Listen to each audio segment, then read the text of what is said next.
Wake up, we're live. Wake up, Jimmy. Jimmy, wake up. Lyle, wake up, they hit the fucking Pentagon! Turn on the TV, Lyle, they hit the fucking Pentagon!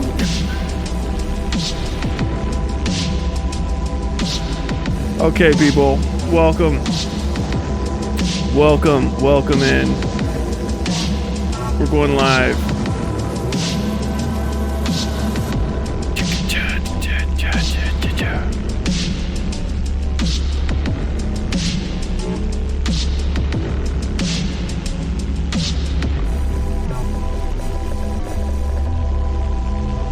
What the hell?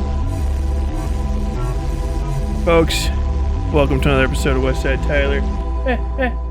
Live. Hey, with me, your host, Westside Tyler Bell. Oh shit, fucking goddamn! Focus lines are on!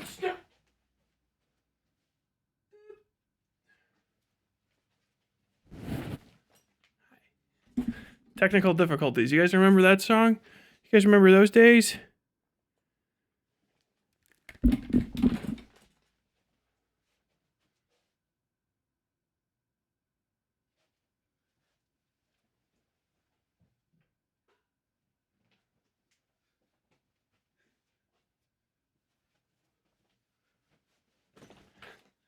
My streamer be disappearing, yo. Not even remotely set up to do this. You guys remember when I used to have a live show? You guys remember before I was the king of video essays? Bro, welcome. Welcome. I gotta turn on this fucking chat. Go and refresh. There we go. Treat meter. Refresh. Here we go. Refresh. Yes, there we go. Hopefully this isn't too loud. It looks like we're all good on the audio side. Folks, welcome to another episode of Westside Tyler Live. I'm your host, Westside Tyler Bell. We're going to be all over the place tonight because I haven't done this in a little while. I'm trying to post in your community, blocked words, link text, comments on new videos and posts, channel guidelines. I have no idea why it's subscribers only. It shouldn't be. It's usually like you're a subscriber for a day or for 5 minutes, but you just have to like literally subscribe to the channel. So like, not like join it with legal tender, just fucking subscribe to the channel. Oh my God. Why do I look more wrinkly? Oh, because I have one light on. And so it makes all my wrinkles worse. It's my old guy like, actually, it's because I have a beauty dish on. It's showing off all my my definition. I missed the regular live shows, got me through work. Good. Well, welcome. Oh my God, folks. We got a decent show coming up for you today. Tomorrow, the big show, the big one. Okay, we're doing it. I know you guys are over there somewhere, off in the I can't quite see the camera because it's on the other side of the light, but. Why is this going back? Dude, this seat sucks. There we go. Good news. The mouthwashing now. Mouthwashing tomorrow. All I have to do is make a thumbnail for it and schedule it and stuff. So it's on its way to coming out. I'm very fucking excited to do that. Excited to see you guys. I keep looking for a camera that's not there. I have that one on instead because it's way less to fuck with. Man, I have been busy. Finishing up honestly just like a bunch of videos in a row. Do you know what I mean? It was the Silent Hill thing before this, and then for the last couple weeks they've been doing electric in my house, which is just a pain in the ass. We had to get our electrical grid fixed before the house caught fire with me in or not inside of it, but now that it's done. But the entire time they were working here, there's absolutely no possibility of streaming regularly, even at night, because I had to catch up at nighttime with whatever I didn't get to do during the day, because I basically had to sit here with the electricians and then the power would go on and off and on and off. So absolutely not conducive to streaming and really not conducive to work. But I got the mouthwashing video done. I have been looking at stuff. I have been sort of taking it easy in my own way, which is still working like 80 hour fucking weeks. fucking just grinding it to the fucking bone. But hopefully this mouthwashing video doesn't flop. I hope you guys are excited as I am for you to get it. It's really fucking good. It's really good, I think. I am a good man. I am a good person. Yes.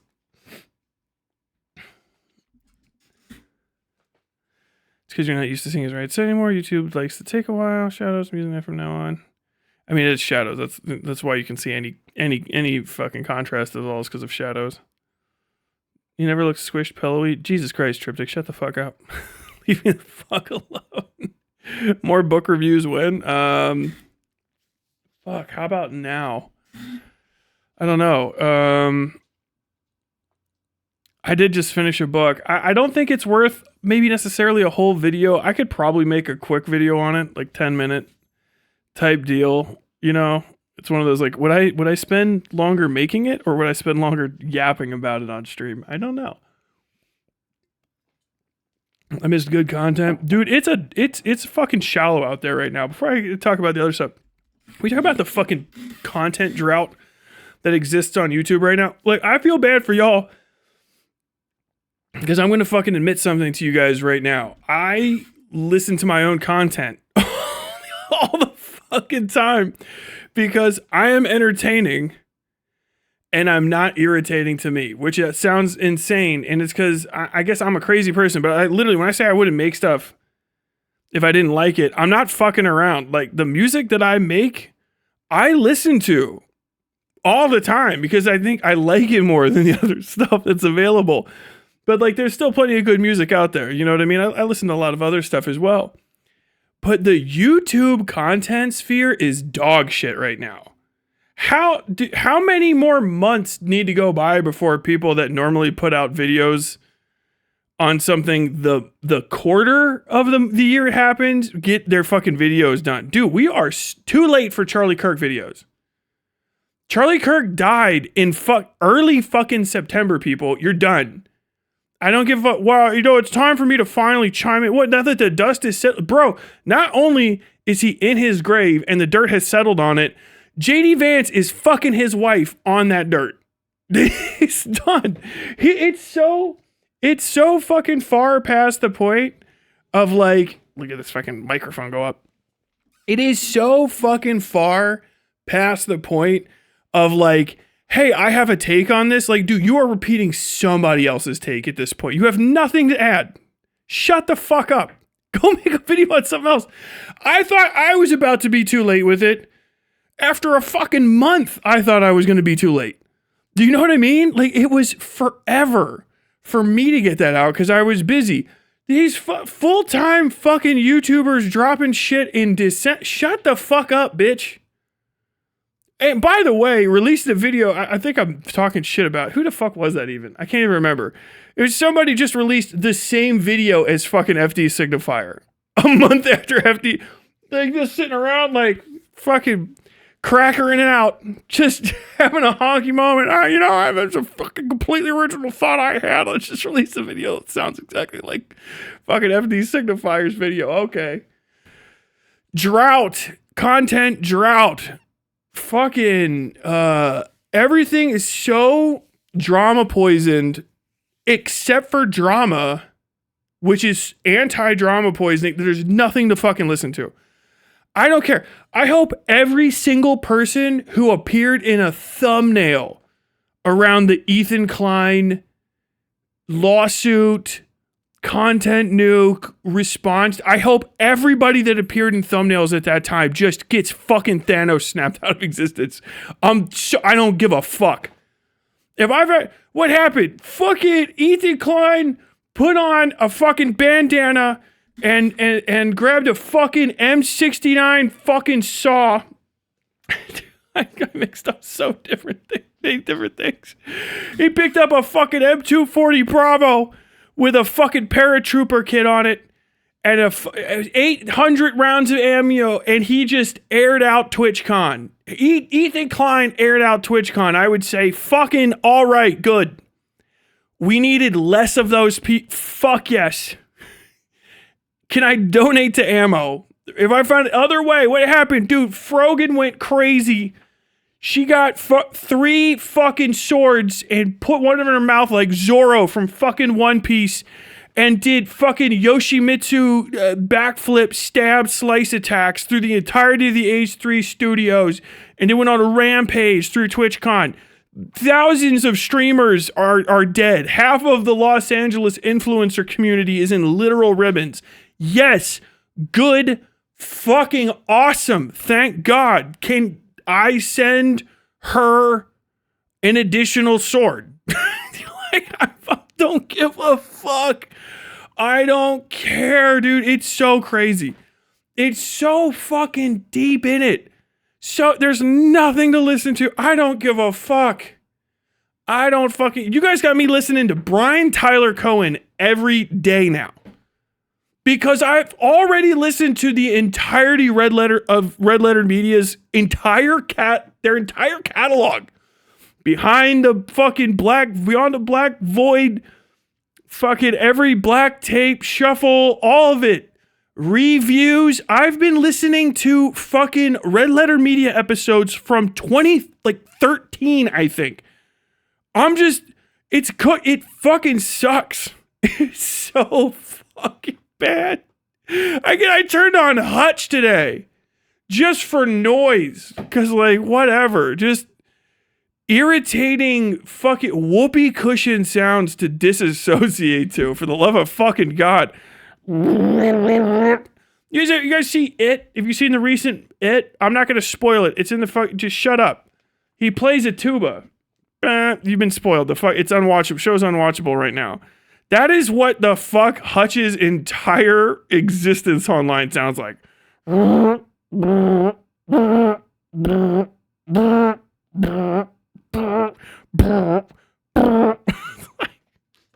it on. I don't give a shit. I need something in the background.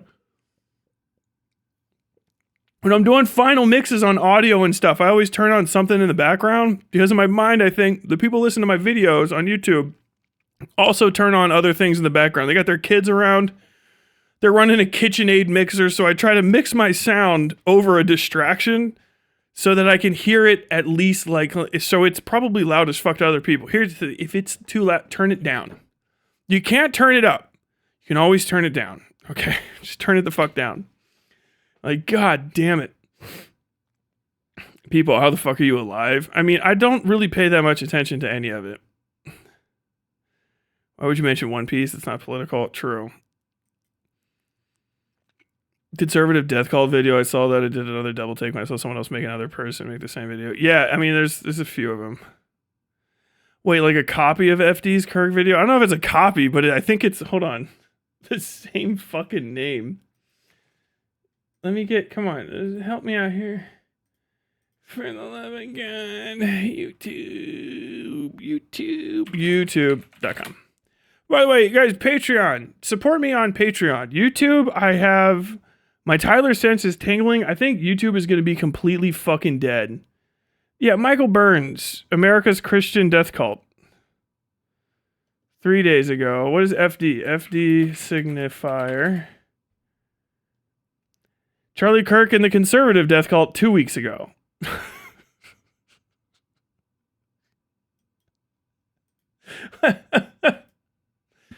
Hey, things happen. It's probably, parallel thinking after like a week. I'm sure it's not mediocre white guy shit. Some asshole sitting in his fucking room talking to a microphone. I'm so done with people talking to cameras in edited videos, and that's it. I thought when I started making video essays, I was like, I wonder if this is going to be like hard. It's not. Once you figure out teleprompter and that you should use it, everything's it's cake. It's insanely, every person who has ever told you they're having any difficulty at all finishing or filming a video essay is lying to you. Because I'm just going to tell you right now, none of them put in like half the nobody is putting in like half the fucking work that I do outside of the most notable names in the fucking business. And even that to me is not like that difficult, especially if you're making like over a fucking $100,000 a year or something on YouTube. There's no, I don't give a fuck. I have a wife, I have kids. I don't give a fuck. Dude, work harder. These motherfuckers, dude, I swear to God, YouTubers will like stop washing their balls because they're having like a fucking mental health break or some shit. I have no idea. Dude, it's so fucking fun to make shit. I'm having a good time. I'm setting up lights and stuff. I think about that video. I don't know James Rolfe from Folding Ideas or whatever it was. And the whole time I'm thinking about it, I don't know why. I like the video. It's a good video. It's well made. He doesn't count. He's good at making video movies. He has a sense for cinematography. He's not my style. He's way too aesthetic. Antiseptic. He's way too clean. You can tell that he likes, in my opinion, Folding Ideas clearly likes David Fincher, but he doesn't know what David Fincher is feeling when David Fincher makes decisions. But like, if that's accurate and he ever hears that, it's gonna fucking cut a hole in his heart. Don't tell him I said that. But like, I think about that all the time because like James Rolfe is like freaking out setting up his camera and stuff, and it's just not that big of a deal. It's not hard, and it's fun. I enjoy the shit out of it. Do you know what I mean? Right? Like, I have a small working space. Like, I guess I'll have to film it for you guys at some point. But like, the camera that's looking at me right now is the main camera I shoot on that I just got for myself. It's nice. I bought it with money from the channel. You know what I mean? Like, oh, sorry. Well, I have to spend all of my I have to live off YouTube. I can't spend my YouTube money on frivolous things like the business that is my YouTube that I make money off of. Like, okay, you should probably start delivering pizza again or something, because if you can't afford to spend a small fraction of your YouTube income on better equipment to make your YouTube content better, you're heading for failure and humiliation. Okay, which is every YouTuber. People, you think I make a lot of money on YouTube? I don't.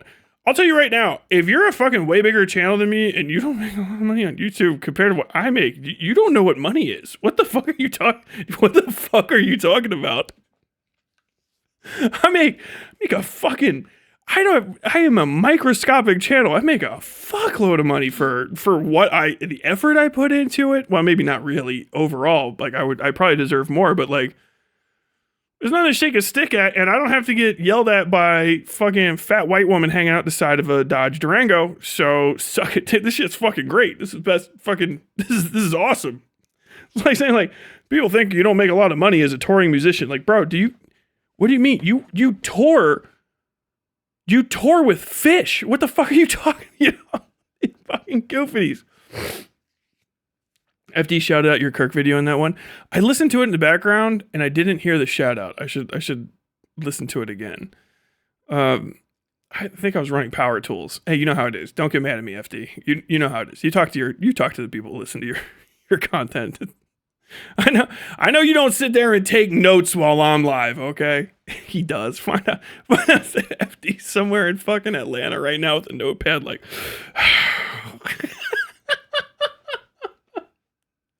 teleprompters are very cheap also. You can make them yourself. Mine, I think, is $40, $50. It's glass.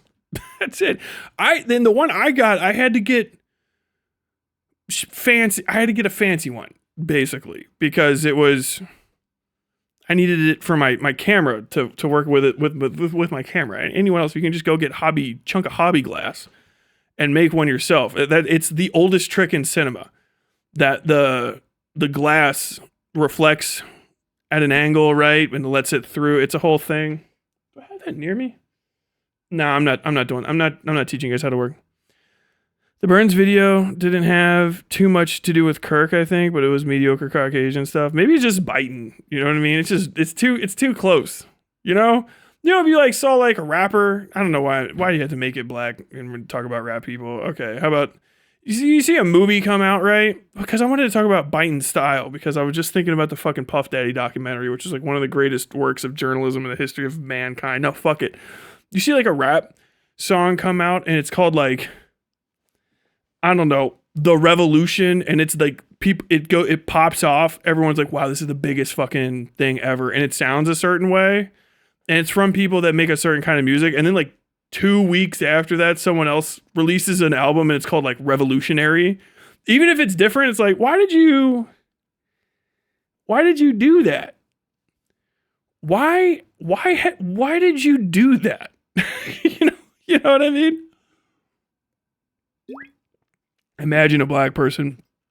God, I've got to start a video off with that line. Imagine a black person.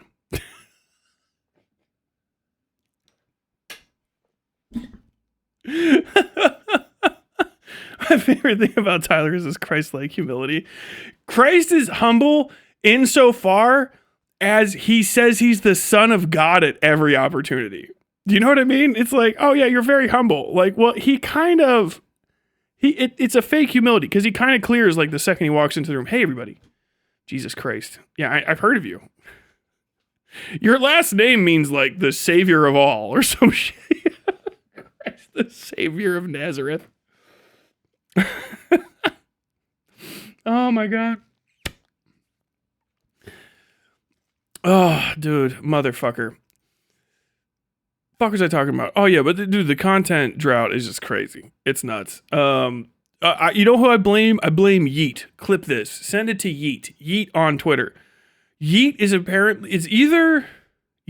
either Dan Saltman pretending to be a person on the internet. It could be real, or they're like a teenager from somewhere and they make $10,000 or something. I've heard, I don't know. It's some Baton Evans grade fucking trolling probably, but they make like $10,000 a month or some shit, just clip chimping.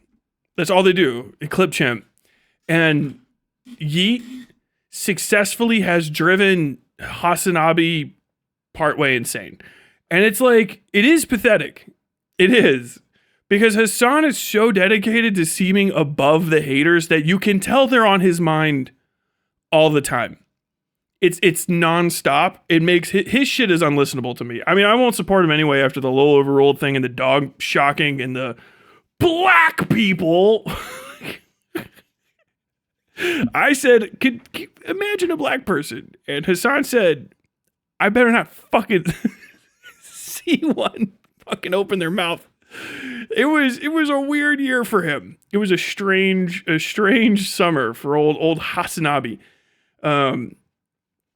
But like, yeah, his content buggered. Obviously, I'm not watching Vosh. And then like the thing that was always going to happen is already starting to happen. I think, from what I understand, Pixie, who is doing the lawsuit thing with Destiny, is losing. Womp womp, losing against Destiny. So like, that's over.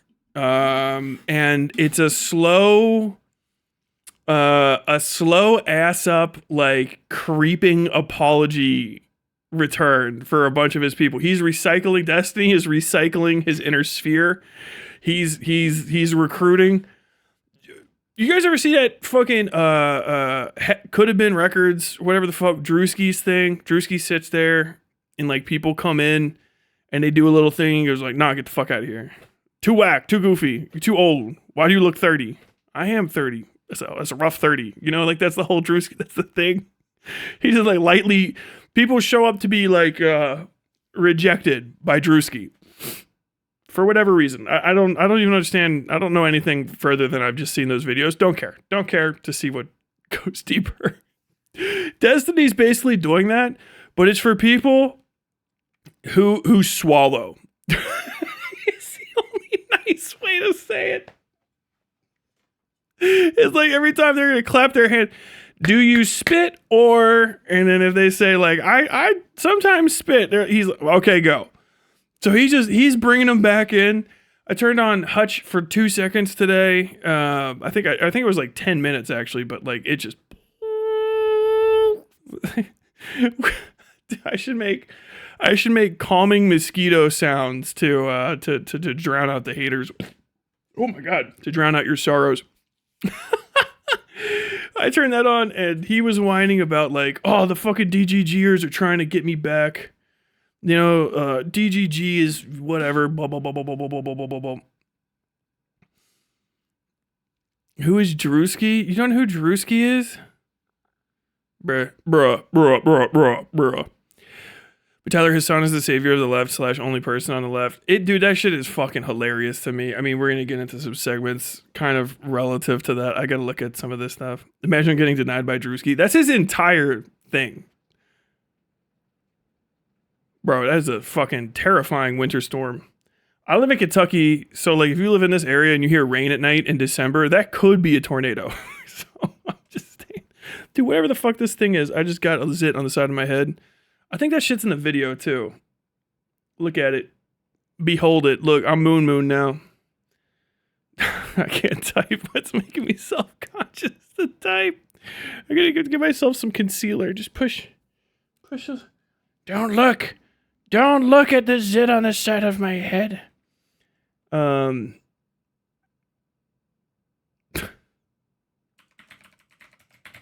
forgot what the fuck I was talking about. Oh, yeah. I've got to bring up. I got to go look up old fucking.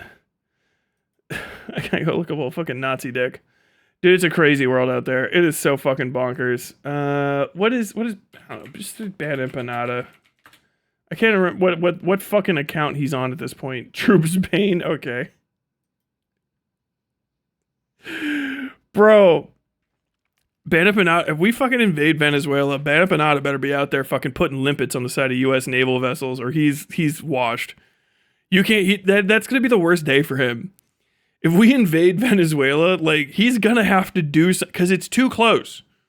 Because like normally it's like, oh, if you were somewhere else, you should leave and you should go somewhere and do something else. You should go be a slave in Iraq. Whatever that goofy shit he said was. But now he's gonna be within like a sneeze of like U.S. military. You know, if we're friends with half of all of those like coastal countries. I know people are like, everyone hates America. You got to really understand that is just not true. No one is ever hated by every country. Like that just doesn't happen. Even the shittiest country you've ever heard of will have one random fucking ally, and we have hundreds. Like half of the countries on Earth love us. I know that sounds crazy. It's like, well, half of them hate you. I was like, yeah, but it's not the half that matters. Politics, dipshit. That's why we can do whatever the fuck we want. Fucking Argentina is right there. It's at the fucking bottom chunk, right? Bottom middle chunk of it. But like, that's a nice big spot to stage operations in. And if we end up staging troops in Argentina and fucking Ding Dong is on there like whining about it, it's gonna be great. Fucking what? El Salvador, right? Is that Bukele? They're friends with us because they would just bribe money like crazy. In a lot of the other countries that are down there, I think what is it? Papua New Guinea. Always mix that one up. Uruguay, Paraguay, French, Guyana. Is it Guyana? Is the one that has the? Or I can't remember. It's off the. I think it's Guyana. Off the coast of there is like where the fucking oil reserves that they found are. It's about to be a whole thing. That's like one of the most important places on Earth right now for oil exploration. It just is, and we got oil people in there ready to rock and roll.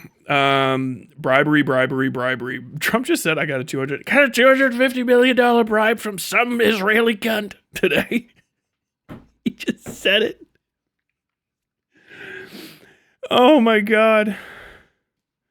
Hare Island is looking stunning today, my lord. Thank you. Moon collab stream soon. Yeah, reach out. I'll have to watch some of his content first. Drewski is a friend of Puff Daddy. I already's been to a Puff Daddy party. I don't think they're necessarily friends. You need elite ball knowledge to know Drewski. What? You got what? Elite ball knowledge? I got Twitter. And I look up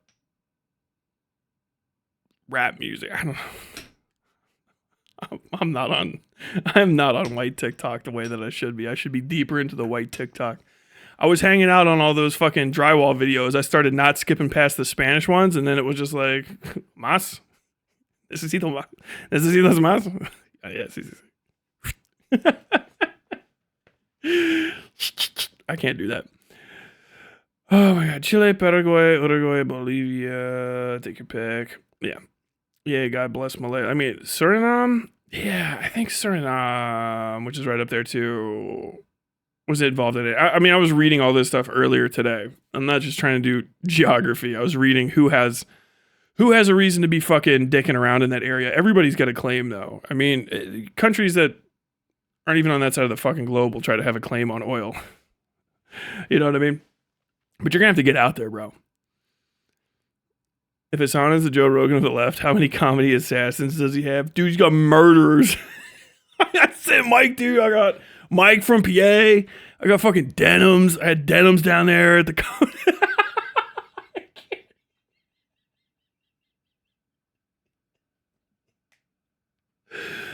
No, it was a great time. It was a great time. It was around the comedy mothership. I'm telling you, killers. Killers. Killers. Assassins. Assassins.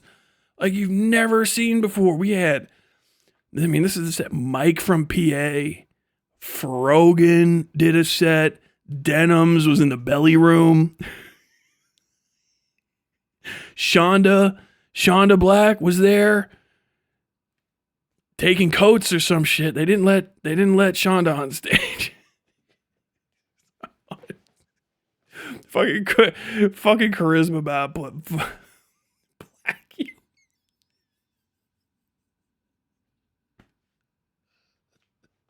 When they roll out the Tyler's a racist supercut, it's gonna be me calling Shonda Black a charisma blackhume.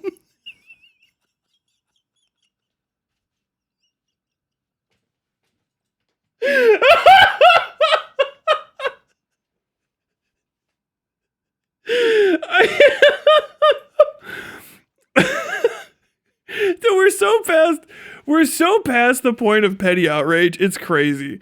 There is like it, dude, to be upset about minor shit. Remember like 2016, people would get pissed off about some minor shit. I mean, we call them microaggressions. Remember microaggressions? Those are crazy.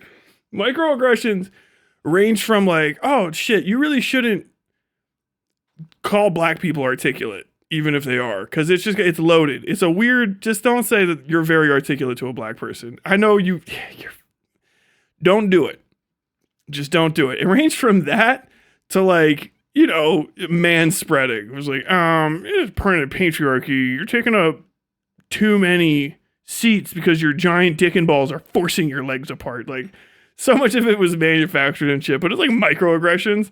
Now we just have blackface on Twitter, like all the time. Boosted posts with blackface. It's crazy. Like, if you want to be racist, you have to really focus these days. Fucking hacker droid always sharing fucking Homath memes in our fucking Discord, talking shit about this absolute fucking two brain cell sociopath. Fucking Homath is just out there like, we should subjugate people, and it's actually okay to be mean to foreigners and people with different customs so that they will go away from you. Like, okay, thank you. Thank you for using Chat GPT to explain bullying in a tweet, you fucking inbred.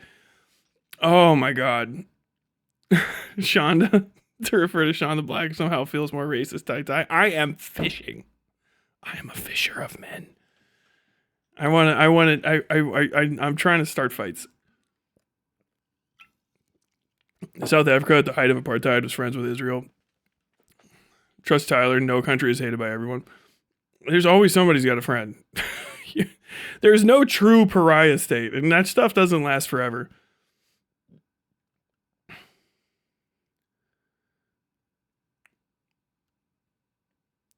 First touch is a worm, now he's a mosquito. Leftist defined. Oh, yeah. Equatorial Guinea, am I fucking up? Suriname. Here's saying all of them. Hell yes. Uruguay, isn't that the Chilguay? I think so. Homath has two brain cells and they're both fighting for 5th place. Homath is crazy dumb. Homath is like, I'm starting, like, we're in like the era of like revelations. Like, that's a really well named Bible chunk. Because you'd be like, it should just be called like apocalypse, scary apocalypse shit, right? It's like, what is the last book of the Bible? Scary apocalypse shit. And it's like Revelations, where it's kind of like you pull the cloth aside and it's like, oh shit, we're in the credits. This is we're in the credits. We might be in post credits. Fuck. And just nobody tries to hide shit anymore. It's like the racists are out. And it's like, hey, we were right about all of them. And there's also more. Okay, cool. But then like you find out stuff like, Pete Hegseth doesn't wash his hands ever.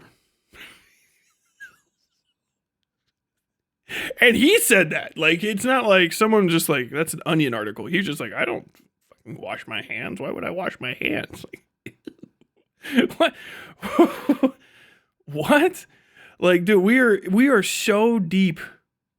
So deep. Yeah, Hitler Math has lost his mind. He's like just saying, like, we need to do more racism, but like also like, okay, it's time for you to shit or get off the pot. Like, it's crazy how much of the right is the same type of person as these people that are on the left, where it's like, dude, okay, go burn a fucking cross then, Clanner. Like, what the fuck? Why are you even on Twitter at this point? Just go show everyone who you are, so that we can, as a society, decide whether or not we're gonna pick up the pitchforks and go with you or against you. You know what I mean? Like, we're in like everybody sitting with their cards on the table and people having winning hands, but people aren't going like, oh, okay, I won, and then like taking the money. Do you know what I mean? It's crazy. Tyler Robinson, who's heinously accused of the murder of Charlie Kirk, erroneously, I'm sure. He might get off because people are prejudicing the jury so bad that they're like, what you're committing, you can't do that. Like, you're breaking the law. Like, they're like fucking streamers are coming up and photographing the fucking defense's table. Like, which is just a crime. They're passing the bar. Like that's what the bar is. That's the bar. That big chunk of wood at the front of a courtroom, and all the normal people sit on one side and all the legal people sit on the other. That's the bar. It's a thing. It wasn't just like a word. It was a bar back in the day, a little bar. That's what it's a barrister. There's a bar, and you can only go past it if you're a fucking lawyer. So you can go talk to the lords about whatever the fuck's going on. We have that still, except for it's usually a big chunk of wood in between everybody. It's like, hey, you stay over there because we don't need anyone jumping in on this. But they're passing the bar, which you're not allowed to do because it's not a test. It's not the bar exam. They're passing the bar, which you're not allowed to do. It's a crime. They're holding cameras past it. They're fucking interfering.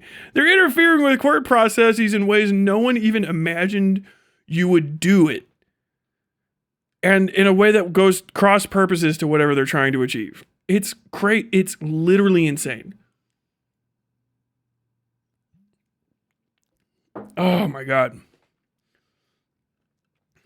Uruguay's conservative government recognizes Maduro and the opposition leader as the legitimate rulers of Venezuela.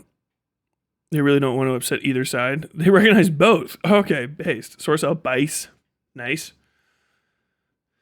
Oh.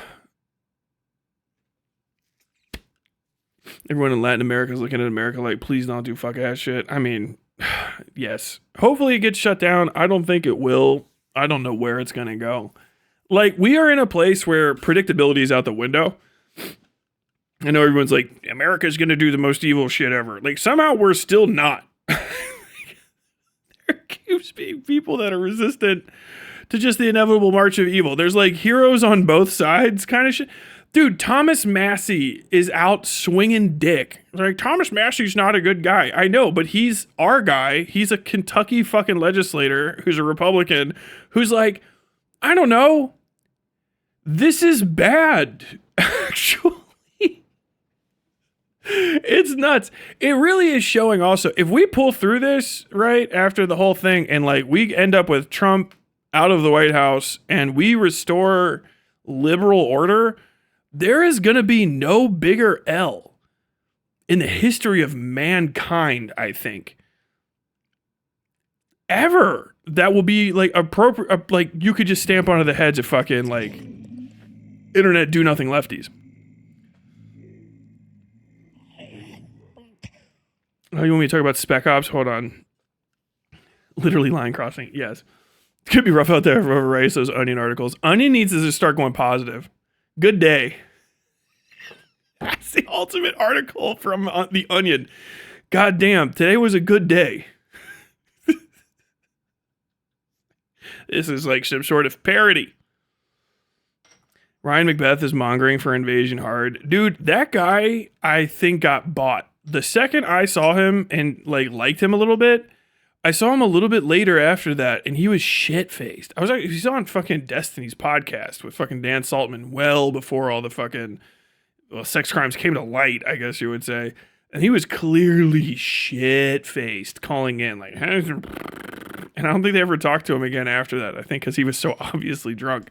I'm like, okay, this guy, that is not just a bit. This dude's like an unmarried, 1950s LARPer with an actual legitimate alcohol problem. Okay, cool. He knows what he's talking about relative to SIGINT gathering shit. As far as I know, and I haven't looked into his stuff for a while. Tactically, he says some bonkers stuff. I don't know. It's weird. It's weird predictions, completely senseless, predictions about stuff. And that's from a year or so ago. I can't even remember the things off the top of my head. But I was just like, all right, well, washed. All my people are washed. Everybody knows this is the curse. The curse. If I say a good thing about somebody and they make it, dude, they're doing great. Because usually it's I see stuff. If I like something, I say I like it the second I see it. It's not like I do fucking deep background research. Oh, I like that video. I should go double check this person. So it's usually just I am discovering somebody probably the same time everybody else is. And then right after that, everyone goes they go and, I don't know, do a fucking, they go do a fucking sack test it's the fucking Westminster dog show. And this one's balls are weird. You come back. So every time I say I like somebody, everyone else 3 weeks later is I don't know if we saw the background on that guy. Nazi. One's a pedophile.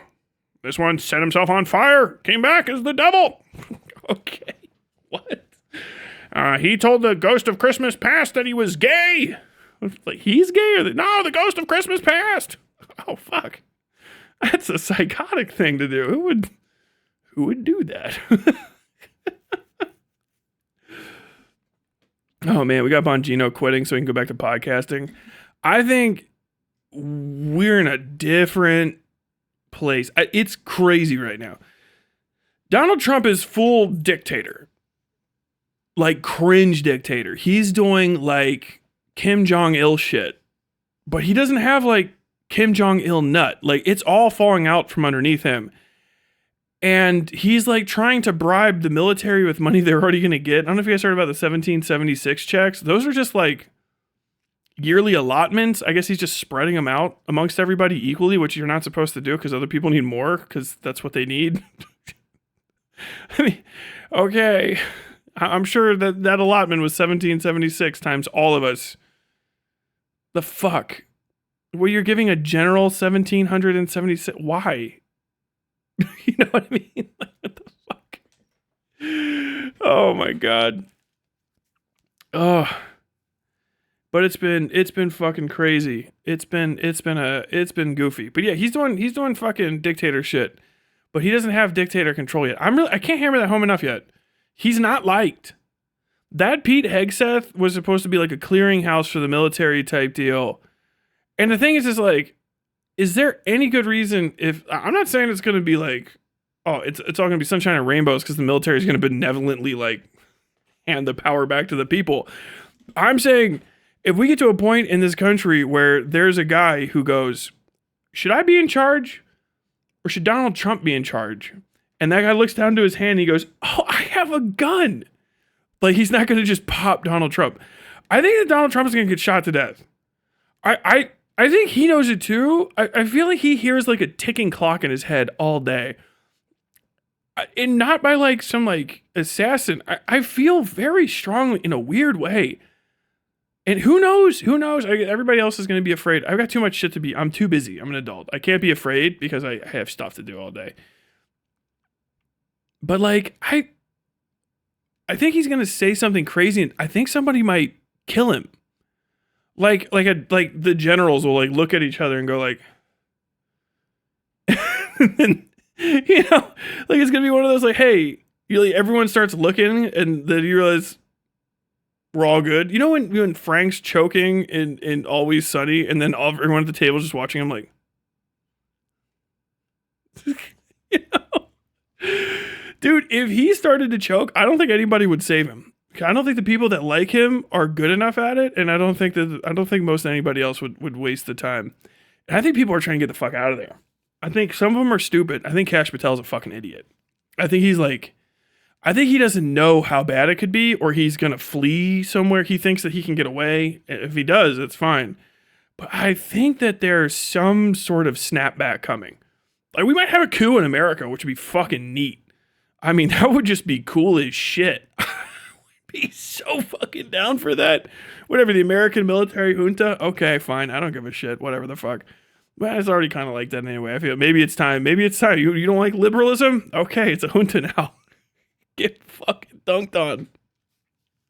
Mattis shows up. Boom, boom, boom, boom, boom, boom, boom, boom, boom. Fuck it. It's nuts. He's deeply unliked. He's not liked by his own people. I think most of this is all like, most of the positive things you hear about Donald Trump are from robots on Twitter. They're not like real people, right? Like, real people are not supporting him the way that they did. Now, I'm not saying he has no support amongst the people. Like, they're still out there, but like, there's not enough of those people, and they don't get enough from him where it's like, they're gonna go further than saying like, I don't mind bad things happening to people that aren't me. I just like Donald Trump.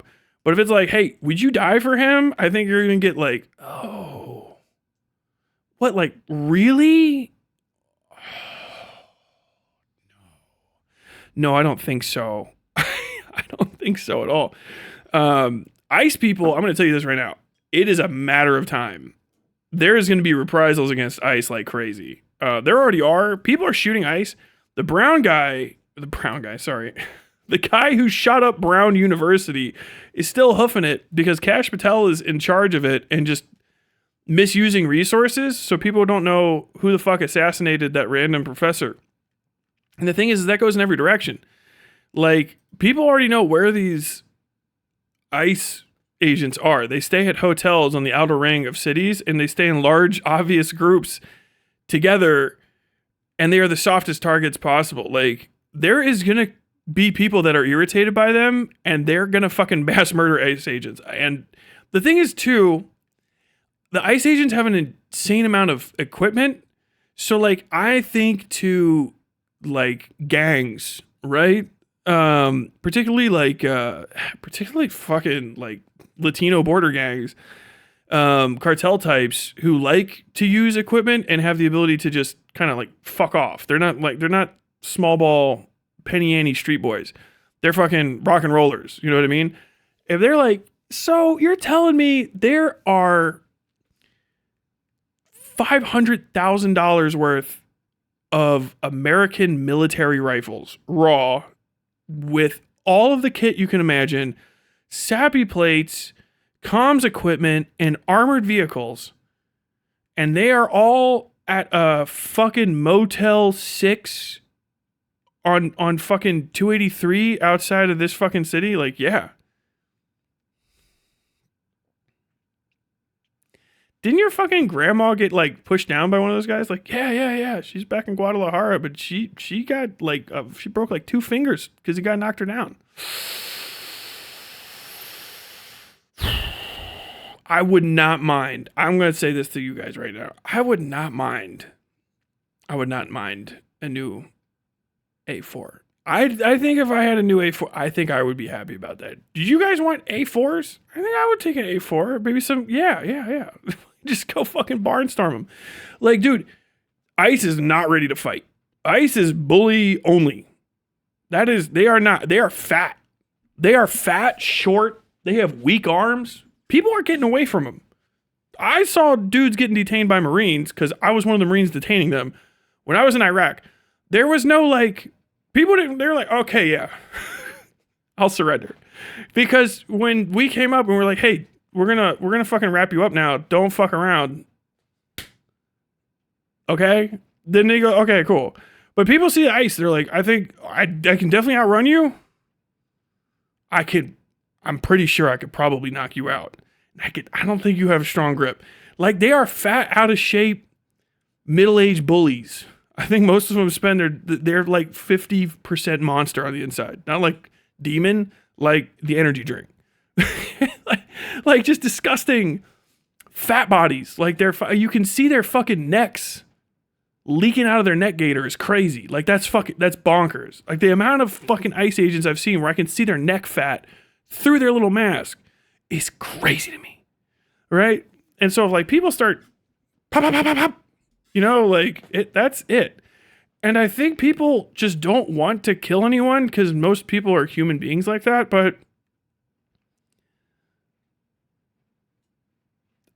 we're so close. No one would care.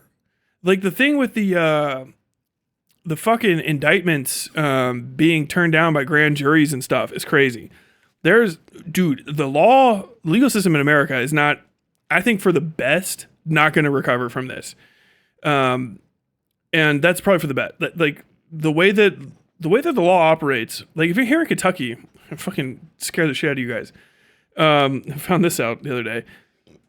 In Kentucky, if you investigate a crime, you can't collect more than 10 pieces of evidence to send in because our crime labs are underfunded because we don't tax anybody. We don't raise taxes, so rich people just get to be rich, and as long as you don't go and fuck with them, they're just rich over there. But what you don't know is in Kentucky, if there's a crime that happens, we're so overburdened and with forensics that you can only send in like 10 pieces of evidence. This is what I heard on a documentary recently. And it makes sense because I sat in on a capital fucking murder trial and they weren't even dusting for fingerprints and shit. Like, I was like, I thought that everybody did that. And the people were looking at me like, you're crazy. But no, they just don't have the money for it. So Kentucky, their entire legal system is basically like vibes based. Our entire legal system is basically vibes based. It's like, hey, cops wouldn't lie to you, and the legal system is for the best. And look at that kid. He is a mean-looking urban youth. Ideal. And that's about what you get, right? It's all sob stories and shit, and maybe an eyeball witness. And if you don't have a witness, you're done, basically. Like, unless you can find racists. And so, like, now people are coming to, don't ever skip jury duty. If you skip jury duty, you're not a leftist. First and foremost, you're not a leftist. Anyone who participates, shut the fuck up, okay? You don't want to fucking do anything, you lazy fuck. You can go on jury duty and just do whatever the fuck, you can do whatever the fuck you want. You have free will still. You can be like, I just don't feel like convicting someone today. And they're like, why did you tell during voir dire when they were doing jury selection, why didn't you say that you didn't like cops? Because I wanted to be a juror. And there's no part of the Constitution that says I can't lie to be on a jury if I don't get caught. It's not, how would you tell? You know what I mean? Well, they're not going to go and fucking give a background check. Like, hey, do you hate cops? No, I fucking love cops. Cops are the best thing ever. That's what you say. Well, you're out there fucking, look, you stand 10 toes down. That's why lefties are useless. Everybody that's fucking, I wear my beliefs on my sleeve. I would never. I hate cops. Oh, piggies. Ooh. I could never give somebody the death penalty. I could give somebody the death penalty, and I love cops. Get me on that fucking jury. I love cops. I love the death penalty. Oh boy, howdy. I've known no one in my family has ever been a victim of violent crime, ever. Nope. They've never been a victim of violent crime. What, me? Victim of crime? No. Could I be impartial? Absolutely. Would I ever let my emotions make a decision for me? No. Let me have power. The motherfuckers will talk, people will talk themselves out of having access to power because they're stupid. You're just stupid, by the way. If you've ever turned down jury duty, you're a cunt. You're just a stupid bitch. You're a dumb bitch, okay? You're a stupid bitch. Know your place on this earth. You're dumb. You shouldn't have done that. Because what you could have had is the power over life and death. And what you took instead was going to work. Dude, whoever fucking pitched, I'm going to get out of jury duty as a thing that's a socially acceptable. It was just, that was pitched by a fucking guy with an accent like this. Well, you don't want any of them. You don't want any of them showing up and thinking about what's going on. You convince them that they got better things to do. They gonna stay out. They got work. They got to take their kids. Don't tell them it's too hard. Make them sure not to show up for jury duty. Make it old whites will always be there. Make sure no one else shows up. And anyone that does, tell them to do shit like show up with peace buttons on their coat. What the fuck? Dude, you people are so fucking, I don't care. I don't care your argument. If anyone's arguing, I can't see. I'm not paying attention to chat right now. If you ever turn down the power over life and death so that you can just go to work, don't ever have political opinions. You're done with that. You don't care. You've never cared about politics. It's pretend. All of the things in your mind, I'm a victim, my life is political. You actually don't care. I don't know if you know this, but you don't care. You never did. You surrendered the power over life and death so that you could just go to work. Or worse, like on vacation. Dude, you got jury duty? Sign me up. Yes. Why? Because if there's going to be 12 racists on a bench, or there's going to be 11 racists on a bench and then me, or 12 racists, if it's 11 racists and me, the way that the law works in America is I can hang that jury. Yeah. What, you lied to be on a jury so you can just set some random guy free? Dude, that's the coolest thing I've ever heard. Yes. What about you? Oh, no, I walked in there, and when they said, do you like socialism? I said, oh, boy, howdy, I do. When they said, do you think that you could be impartial in a crime against a transgender person? I said, oh, God, I couldn't. It makes me so upsetty spaghetti. I get so upset. Okay, well, we're not going to put you up there. Fuck, dude. Say whatever you can to get on that bench, because I'm telling you right now, all the racists will. They're stoked. They're like, no racist is going to go up there.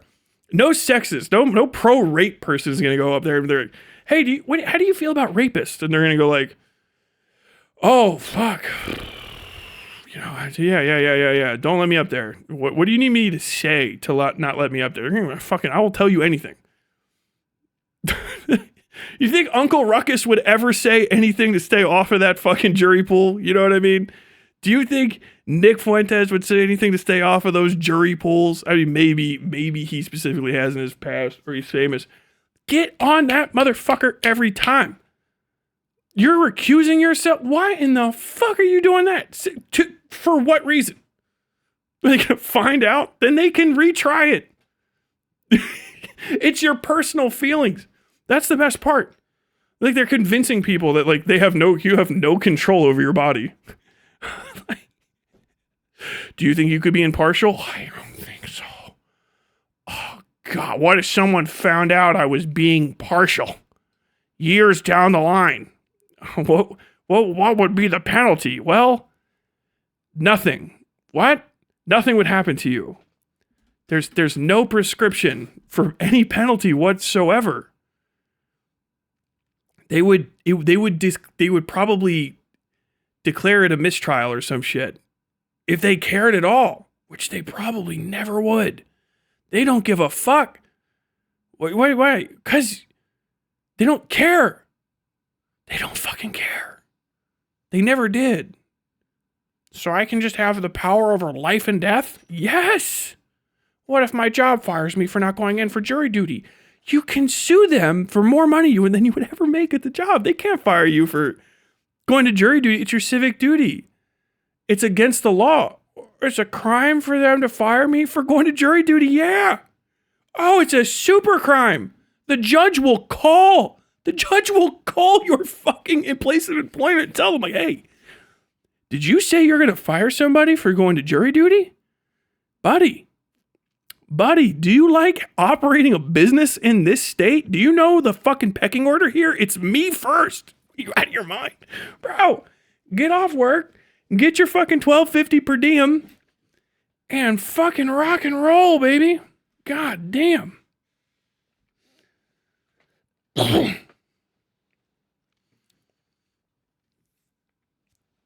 Oh my God.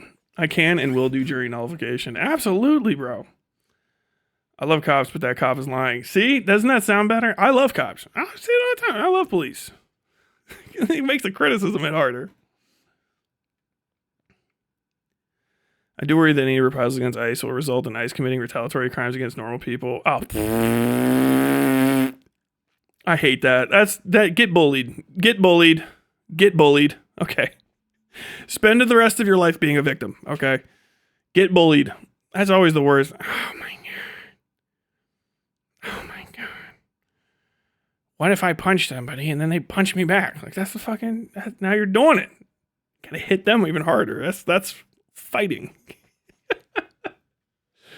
Let them do it. It'll build it up. Then you start scrapping. Start scrapping it, dude. I hear that all the fucking time. That same goddamn fucking excuse. I'm not mad at you. Jury duty is fun as fuck to get to detect lies in real time. It's rough. Not sure if getting my international politics news from Tyler is the best idea, but we're still here. I mean, you're not getting any of your international politics news from me unless you're not American. I also thought I was stupid after I said it. Don't worry about it. It's a natural thing. Dude, people put that shit in your fucking head. Contempt of court is a motherfucker. Yes. But even that's a limited amount of stuff that, you know, they can't kill you for contempt of court. It's like extremely limited.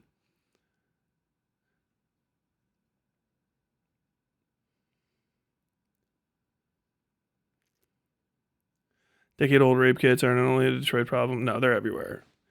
But yeah, if you, this is all to say, if you get in there, if you get in there and you fucking get on a jury, you listen to them talk for a couple days, couple hours, couple months, whatever it is.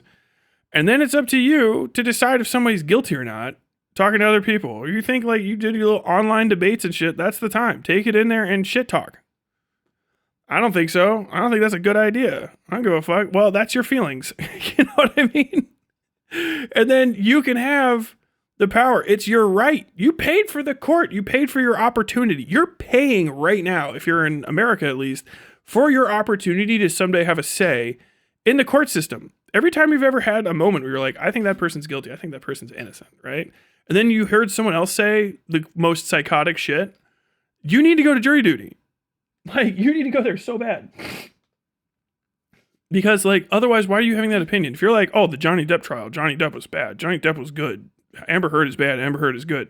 But then, like, your time to go up there is like, oh, I don't know if I can handle all that power. Like, okay, dude, like, what are you fucking gonna chicken out sitting next to the emergency seat on an airplane, too? You give up leg room?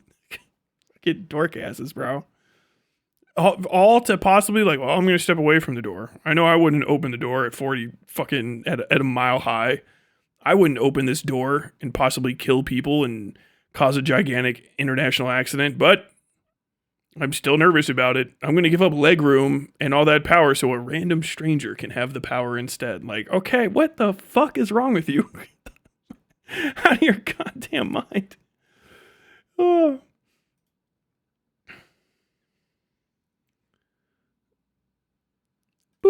I get a summons every year, but my group never gets called. Someday.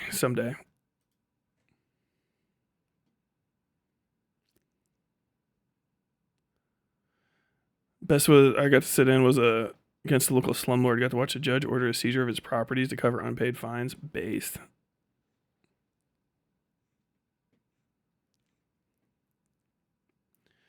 The worst cases to get pulled for our family juvie cases, some of the saddest stuff. Yeah, I mean the person that I was overseeing, like, it was like a 17-year-old kids got shot. I think it might have been 15. I can't remember now. It's been a couple years.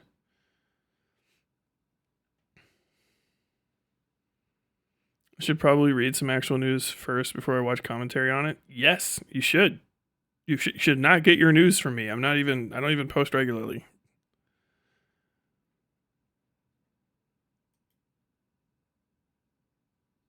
Loads of jobs will actually collect your check from jury duty, then give you wages equivalent to the amount of shifts you did at jury for your normal wage. Where the fuck? That's awesome.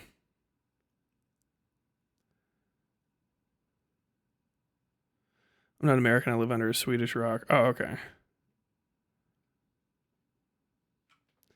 The only time I've been on jury duty, we all unanimously agreed the dickhead was guilty. Well, yeah, but you participated. You know what I mean? Like, that's the thing, too.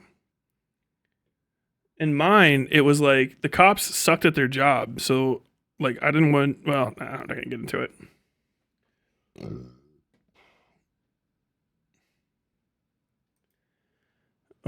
Okay. What the fuck?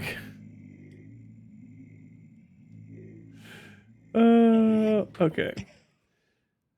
I guess I should look at the Vuvuzela stuff real quick. What does this say?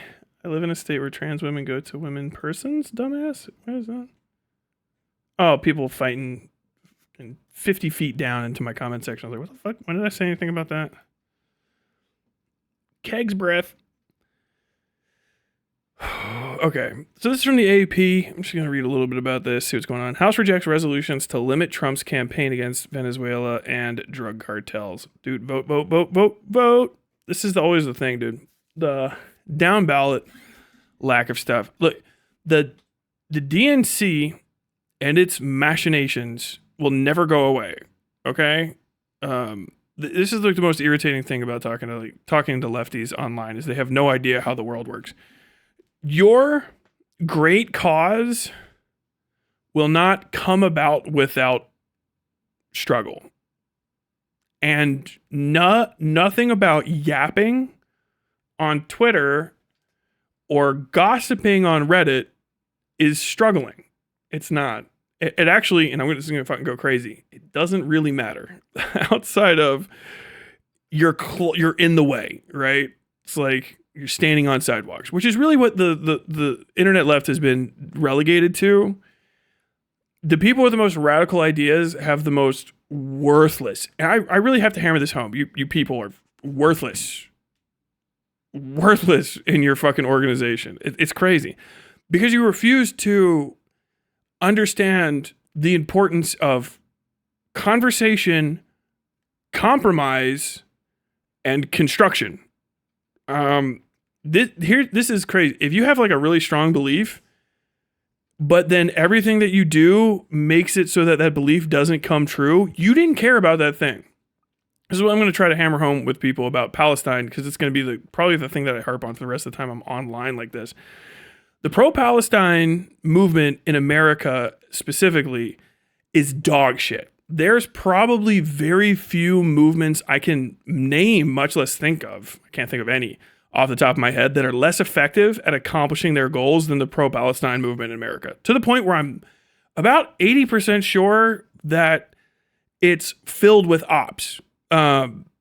There's nothing I've heard from the vast majority of people who are forefront, especially when it comes to Hassan, Banna, sorry, Noah Sampson a little bit, and like Chris Kunzler, he's not even American, so he gives a shit. But like, nothing that comes from these guys that is actually gonna do a single valuable thing for Palestinians. Like, they're washed. Like, if you're the fucking best hope for Palestine, like if Hassan Piker is the best on Palestinian issues, they're washed. Which sucks, because washed for them is complete, like, genocide annihilation. Whoops. Fuck. That sucks. Because nothing that you do is valuable. And then it's always immediately mixed up with, oh, what should I do? The CIA is everywhere. Okay, so you have created an organization where you don't do anything valuable, and you don't have to because you created a boogeyman that you can't overcome. Yes. Okay, so you are just cope. No, yeah. You're a cope organization. You're just there to like cope. This is about feeling better about failing something that doesn't even affect you. That's crazy. That's powerful white people shit. That's awesome. Like, have you ever had mass organization of people raising hundreds of thousands of dollars so that you can feel better about something that you had nothing to do with actually, but you feel like you do because you want to feel like powerful. You know what I mean? Because you are the main character, but also you feel bad about it. Like it's crazy. It's nuts. Like that's what you guys come off to me. People are like, oh, at least they're doing something. That is the like herald cry of people that have never accomplished a fucking thing. Because do or do not, there is no try. I was watching Chris Kunzler talking to, losing a debate to, Lonerbox over this. And he said some of the most pathetic things I've ever heard in my life. Like, I felt like pity, like limitless, like depths of like, oh God, that's pathetic. And it was talking about, I don't know, not paying strict attention to it, but the general vibe is there was a Hamas attack on some fucking boat that's remotely connected to Israel, and I think maybe some civilians died, but it didn't stop the genocide. Obviously, it didn't do anything completely unrelated to it. But it was like, at least they're doing something by attacking this boat, and it's like that is called cope. That is actually cope. That's not just like the internet word for it. That is, you're coping with being completely ineffective. It's like the fucking Bad Fanata calls himself at Troops Bane. You're not Troops Bane. Landmines are Troops Bane. Dudes tried to kill me. They didn't fucking succeed. But like you just like whine on the internet, which is like, oh my God, I made somebody feel bad today. That's cope.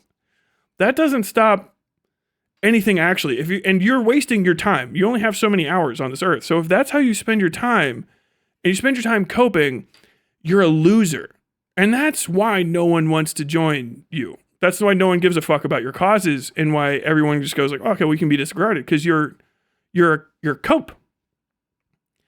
Do you know what I mean? Do you think Lonerbox will let you debate him again? Fucking, he can come to me. I don't give a shit. Fuck. Let me debate him. I don't give a fuck. Maybe. I don't know. If I asked, he probably would. I don't think he gives a shit, actually. But like, that's ultimately the thing. Is like, you don't do things that have any effect on reality, but you spend so much time and like effort, hours, days, years, months of your life accomplishing nothing, and you're not like falling short of a noble goal. You're literally doing nothing. Like Hamas is dog shit. I don't care about Hamas and their like, I'm not like judging them based on their desires. I don't care. I really don't give a fuck what's in Hamas's charter. Like it doesn't matter to me. I don't give a fuck. Oh my God, you're anti-Semitic. Okay, cool. Based. Wonderful. As an organization that is using funds and human lives to accomplish a goal, they're dog shit. They're so bad, as a matter of fact, at accomplishing their goal that basically, 600,000? I don't even know what the fucking death count is. Hundreds of thousands of dead Palestinian women, children, and men, and fighters, and buildings, and money down the line. People are trying to say it was all worth it. It was all worth it, so that now the world community is really paying extra attention to Israel.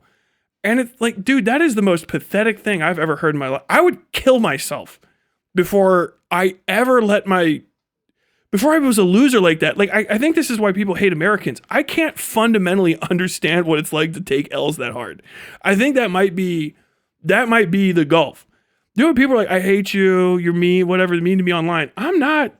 But bro, I'm from Ohio. You know what I mean? Like, where the fuck are you from? What, you from Oslo or some shit? I don't go, fuck you. You know what I mean? Whatever, loser.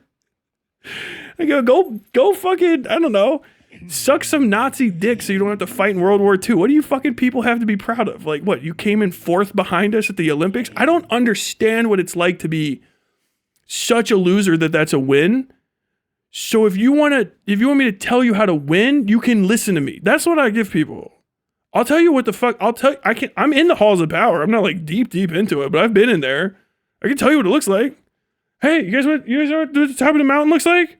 It's fucking sick up here. No, you should kill those two guys. Don't ever listen to any of them and gather power. And then it's just like, you come up here. Why don't you come down here? No, I'm not going down there. Fuck that. It looks like shit down there. We have ideas about what to do. I don't give a fuck about your ideas.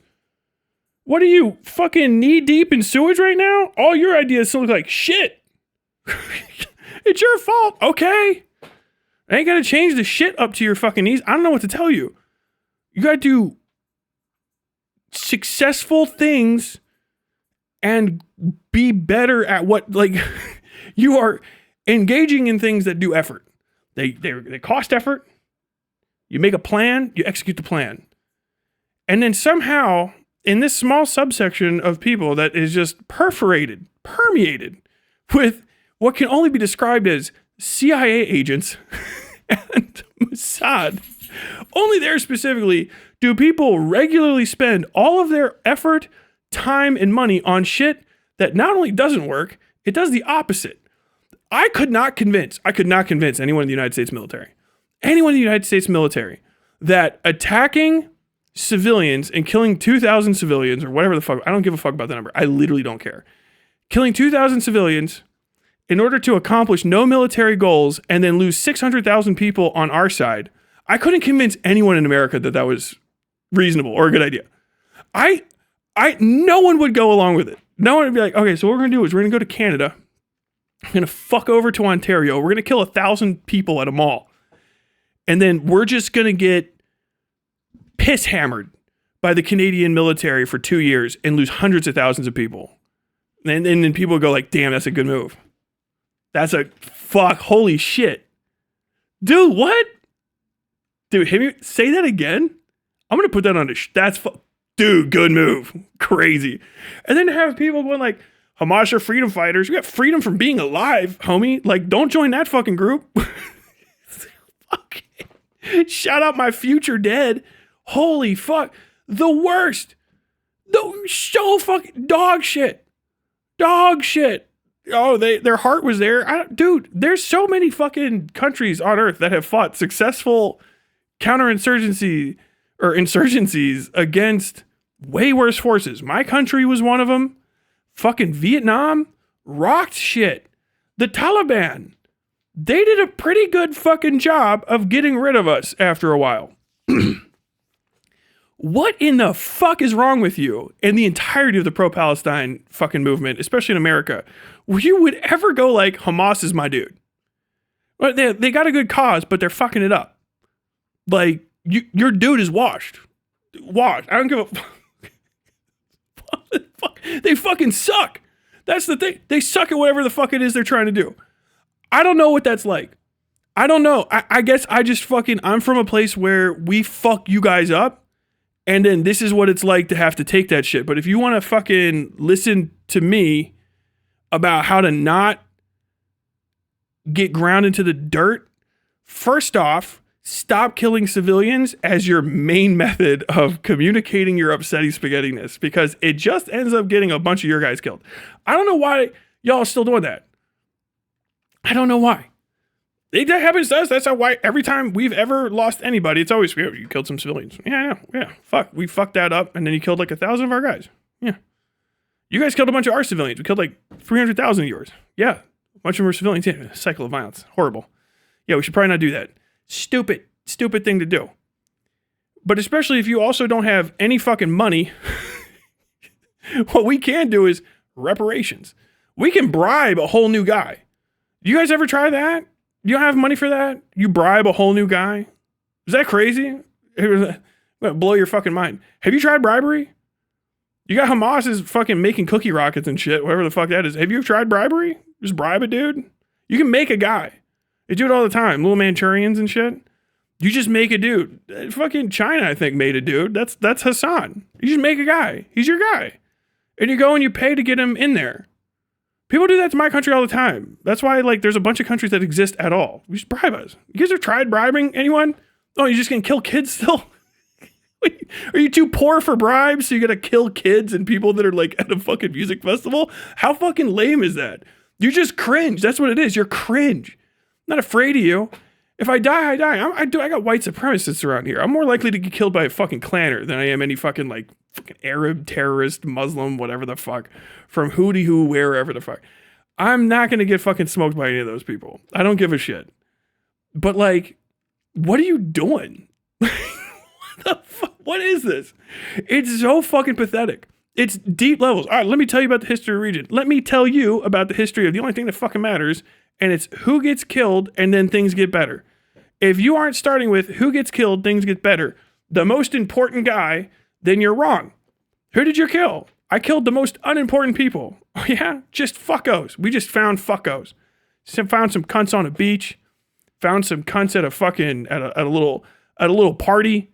Found some cunts at a fucking festival. Found some cunts at a fucking Christmas parade. Fucking got them. Okay, what did that get you? Well, the guy that did it died. Okay, yeah. He killed like 10 people, 1 to 10. Nice ratio. How many when they figured out where you got, how many did they kill? Oh, they did a drone campaign against us, murdering us at fucking weddings for like 6 years. Yeah, that fucking, damn, because they're bigger and they can do kind of whatever the fuck. Yeah. So what did you get from that? Well, we were pissed. It's a tantrum. So it's the military, you threw a tantrum? Military tantrum? Yes. Okay. Damn. Seems like a fucking mistake.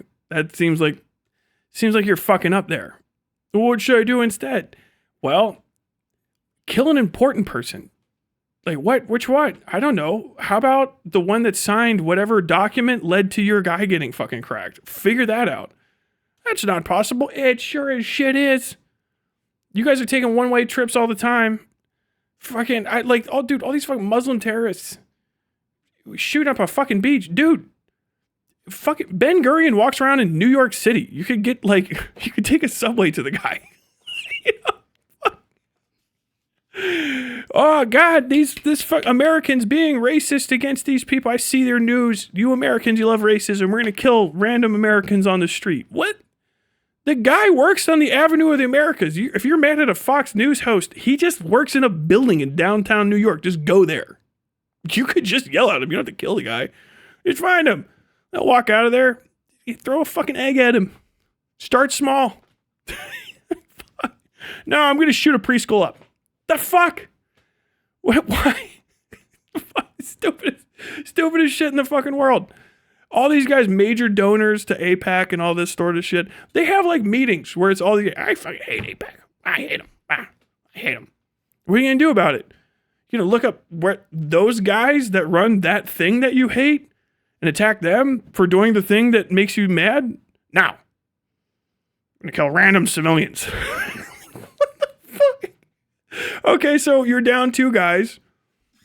And people keep having kids. There's like 9 billion people on Earth. So just raw killing random civilians never actually solves anything. So you're good? Do you feel better now, I guess? Is that it? What the fuck?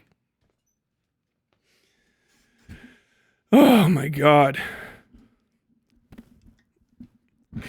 Tarek Bakoni, a Palestinian, has great analysis on the strategy of Hamas and the lies that have been told about their military strategy. Here's all I give a shit about is, did you win?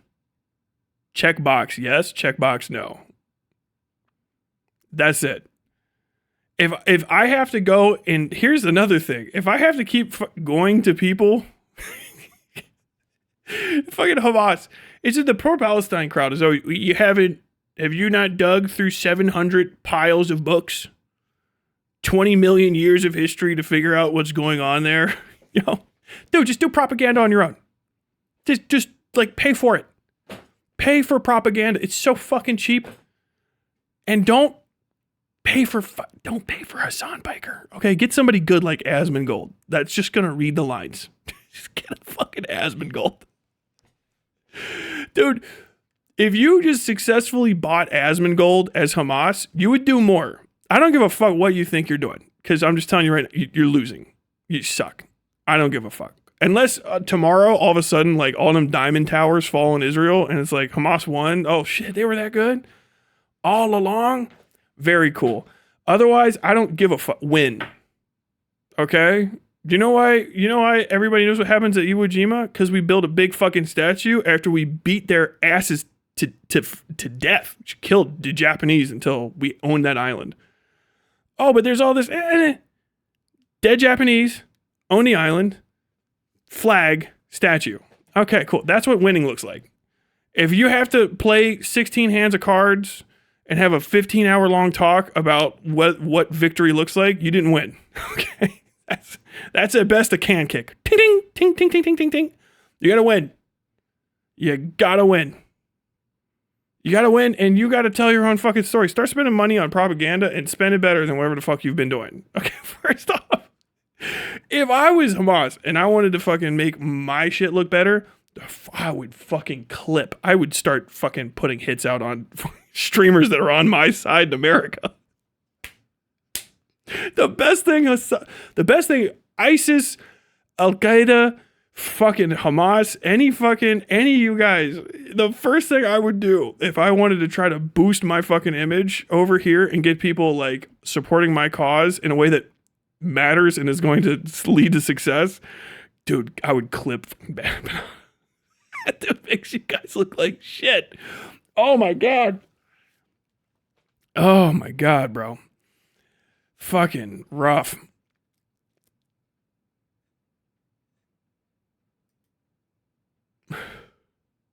Good like Asmongold is crazy. He's a good propagandist. Fucking money. Money. You know what Asmongold's controversies are? He's gross and he stays on message. Those are his two controversies. He's gross. He stays on message. Fucking God. He's gold tier. Gold tier propagandist. You don't really get much better than that. You don't. The people that want to hear from him get to hear the same thing every time. Yes. And there's next to no distractions. What does he do? He sits at home in his slop. Okay. And then he says what you want to hear. Oh, fuck. Perfect. What does Hassan do? Hassan fucking just trips, fumbles, pisses his pants all the time. He looks like a goof. Have you noticed that Asmongold does not go on multiple month-long drama fights with like Kiwi farms? Have you noticed that Asmongold doesn't like get into the weeds with like his friend that stays over at his house, maybe trying to pressure chicks into sex? Like when he makes mistakes, all of his mistakes that he makes are on message. That's what you do. They're always on message. He's a perfect, got like made in a fucking laboratory, which is why he's a little fucking weird. He's got that test tube smush face. But like, that's it. That's a perfect propagandist. And people pay me money and I say the things that they pay me to say. And then I'd never make any mistakes or have a personality outside that. Fucking wonderful. Ship it, pack it, send it, go. Like, dude, fight the way that you can win it. Or if you just want to do whatever it is you're doing and then feel good about it, that's cope. Which is what it always sounds like. That's what it sounds like. Hey, this isn't working. Let me tell you how it is working. Okay. Why is it not? It worked and we're good. You know?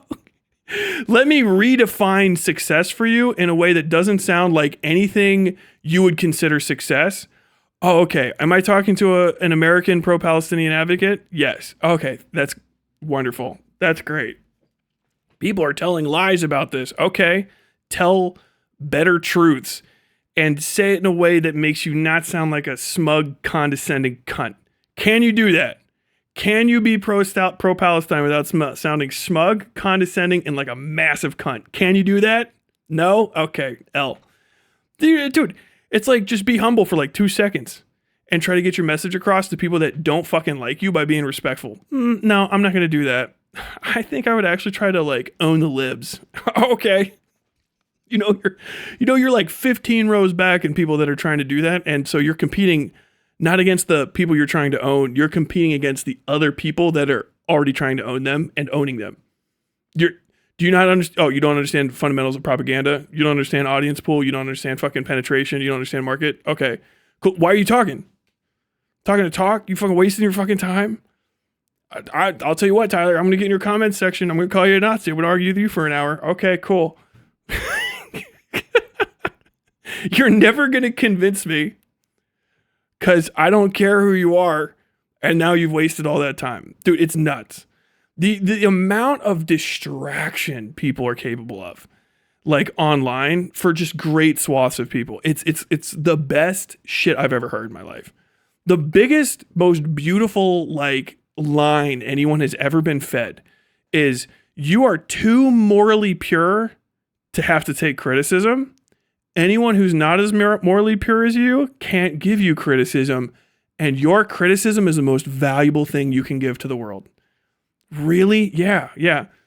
Everyone has an opinion, and opinions are like assholes, but yours isn't. And you should just talk all the time. You should represent the things that are most important to you. Dude, it's like a fucking witch's curse from like some Russian fairy tale. Like, Brzbieta, Bolya went into the woods and she met with Mother Baba Yaga. But Bolya would never shut up about things she loved. So Baba Yaga put a curse on her that every time she talked about what she loved, it would make people hate what she loved, so that only she could love it. Like, oh, fuck. That's a good one. I should write that out. Baba Yaga, I love my thing, and I love it more than anything, and I wish everyone would know that I am the most in love with it. Yes. You will be the most in love with your thing. You will love it more than anyone. And so she went away from Baba Yaga's chicken foot hut and into the world. But every time she opened her mouth to talk about the thing she loved, people would hate it more, so that only she loved the thing, even when she came to resent it. Like, that's actually kind of cracks. If Asmongold had a lull overruled situation, his audience would like him even more. Imagine using, you should, if you want to keep talking to Asmongold, you should put out, like, oh my God. Hamas doesn't operate outside of Palestine. They would never target anyone in the U.S. I don't give a shit. They do operate outside of Palestine. They leave.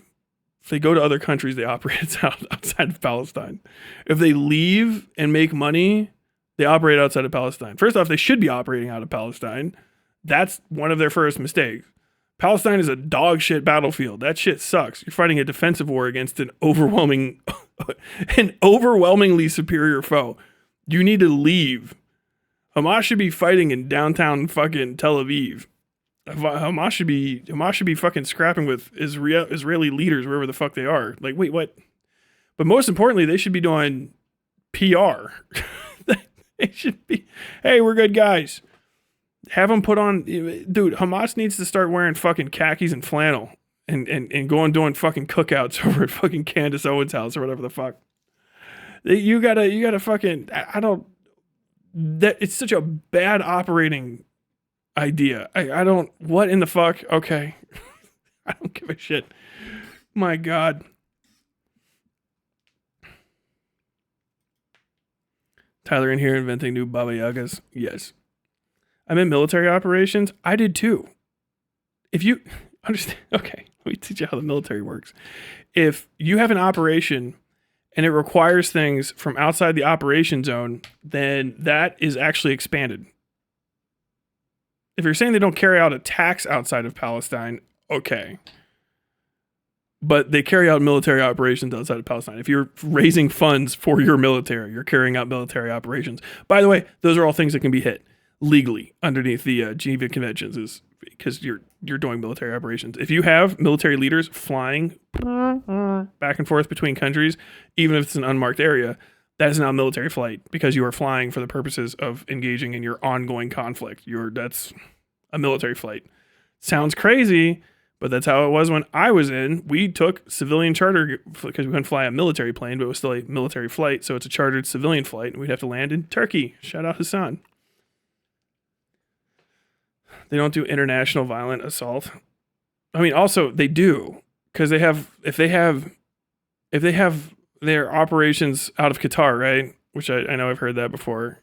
If you're directing attacks into Palestine from Qatar, that's an international attack. It doesn't matter how you feel about that. That's, if you have like a little kid's understanding about military operations, I can't help you. If you're like, where the bullet lands is the only place where the military operation is happening, okay. Do the weapons get all made? All of them, every single aspect of them. I mean, from the first fucking chunk of steel that gets plated down is forged and shit inside of Palestine. Every roll of steel right? They have to steal it or whatever the fuck. Anything that comes from outside of there is part of an international arms smuggling ring, which is part of an international military operation being conducted by a terror organization, which would be an international terror organization at that point. Once there's more than one nation, it becomes international. Doesn't matter. Like this is the same. This is what always happens. It's like, dude, don't even fight that. Who cares? Who gives a fuck? Who gives a shit?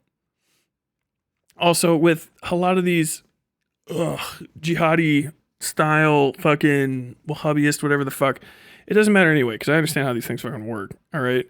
A lot of them, what is it? You pledge aliyah or whatever the fuck it is to the other organization, so they're working in cohort anyway. So like half the time it's like, yeah, well, we're only operating here. It's like, I know, but fucking AQIZ attacked us out of solidarity with you guys anyway. So you have a cellular disorganized terror organization that handshakes with other terror organizations and shares intelligence and stuff with them. So it's still tomato. It doesn't really fucking matter. So I talked about one battle after another. I haven't seen it. I was responding to you saying they should target U.S. targets. Did I say U.S.? I mean, they could. Oh, they could target targets in the U.S. They should. Why not? If you're an international, you can't ruin your reputation anymore. Do you know, like, why not? What do you think is going to change? They're already fucking carpet bombing you into non-existence. They're like killing your families and sending you to rape prisons. Like, buy a plane ticket. Like, what the fuck? We would. We do. You know what I mean? Like, America's like, oh, what's going on? Osama bin Laden's in Pakistan. Oh, we're not at war with them. No, but Osama bin Laden's in Pakistan, so let's go kill him. Yeah. Oh, let someone turn on a speaker that has 700 hours of people hemming and hawing over that while we all go out for drinks over a guy's dead body that we wanted to see dead? Yeah, I guess they can go talk or whatever the fuck it is. Bro, go fight, like, all of that effort to make fucking paragliders. This is clown show shit. Do you think that's what it sounded like? That would be crazy. If you're actually there, before the gunfire and all like the screaming, if you just heard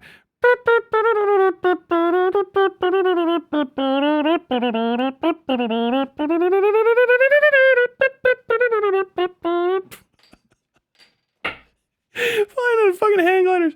So much effort. Who is the dickhead that planned that for that fucking long? Also, technically, isn't that fucking international? Oh, is that like a con? Because it's occupied territory. Oh, God, dude.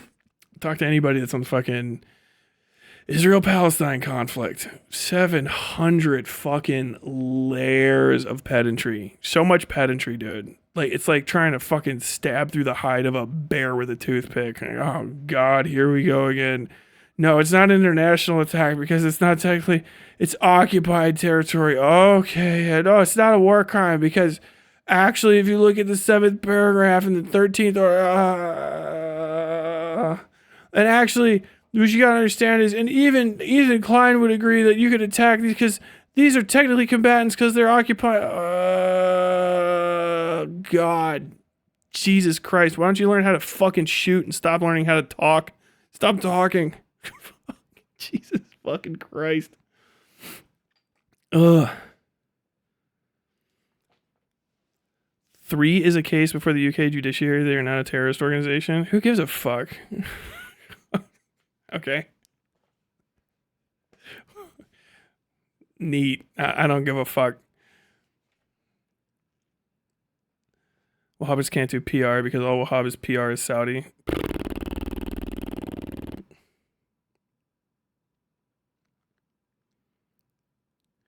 What's your take on the British Palestine action hitting Elbit system and hammering a cop?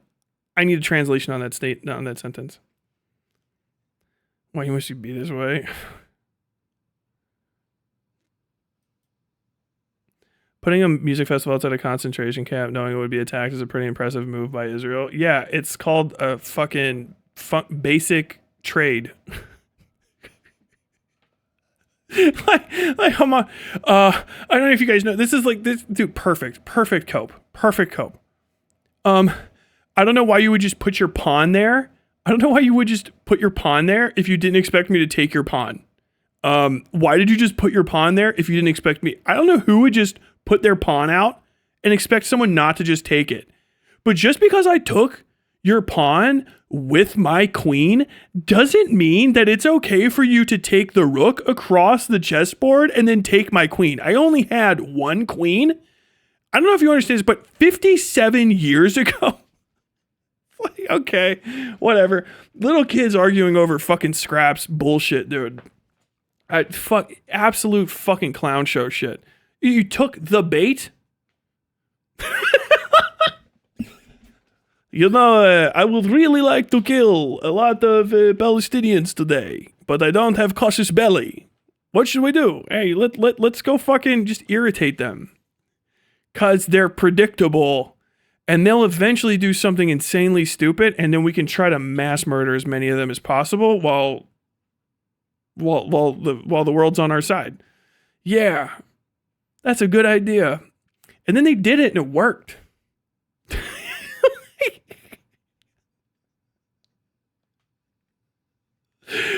It's like the most, and then what do we do instead of learning from this? We spend millions upon millions of dollars, man hours, hundreds of thousands of think piece videos and stuff going, I don't know if you understand this, but it was actually the most important thing in the world to take that pawn.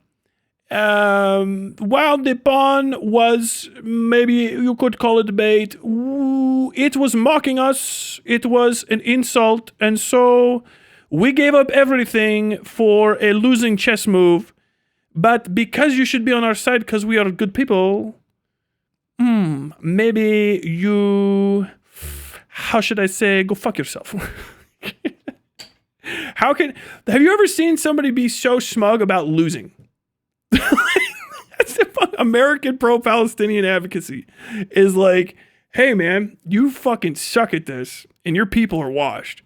They get tricked and beaten at every fucking possible moment. They're the worst. They suck. I don't know if you know this, but actually you're a Nazi. Okay, but like, okay, that's fine. Okay, cool. What are you going to do to not get washed anymore? I'm going to tell you that you should not consider me to be washed. As a matter of fact, if you look really hard, I'm not washed. If you focus, like, dude, you're not as good at propaganda as the other guys are. What is this? Is there so much of it? We are not washed. It is racist against Arabs for you to say that we're washed. What? You saying that they suck because they suck is anti-Arab racism. What the fuck are you talking about, dude? You are white too, by the way. What in the fuck? What are we talking about here? Why are you laughing? This isn't funny. I got into an argument with my uncle at Thanksgiving dinner over this. Okay. It's so fucking basic, bro. My God, this is the exact simple line of thinking I've been trying to explain to people. Dude, it's fucking pathetic. I'm just saying that the tropes you are saying about Hamas are kind of dehumanizing the Palestinians, Nakba, or shut the fuck up. Let me tell you what's really dehumanizing. Bombs, because they make you not a human anymore. I'm trying to fucking knock some sense into you guys. You're stupid. You suck at fighting. That's it. You suck at it. You know how I know? You keep fucking dying. That's all. That's the only fucking metric. It's always been the only metric. Hey, is your guy good at warfare? Yeah. How do you know? Well, he went and the other people are dead and he's not. Fuck. Sounds pretty cool. Now there's Pyrrhic victories and stuff, but I think what you guys have is a Pyrrhic loss, which is crazy. Like, dehumanizing. Bro, stop sucking at combat. Do you know what I mean? I don't know what to tell you. I'm talking to people as though they're equals. This is what that actually is like. This is just being mean. But also, I'm not even talking to them. I'm talking to you guys. If you suck at fighting, you suck at fighting. Be better at fighting and you'll win fights. Oh, well, we can't help it. They've got all of this stuff that they're kicking our ass with. Okay, those are called obstacles, and the way you win is by overcoming them or avoiding them.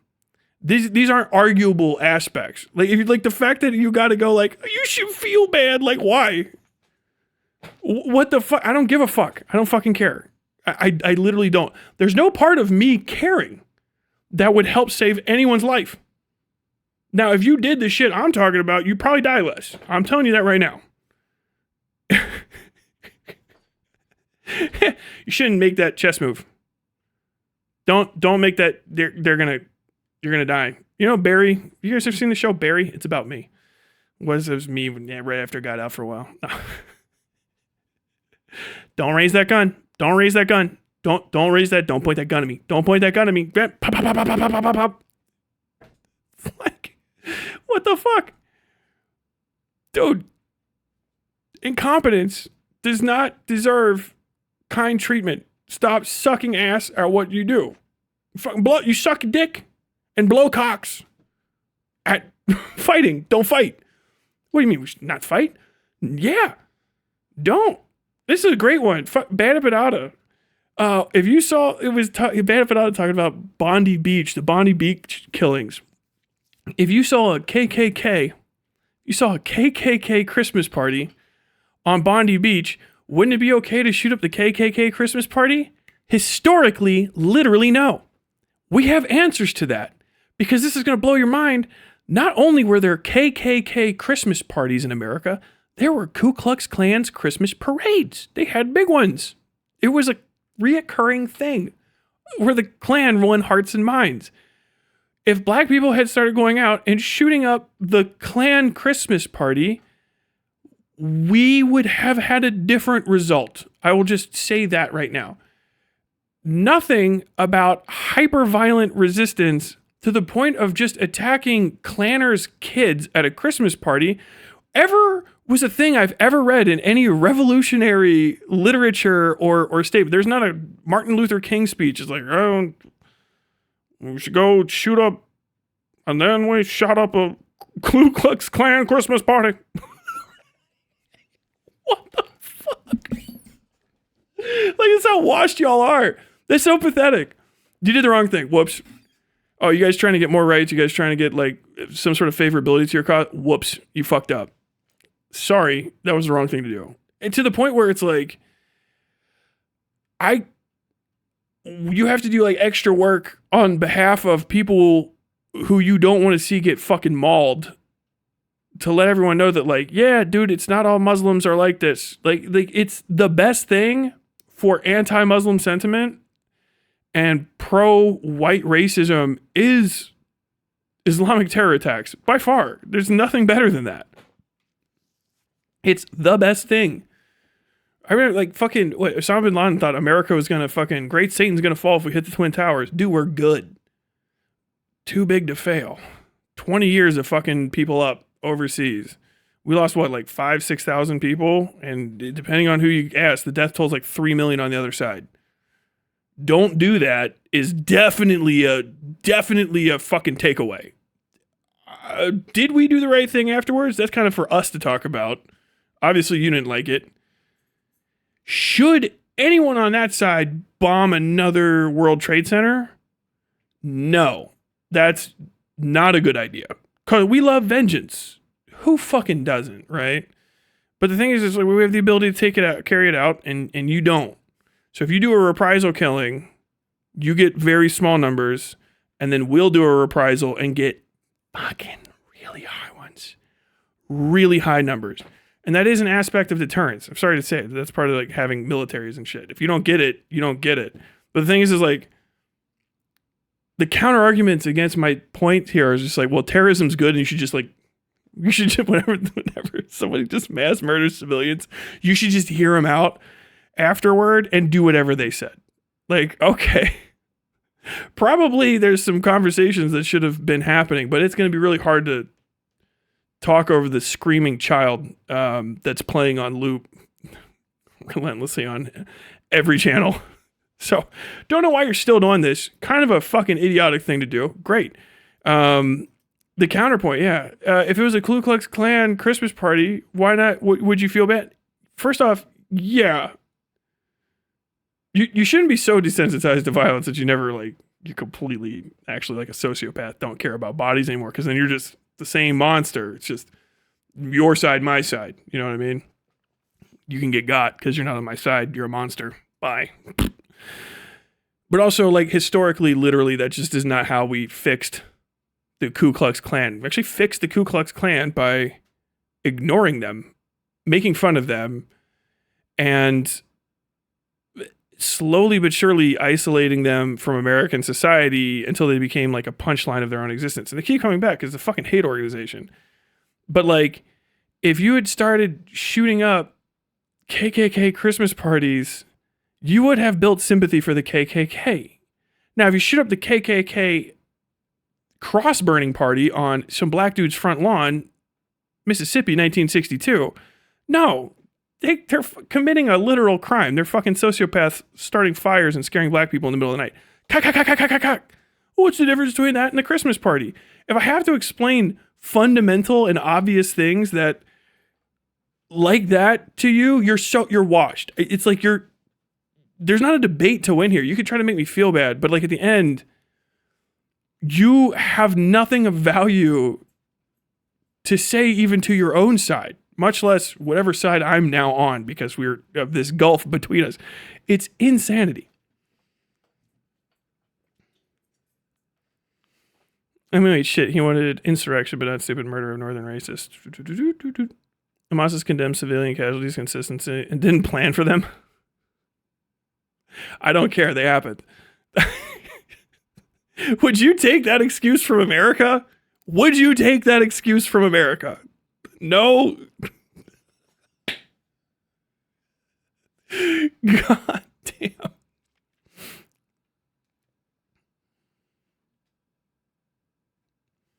People claim to hate liberals that think being morally correct in and of itself is a win, the most lib shit ever. Yes, it's because libs run shit.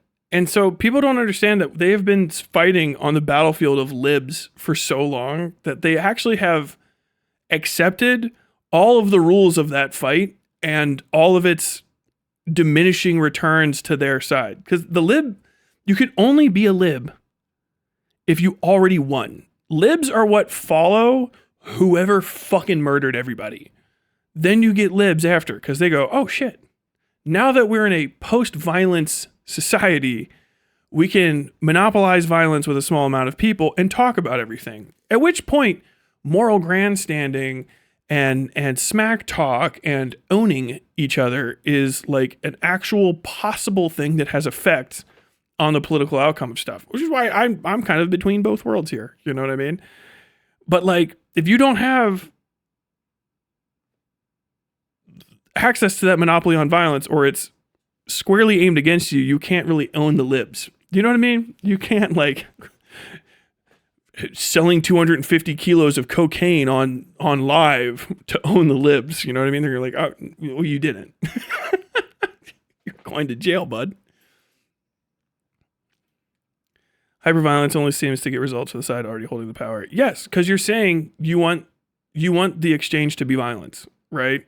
You want it to be attrition. That's the terror style violence, whatever, however you want to call it.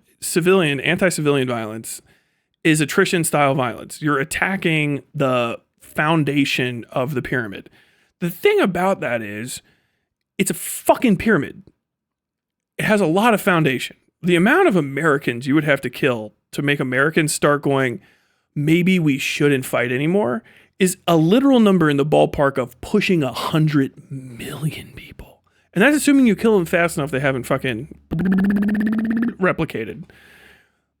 And that they don't, in that interim time, go, you. And just start fucking your shit up. Because everybody can only hold people back so much. At the end of the day, I live here. You know what I mean? Like, if you threaten my actual family, I don't give a fuck.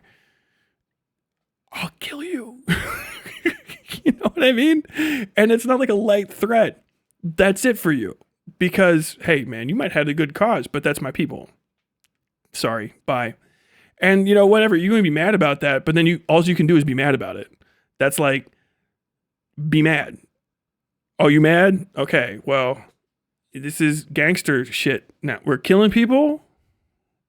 So, if you want to do gangster shit, you're going to find out how gangster we can be. And we are literally the fucking criminal overlords of massive swaths of this world. Because there were other ones, there were other gangsters, we fucking killed them. and we subjugated their entire culture. And now they make pornography for us. Or cars. Or both. Like, that's the thing. That's what's at the end of it. Do you know what I mean? And you can't do it. Sorry, it's cut off for you. Stop watching American movies and feeling like an American movie hero and then trying to fight America as someone that's not even anywhere remotely on that side. Like, you're from a place, you're not even the size of fucking LA County, much less California. You're not even the size of fucking North Dakota. You got 60,000 people of fighting age where you're from. You got 150,000 total fighting age people. We have 1 million people raw trained in our military right now. That's repercussions, okay? At the end of the day, it's nice to be nice. And if you want me to be cute to you, I'll do that. But you can't talk about fucking fighting and then also be cutesy. Don't dehumanize people. Don't talk about lives callously, but I think that Hamas has a right to fight. Okay. Do you want to have that conversation? Like, nice. Do you want to talk about, like, maybe we work around this somewhere? You don't want to do that. Keep your guns in their holsters. Because no one who has the power is ever going to fucking let it go. It's not going to happen. So you got to figure out a way to work around it, in it, and through it. And it fucking sucks. I think the fucking Palestinians might be washed over this shit. Hamas fucked up bad. Hamas fucking poured gasoline on a fucking genocide. They suck. They fucking suck dick. I would be ashamed of myself if I fucking had them. Losing, and then also if they're doing anything right, so bad at propaganda, so bad at getting their point across, so the people on their side are so dog shit at advocating for them that you are embarrassing yourself everywhere you go by being on their side. Do you know what I mean? How fucking horrible is that? Like, oh yeah, I'm pro Hamas. What, you like losing and looking stupid? That's crazy. Well, at least they're cope. If you have to say at least, it's cope. What about your whataboutisming? Getting bottomed? What the fuck? Don't do that.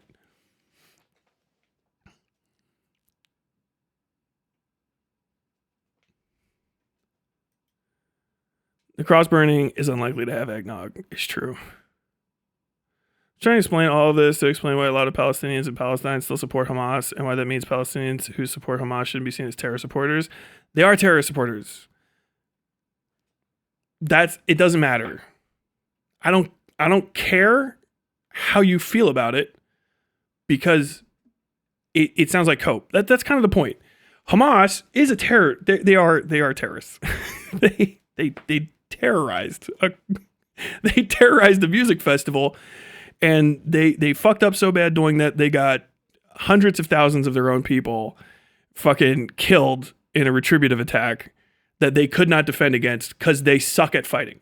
They already knew they couldn't win because they suck. They've been fighting there for forever. They knew they couldn't defend against the reprisal attack that was coming. They did it anyway. And then they got their shit pushed in, which is stupid as fuck. That's just a stupid fucking thing to do. That's what that is. So if you support that, you look stupid to anyone on the outside. Now, whatever's on the ground is happening. Okay, I don't give a fuck because I don't know ever. Because I can't believe anyone that talks about that because it's so propagandized, and the people there in every aspect between me and those people are so fucking untrustworthy that who the fuck knows what happened. You can't listen to a single conversation that happens between any of the people that are like studying this and are in the Anglophone world, and any of them agree on the same thing happening. I was listening to Lonerbox and Chris Kunzler talk, and there's parts where people can't agree on how a letter was read. Do you understand how fucking weird that is? It's like, what are we listening? Is this another Israel-Palestine debate? Yeah. So it was the Camp David Accords, and somebody went there, and they were a little moody, and they didn't have their coffee that day. So, like, well, I think they did have their coffee that day, and I don't think they were quite as moody as is reported in these other 3 books. Like, oh, Jesus, who gives a fuck? What? Like, this is the casus belli. This is the great fucking... Dude, just make some shit up.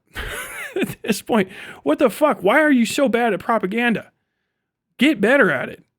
Stop this fucking holier than that smart fuck shit. Just be like, yeah, they're rocking. Lie.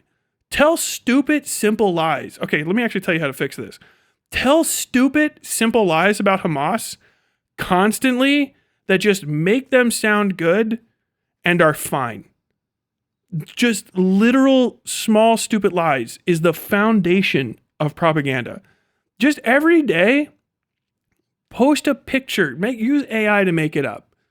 Post a picture and say, Hamas, thank God for Hamas. They gave a pound of sugar to a fucking orphan family in need.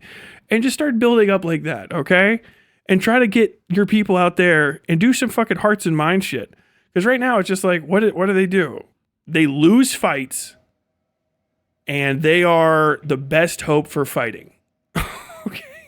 So Glass Joe is your guy? You're Glass Joe from Punch-Out, the first dude? Yes. Okay. All right.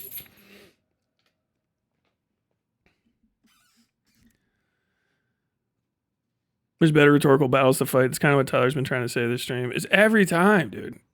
Who like you're talking up to me, you know what I mean, at this level. I know all of this. I know all of it. I just can't even entertain it. You know what I mean? Because it's such a bad idea. It's already been tried. You know what I mean? All these people, every fucking person is fascinated by Israel-Palestine. 700 years of fucking history in their fucking minds. And none of them can't help but constantly repeat it, even though they apparently know it all, which is like the biggest indicator. It's like, okay, ignore that shit. Oh, Tyler, they use the sugar for cookie rockets. Oh, no.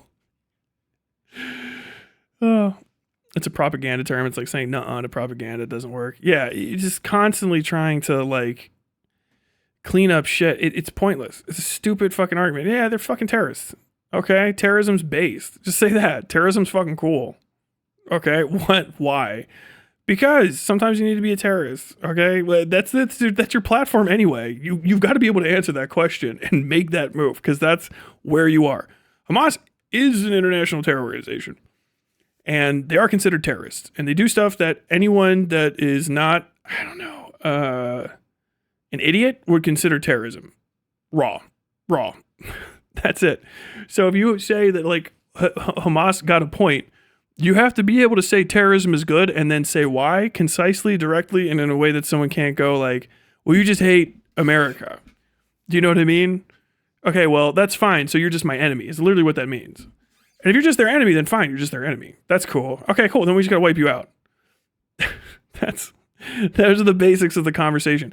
All of this fucking yap around that everybody does relative to the Israel-Palestine conflict always just comes back to that. It doesn't matter. That's why I say I don't care, because I don't. It doesn't matter.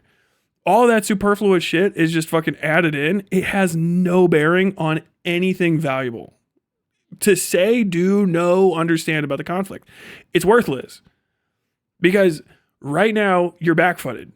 You take L's. So you even having a military seems stupid. I don't know if people understand that about Hamas. It seems stupid to have a military because they don't ever win. Do you understand? Like, America having a military is great. Like, America's lost. Yeah, but you can like name the times, and it's like a whole country, and it has an entire period that we studied like crazy to not repeat, and then we don't repeat the failures from those incidents. Which is why our fucking casualty rates are always going down. Now, who the fuck knows what's going to go on with this Venezuela shit? Goddamn. But with like Hamas, it's like a daily thing that y'all get watched. And like their successor organizations from before them, PLO or whatever the fuck, they sucked too. They were also really bad at this. So it's like, okay, so when you have military, a military of any sort, your Hamas, they don't ever win fights that they need to win, and they only seem able to kill civilians. True or false? Well, they'd have killed soldiers. Okay, but have they killed enough soldiers to make the soldiers stop killing them? No, is the answer. The answer is no. It doesn't matter. It's no. Because I can see the flattened buildings. Okay, there's a lot of countries that would flatten America like that. You know why they can't? Because planes and better at fighting. That's it. There's no other reason. Better at fighting, planes, and bribes. Bribes, very good. Bribes first before any fighting. Bribes are good. So if you keep raising money to have this fighting force that always loses but kills civilians, everyone's going to say, so you're just terrorists. And they're right by that established series of facts. And then when you try to go away from that and talk about other, and I'm going to say this, unimportant horseshit that you think is valuable, but no normal person is going to hear and go, okay. Well, if we go back to the Yasser Arafat and the Paris Peace Accords and the Camp David, any normal people are going to go, what? Okay, what? Let's roll this back to, you need money. You're raising money to fight Israel with Hamas. Yes. So you support Hamas. Yes. They don't win fights like a real military would. No. Your country's flat. Yes. And all they do is kill civilians. Yes. Okay, you're an idiot. No, that's dehumanizing. No. I'm talking to you man to man. That's stupid as fuck. That's fucking stupid. I don't know what you could say to me you would have to say so much important stuff to really change my mind. Now, this doesn't mean I like Israel. I think they're a bunch of fucking jackass fucking Nazis, basically. They're doing a mass genocide. There's nothing I can do to stop it. At all, except for vote in elections for people that are not favorable to that and do my due diligence on my elected officials, because I would rather not balkanize my country through violence and live like, and I'm going to say this in the nicest way possible, the rest of y'all do, with no bargaining chips in this earth and no vote, and still unable to kill all the people that their deaths would bring about some sort of change. Why don't you give up having a slightly higher spot? No. And yeah, this is it's just bad. It's terrible advocacy. You know what I mean? Like, when you look at the people that are talking favorably about these issues, just literally do the thing where you take out the proper noun and switch in a noun for somebody you don't like, which is a fundamental of doing actual propaganda. This is that Socratic? No, Socratic dialogue is eternal questions, right? I can't remember. So basically, one of the best ways, this is like some fundamental game theory shit. Game theory is something you should study so you can learn how to win stuff. Okay, life is a game. Play it. PlayStation.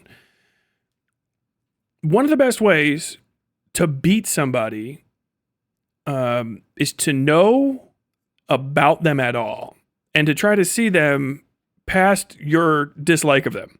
So take what you know about them outside of your anger and your piss pants frustration and the propaganda you believe about them. Take the noun out and just replace it with country X, right? Or person X, and see what it is about them that is good or bad, pros, cons, and try to weigh them independently of your feelings about them. Once you can do that, you have to do the harder thing, which is do that to yourself so that you can find your own fucking weaknesses. If you can't look at yourself and take away your own, opinions of your side or yourself and try to weigh it without your pre-existing, biases and stuff, you're going to take L's because you're not going to be able to see your weak points. This is one of the biggest things about pro-Palestinian advocacy. It fucking sucks. You fucking suck at it because this has got nothing to do with Palestinians. I don't fucking know those people. I don't. I'm talking to white Americans predominantly right now. Ironically, Western Anglophones. who have turned this thing into the most important thing for them, but it's really not like they don't seem to give a shit about the Palestinians. It's all just like a series of what do you call those? Not skill trees, conversation trees. Flow charts. It's a series of flow charts to make themselves feel good about a situation that is like politically they're aligned with, and they feel like it's supposed to be important. It's just like cult of personality for a losing cause. And if you actually give a shit about the cause, none of that helps it.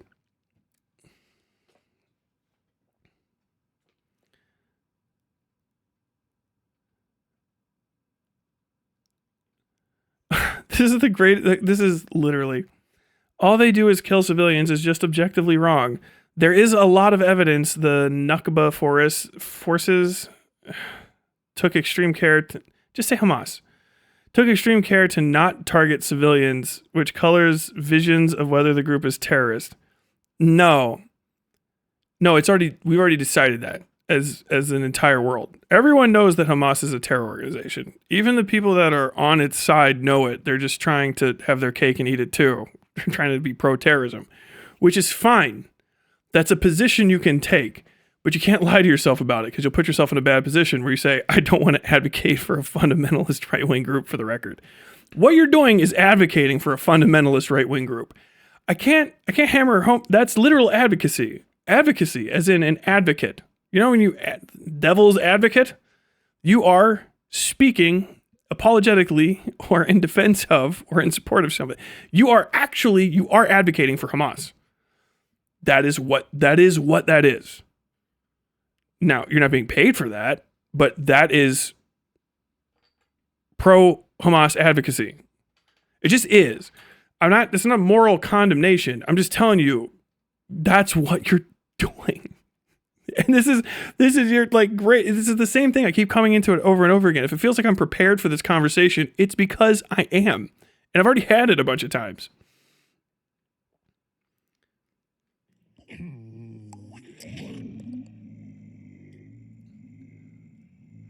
my opinion, it's because a lot of those American leftists are racist, and focusing energy on IP allows them to ignore and advocate and research on any homegrown issues. Oh, that is so true. Unironically, dude, the way that people talk about these, foreign terror groups and stuff, and Arabic people, is insanely racist. Fuck, dude. God. Banafanatas comes off racist as shit. He can't talk about foreigners fighting against American occupying forces without being extremely derogatory to them to make us look bad, which presumes already that Americans are good. Do you understand? Like, it's Americans are very good, and have a high esteem of themselves, but these dogs, these goat herders and goat farmers that you massacred, these fucking losers with no agency in their own life that you just slaughtered, you just pissed in their fucking eyes and mouths. These fucking reprobates, these loathsome creatures you just strode over. Like, God damn it, dude, have respect for my enemy. God. Me and Al Qaeda standing shoulder to shoulder, looking at you like, what the fuck? Al Qaeda, why did he say fuck me for? He said fuck 50. Why did he say fuck me for? So brave for caring now while doing nothing. And it's still doing nothing, but yeah, it's extremely condescending. I'm like, this is, you're dehumanizing. How? Do you even know what that word means? I'm talking about these people as though they were my equals.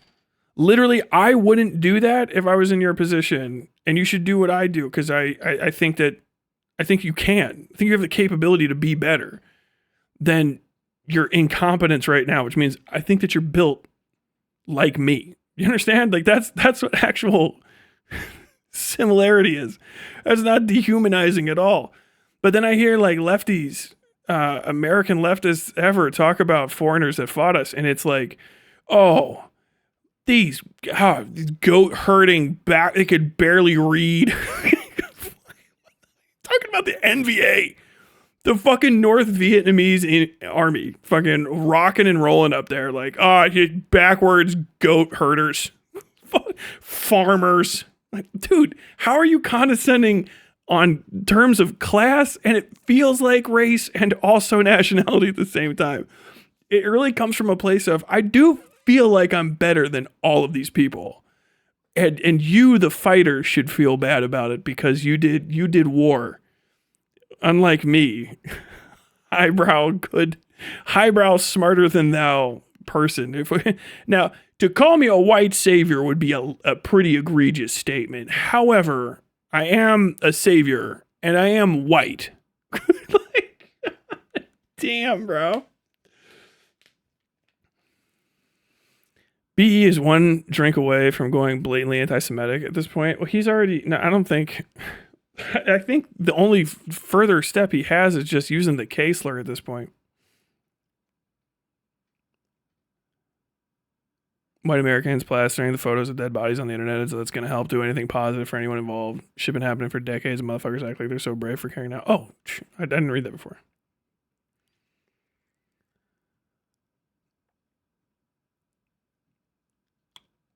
Which is fine. I mean, it is, dude. Like, I'm not gonna... I try to maintain, like, an amoral standpoint. I try not to argue from, like, these moral standpoints. I don't think it's valuable, because if you have different morals than somebody, all you can do is agree to disagree, and then you just waste your time talking to them the whole time. Vosh with the sub-Saharan Africans. Yes! Vosh with the... These white people live like Filipinos. You remember that? They live like a Chinese peasant or a Filipino. How do you do that?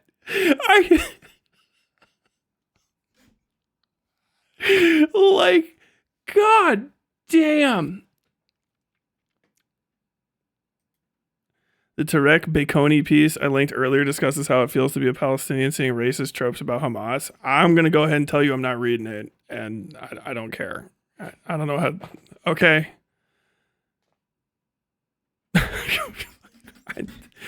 All right. What does that have to do with Hamas sucks at fighting? And they just did kill civilians. And that seems like the only thing they successfully did. And if they did more successful stuff, the best they can do for advocacy for their cause is, I suppose, a chatter trying to share a think piece. in a 200 concurrent streamers live stream. Washed on so many levels. You're not making a good case for yourself. I don't give a fuck. Okay?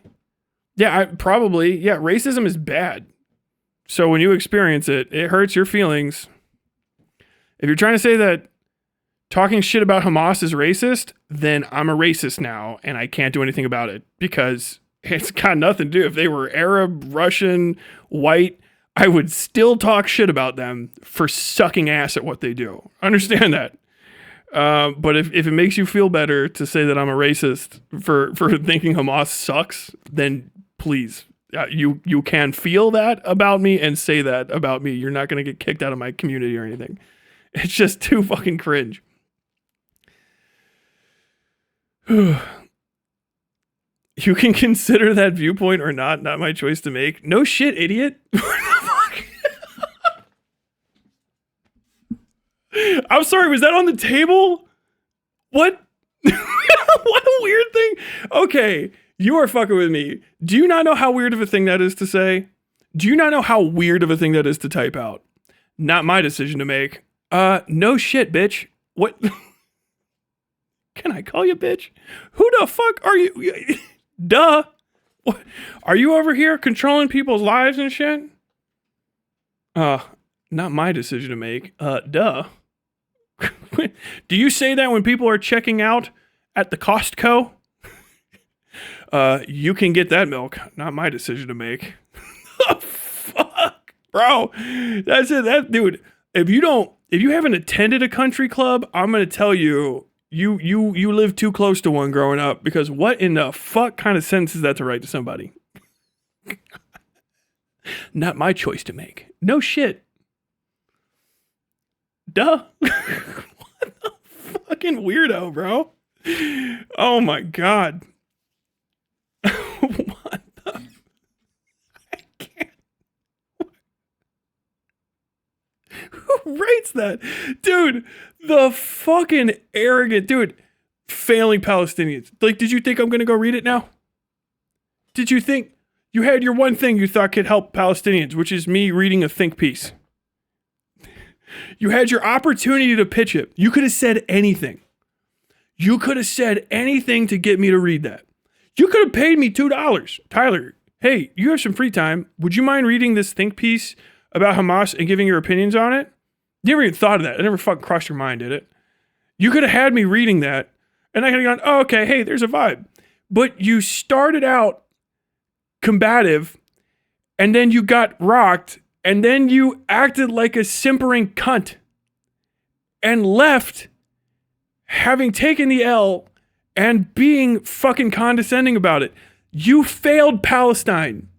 You just did it. You failed Palestine.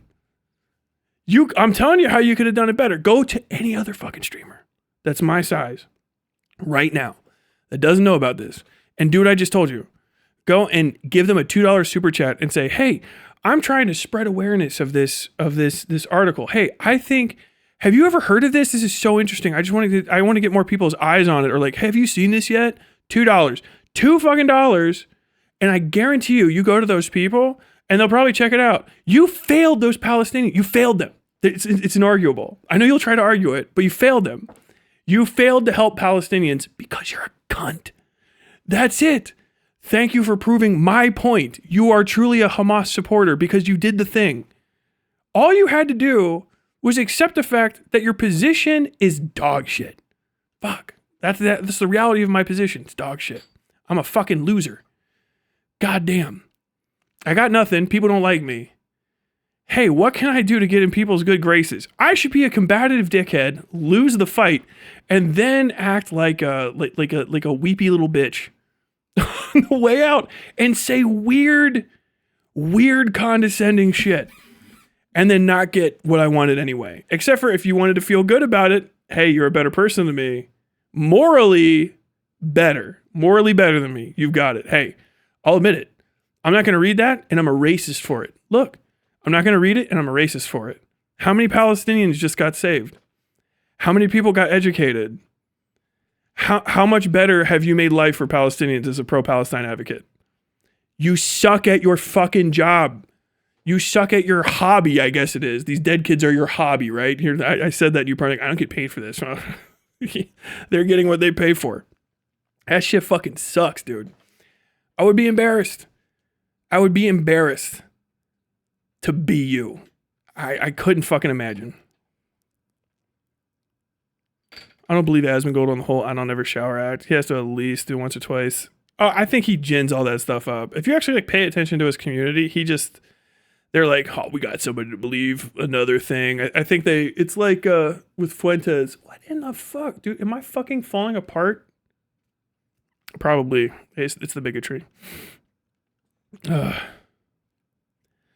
Tyler, did you watch Warfare? And if you did, what did you think of it? Did I watch that? That sounds really familiar.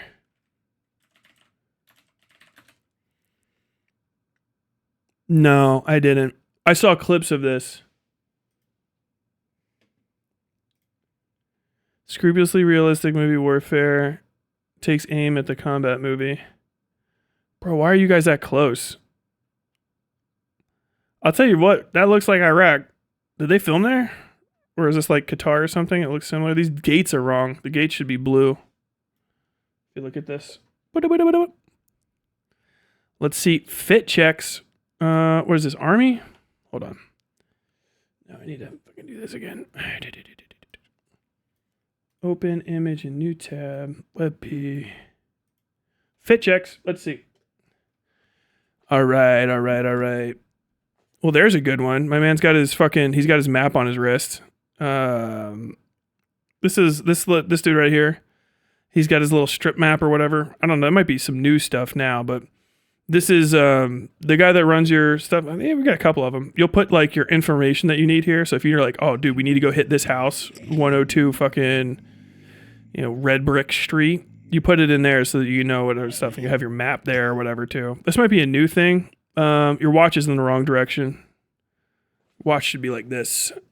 You know why? So you can fucking see it That's what people say. You know why? Really? You always wear your watch like this so you don't fucking catch it on everything. This catches everything. This doesn't. But you have to have a watch on. So I got made fun of all the time, but I used to wear my watch like this all the time.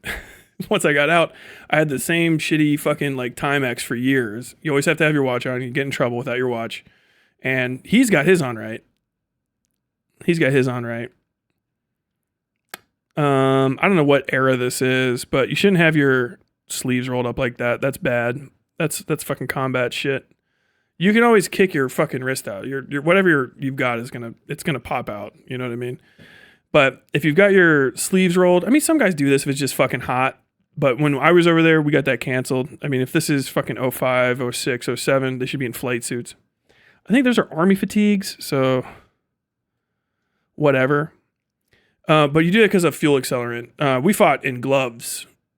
Nomex gloves, fucking down to my forearm. Sometimes wrap your watch over it, cut a hole in it so you can see it. Because they have fuel accelerant on all the fucking explosions. So, like, you have no face. Like, glasses, full Gore-Tex mask. Oh, I found that the other day. I was going to show you guys. I found one of my shooter masks. I look like a dead-ass terrorist, for sure. American terrorist. I got to do it for the memes. I give you permission to believe what you want. $2. Thank you, Patrick. But I mean, yeah, cover it up because you put fucking gas in a bomb. It's nice and cheap and it'll fucking hit people and just burn like crazy. Navy SEAL movie made by a Navy SEAL. Oh, okay. So a bunch of this shit's probably fucking made up. I don't know about these sights. I don't know enough about aim points, but that looks a little low. I've never seen an M4 with front sights on it like that. I mean, it's not like they don't exist, but yeah, why? What is going on there? This M4 has front iron sights, but no rear sights. I don't know if you can see through there. I don't know if you can see over that fucking perk either. I don't know. Maybe they know something I don't. But we always took those off because we had full Picatinny rails on the top. We have M16A4s when I was over, so the whole top is smooth. Obviously, I can take the carry handle off. ACOG, and then you usually don't put anything in front of it. 3-point sling goes underneath, which is a whole kit and caboodle type deal. Got the Surefire over here. I had the big one. Big fucking Surefire. I hated that thing. I love that thing. I miss it. It's very heavy. Flashlight's like this long, but it'll turn your fucking brain off if you get shined on you, which is the best deterrent. Oh, there's a guy coming. Okay, well, you're going to shoot him? No, you shine the fucking brightest flashlight that's ever existed in the history of mankind. You go, oh. Go back. Like, what happened? Oh, did somebody get shot in the middle of the night? No, the fucking Marines are out there running around people's backyards. Shine a flashlight on me, so I went in the house. Okay, cool. Didn't shoot anyone? No. Does Hamas shine bright flashlights on anybody to get them to go back in a house? I hope so. It's a good technique. My man's got his deployment mustache, but it's not in the regs. Past his lips. Points off. Oh, sorry. Points off. Let's see. We're gonna zoom in here. Oh god, I miss these stupid fucking things. This is a little fucking perk 10, whatever the fuck something. Perk something. Perk is always this is the headset radio. These things are fucking wonderful, but we never had enough. So sometimes you'd have one, sometimes you wouldn't. I like them because I always had, especially on my first deployment when I was doing the most amount of patrols, I was the fucking back guy in the very back of the patrol. So sometimes I didn't have them and sometimes I did. I had to walk backwards to watch the back of the patrol. I know, right? 1, 2 steps forward to check where you are, 3 steps back. I spent hours walking literally backwards. And the thing is if people take a cover position or a concealment position and you don't have one of the fucking headsets, you can just get lost immediately. So there's a lot of times where I've turned around in Iraq, I mean like probably 2 or 3 times per patrol, where I was not in the immediate sight of my battle buddy and had a complete freak out. Now, this took 2 seconds to remedy because, it's literally like that second that they passed out of thing. But I remember one time I was in trees and we had to go down and I couldn't hear anybody and we were in a fucking like sniper alley, so it was low and like fuck, I haven't heard anything from anybody in a while. We were down for a while and I didn't have any headsets on. Fucking jumped up and I remember I was walking around out and I got back up on the road. I looked around and I couldn't see anyone. I was like, I know they didn't fucking go without me because I couldn't see any footprints real far away, and I just snuck back into the cover because no one saw me leave either. Because we're thick trees, Iraqi fucking irrigation field, so I'm down like a 4-foot ditch on the side of a field, very similar to what fields look like in America, but with palm trees. Unless you're in a part of America with palm trees and fields, and it looks just like that. Shout out Louisiana, probably. But I'm in that defilade and stuff, and then I hear everybody start moving. I'm like, fucking goddamn it. Like, dude, your adrenaline spike through the fucking roof. You have no idea. You got adrenaline spikes that are through the roof from walking? Yeah, ho. Try war sometime. It's a great drug. Get you fucking absolutely cooked.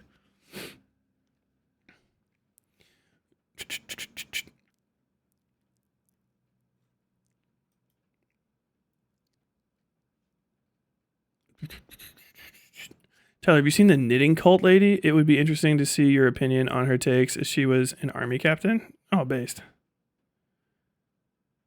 They're trying to say the Brown University shooter suspect was found dead right now. Found dead in New Hampshire, my house today. It was, if it's actually like a person that knew them, I wouldn't be surprised. That's why they couldn't find them. They just went home and killed themselves immediately after. Avi Shlaim, Jewish Israeli historian, supported the case before the UK judiciary and filed multiple briefs in support of removing the designation of terrorist for Hamas. I think this matters because it affects how consent for genocide is manufactured. Going to drop it entirely now. Okay. Thank you for adding that. First off, it still doesn't matter because it's the Britain is inconsequential. Also, I live in America, so I don't give a fuck. I don't know how to hammer this home. Like half of the world's Jewish population lives in my country, and the other half essentially lives there, with the median amount of like 5 or 6% spread out throughout the world. UK's opinion on Israel is so fucking inconsequential to me. I could not imagine what would have to happen for me to care outside of they put boots on the ground in Tel Aviv. If it's not that, I don't give a shit. I don't care what international courts do when we're not giving them the guns to enforce their will, because it doesn't matter. Germany's going to write another sternly worded letter. Okay. Well, can Mauritania get on the horn real quick and say that they're upset? Great. God damn it. What do you got? Okay, are these clickers? Back to the matter at hand. These are not goggles I'm familiar with. These are fancy fuck goggles, I guess. Maybe this is like, you said these are Navy SEALs, I suppose. Those must be Navy SEAL goggles. They look fucking horrible. They're really thin, so it's probably nice and it looks good on camera, but they're going to be too close to your eyes for using in Iraq. That's probably why nobody's wearing them. My man's got normal goggles on back here, I'm pretty sure. When the goggles are really close to your face, right, then there's not a lot of space for heat to get away from your eye, and they fog up fast as shit. Any glasses that are close to your eyes, if you have to do any fucking activity, anyone who's worn sports sunglasses knows too, they fog and they get wet. And when you're in Iraq, especially, I don't know, this looks like fucking Iraq. Maybe it's Afghanistan. I don't know what it is in the movie. You get hot, man. You just fucking sweating nonstop. My man right here, he's wearing the correct. Those are my old. Look at them. I can't remember what the fuck they're called anymore. But these goggles are it. Those goggles are the correct kind. Those, I love them. I love them and I miss them. Ooh, I miss you.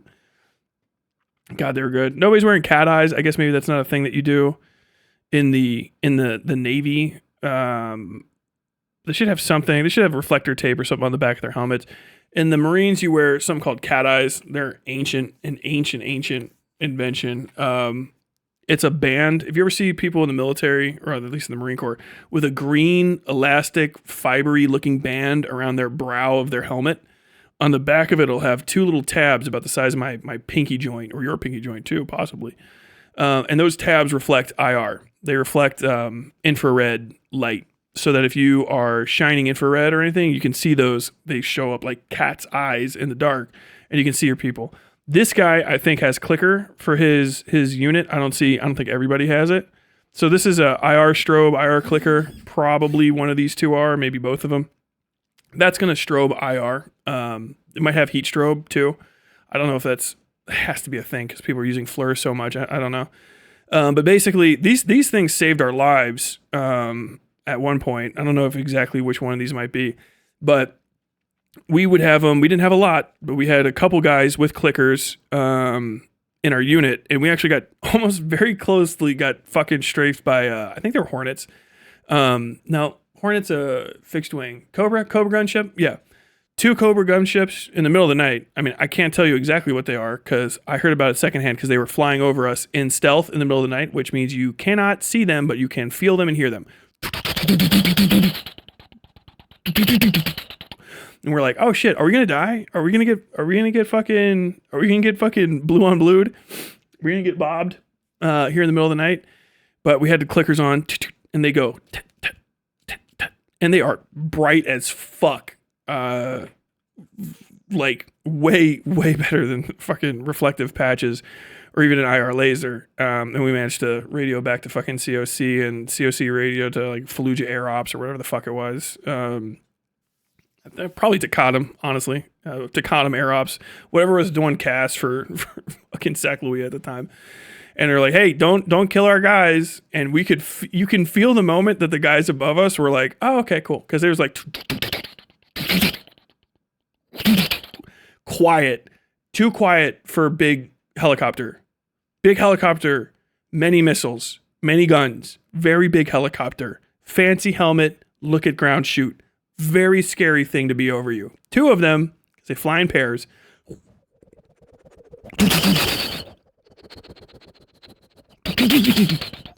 What the fuck? Guys, are we gonna die?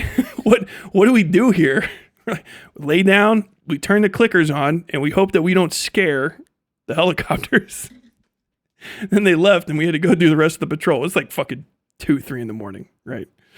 Goddamn, completely blackout, right? By the way, no lights. We're in NVGs, so I'm not any good NVGs, baby. Oh my god, I'm wearing fucking 7 Bravos. I think I'll remember that designation for the rest of my life. The worst fucking NVG in the history of mankind. 2 eyes. One optic for 2 eyes. The fucking 7 Bravo. I don't know why. Gigantic. It's the old thing you'd see come down. I think it's what's his name has. No, he's got diopter types. It's 2, a big bar, and then 1 in the middle. No fucking depth perception at all. You cannot see. I mean, if you the best way to do this, put your finger in your hand like this in front of your head. Put your thumb on your forehead, and where your pinky comes out like this, make a circle, all right? And then bring that circle back to right around your second knuckle, and then look like this. This is what you can see. This is all that you can see, actually. Like, that is what you can see going forward. But bring it, like, right here in front of your eye, okay? And then imagine both of your eyes are going through it. But it's out there. That's how far out it is. So all of this that you're normally used to is gone too. But you're seeing in front of your eyes because the eye cups are right there. It is disorienting. I almost died more likely from wearing those than anything else. I fell into a fucking... I actually don't know how deep the pit was because I didn't fall all the way into it. I was walking and just went floop straight down because my right foot fell into a hole. I don't know where that hole is on the patrol map anymore. And I just went because it was the middle of the night, different time. And I just managed to land I physically altered my fall. I don't know how to say it any better, like Mario, and just and I crumpled my entire body down onto my leg, like as slow, like my left leg that was still on the ground, and just like, whoa, because we still had to be quiet because we're not the only people that have NVGs. So, if someone's like, oh fuck, people are out there, you might just get shot by someone who's like, get away from my house, who knows? Dude, oh my fucking worst goddamn heart into the fucking stratosphere, and I still don't know how deep that was. I could have fallen into like an open, irrigation channel or something and just drowned. I have no idea what that was to this day, actually. Other guys I know fell into open shit pits, which is fucking hilarious. Opinions on the quesarito coming back? I don't need Taco Bell, but my wife's probably stoked. Chopper pilots checking out Terminator visions. Oh yeah, they can see everything, dude. Let's see what else we got here. Small surefire type deal. I call every fucking rifle mounted light a surefire because I'm an idiot. Don't take that too serious. Basic fucking, I think these are Mitch helmet setups. These are the new NVG plates. I would prefer the old ones that clip around the front. This is like the fancy kind. When we were overseas, a dude took a fucking AK-47 round to one of the old style NVG plates. That's a solid piece that just bolts down onto the front of the Mitch helmet or whatever you call it. We'll call it a Kevlar. I say Mitch helmet because I played Tarkov. That's the only reason I know that word. And that plate took the fucking 47 round because it's like a steel plate and then Kevlar behind it. And he got fucking shot. Boom, forehead with a Kevlar.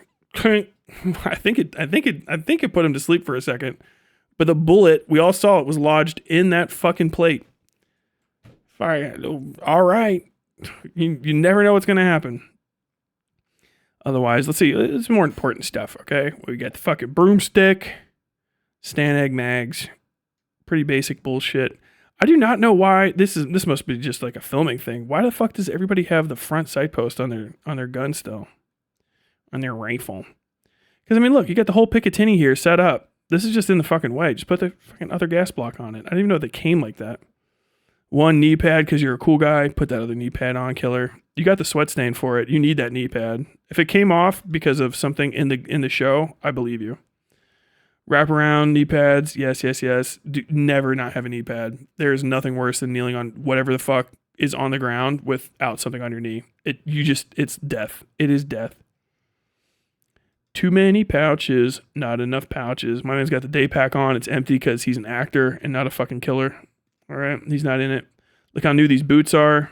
Judged.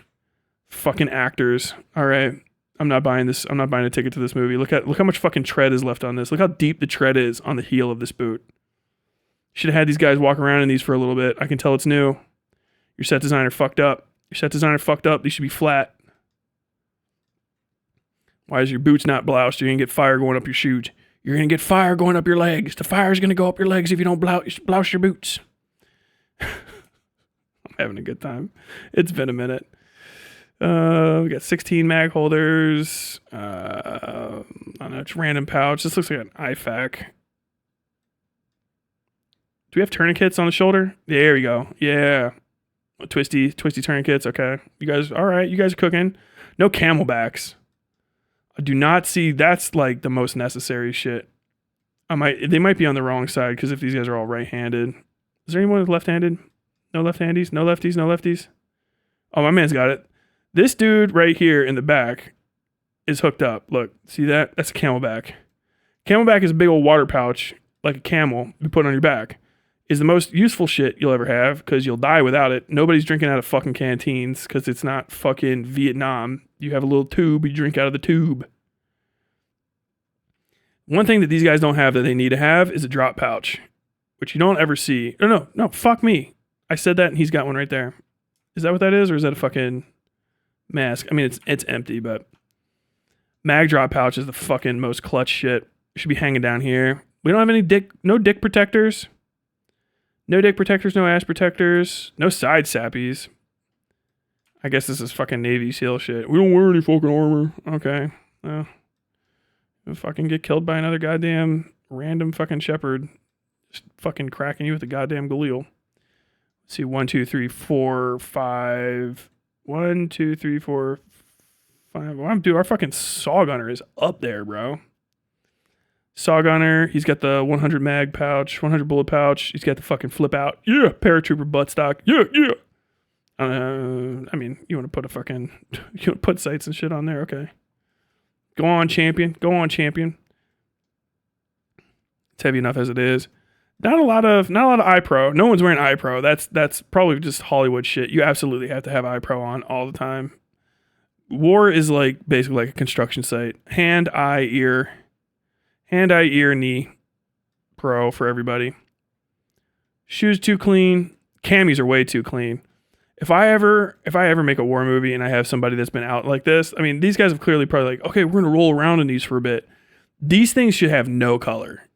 Like, I'm not kidding. Like these fucking ripstop just turns colorless after you've been doing this for a while. You're the acid in your fucking sweat or whatever the fuck, running around in it, sliding around on it, it leaches all of the color to the point where you can see it like where your fucking flak jacket and stuff are, and everything else will be done.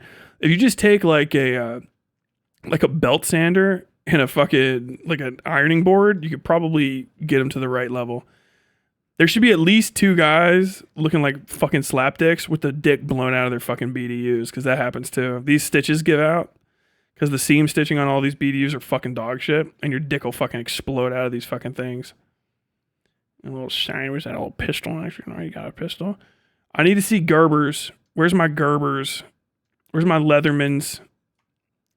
I bet if we watch it now, I do kind of want to watch this. These are too clean. I guess this maybe he just got over here. These things should be scratched to shit. They should be scratched crazy, especially because you guys are walking around like dildos without them covered up because you're on a film set.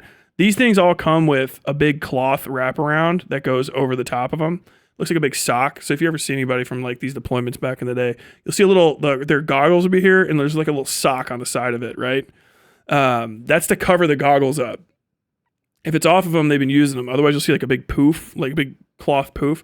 It's to keep them from getting fucking obliterated by sand, which will happen over and over again.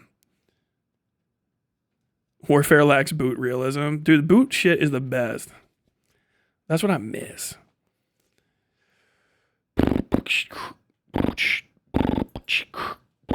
Oh, my man's got fucking sneaks on. What are you, the Terp? Is this guy a Terp? Why is he in fucking kicks, dude? You going jogging? Are you going jogging? Oh, by the way, the reason that you have to have these kind of fucking military boots, right, the right kind, is because they got fucking stab plates in the fucking soles of them. That's it. If you don't have the right kind, they don't have stab plates in the soles. You can step on shit and get fucking little punjies in your foot. Not even because somebody put them there, just because fuck you is why. Okay, we're moving on from all this. Someone asked about, I wanted to get to that fucking BEMP stuff before I run out of time. Michael Burns, FD, channel dashboard. Okay. X.com.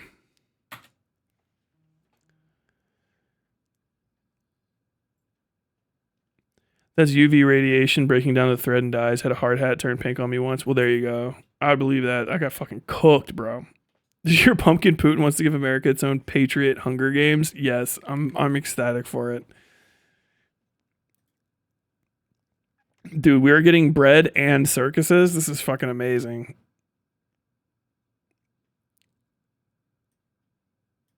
What?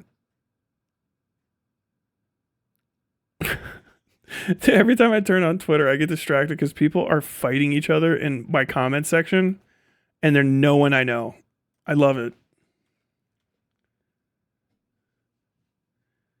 Oh, something really bad is about to happen. Elon Musk tweeted, "The future is going to be amazing with AI and robots enabling sustainable abundance for all." Dude, there's something horrible is coming down the pipeline. Dude, every time you see a fucking like right winger be positive ever, assume horrible things have happened or are about to happen. They're never happy. They're naturally unhappy people.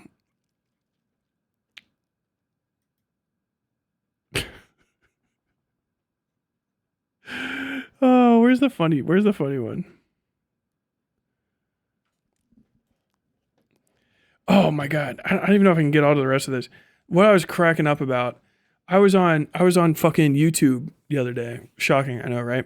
And I was looking at YouTube posts, and a Bana Banata post came up, and he was mad about the New York City comptroller race.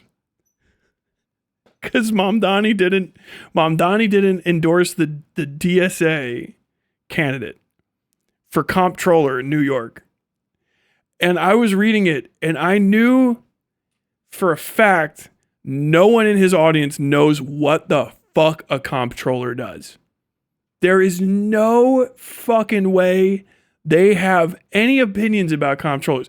That is so deep. That is so deep into statecraft to like get into like accounting. Get into the specifics of like money management. That shit is beyond the comprehension of your average Bandit Banana fan. There's no way. Opinions on a comptroller is crazy. Because it was just loyalty. By the way, it was just a loyalty thing. He's like, oh, he didn't support the DSA candidate and instead went for a liberal Zionist comptroller. Fuck. Watch out now, everybody. I thought you guys didn't like electoralism anyway. Is like electoralism dead, or are we really concerned about comptroller races? is this beating the horse? Is this just beating the horse? The comptroller race. Hold on, I almost got to fucking wait. Let me just even look this shit up. I was too busy to start a fight over it. I didn't care. Okay, come on, give me the posts. Give me the posts. Epstein. Noam Chomsky. No, that's not it. It's gotta be on the live.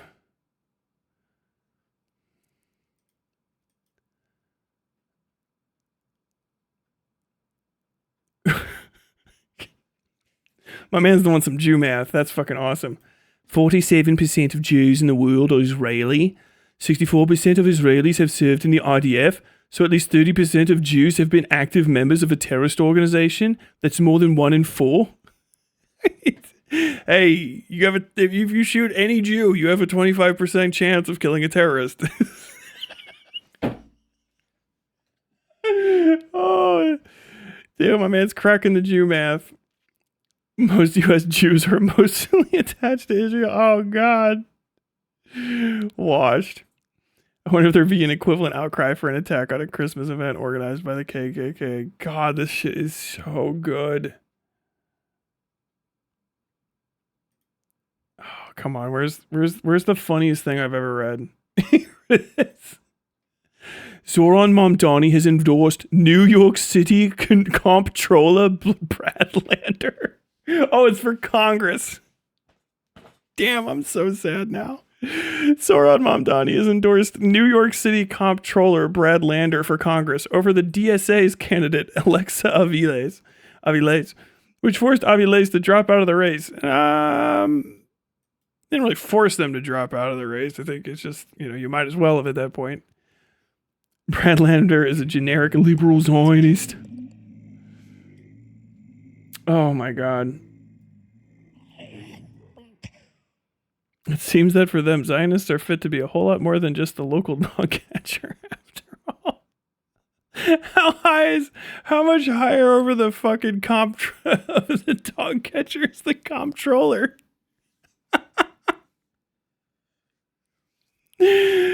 Oh my God. Happy Hanukkah, everybody. What day are we on? Oh, fuck, that's funny. God damn it. I'm so depressed.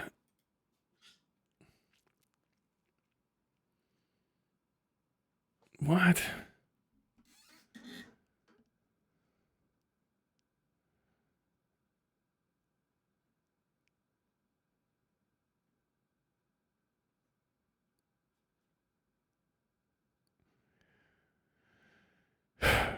What is... Okay, I don't know. Banana is talking about New York City politics. He is cooked, dude. I can't imagine. Like, what? You've got nothing to talk about at that point.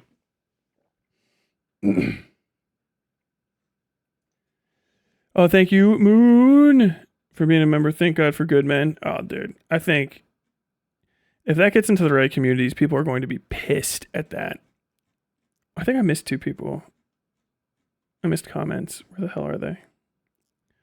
Online lefties stay doing nothing. 3 emails and I am getting a local road repaired because we had a slight surplus. Wasn't the only organizer, but still. Base. Yeah, do anything. Get online and talk about New York City, and you're not from New York. That's what you should do. I was rewatching your VOD covering Hexas War Crimes. Want to know what you think about Spec Ops: The Line. That's right. I like it. Dog shit game.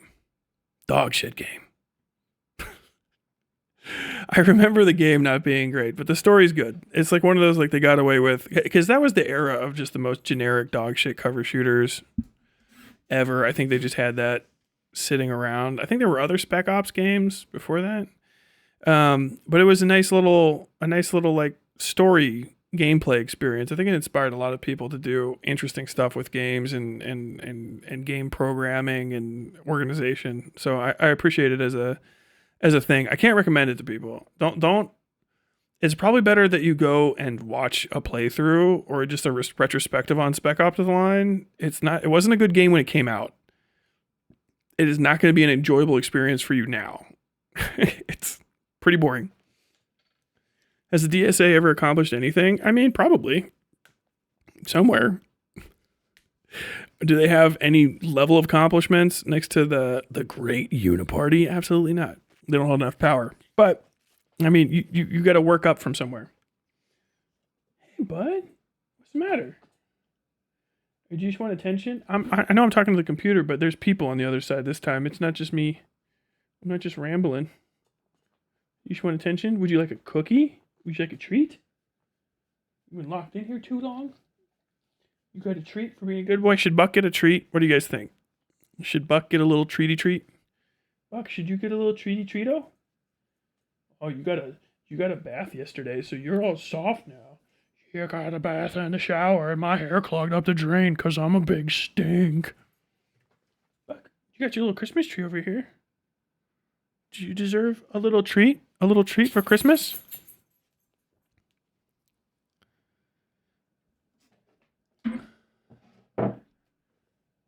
Oh. These are so big. They're so big and heavy. No hands. Stay. Down. Down. Down. Down. Stay.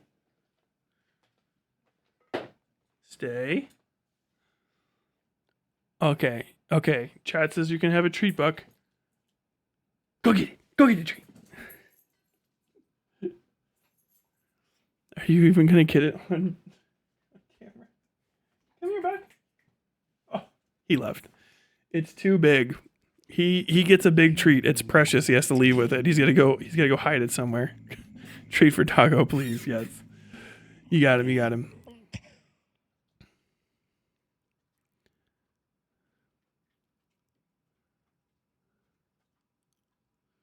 My stance on Israel-Palestine is that my country is turning into some kind of Christian authoritarian ethno-state, and so I don't really care about the Middle East. Perfectly reasonable. You have to have a lot of privilege in order to give a shit about other people's problems, man. It is hard to do.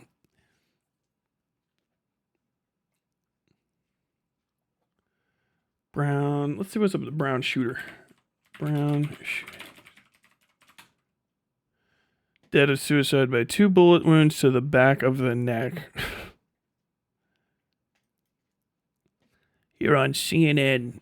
Take this with a grain of salt. Great Salt Lake City's worth of salt. What we're covering. The suspect in the Brown University mass shooting was found dead tonight after taking his own life. Providence Chief of Police, 48-year-old former Brown University student and Portuguese national was found at a storage facility in Salem, New Hampshire with a satchel, 2 firearms, and evidence matching the crime scene. Investigators don't know why the suspect targeted the university, Rhode Island Attorney General Peter Naronis said. Dude, Valente was also responsible for the killing of an MIT professor at his Massachusetts home this week. U.S. Attorney for the District of Massachusetts, Levy, Foley said. The shooting Saturday left 2 students dead and 9 injured at the Ivy League school. At least 75 school shootings have been folded this year in the U.S. This dude is going around fucking cracking dudes? Or are we just going to dump it all on him?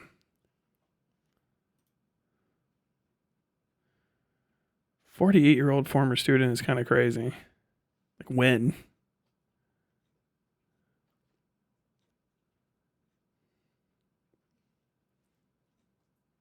Okay. These feel like it's fucking AI.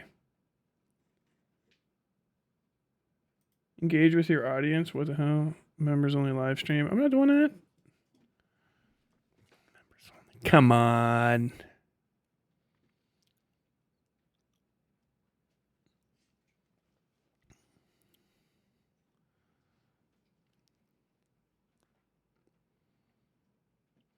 Please keep doing bent voice. Okay.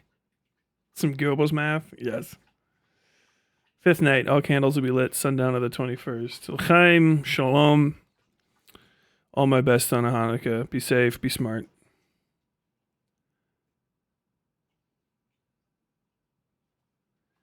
Tyler said that Israel is committing genocide and monster stupid terrorists. True. What's my opinion on Israel Palestine? It's not. How would I summarize my overall thing?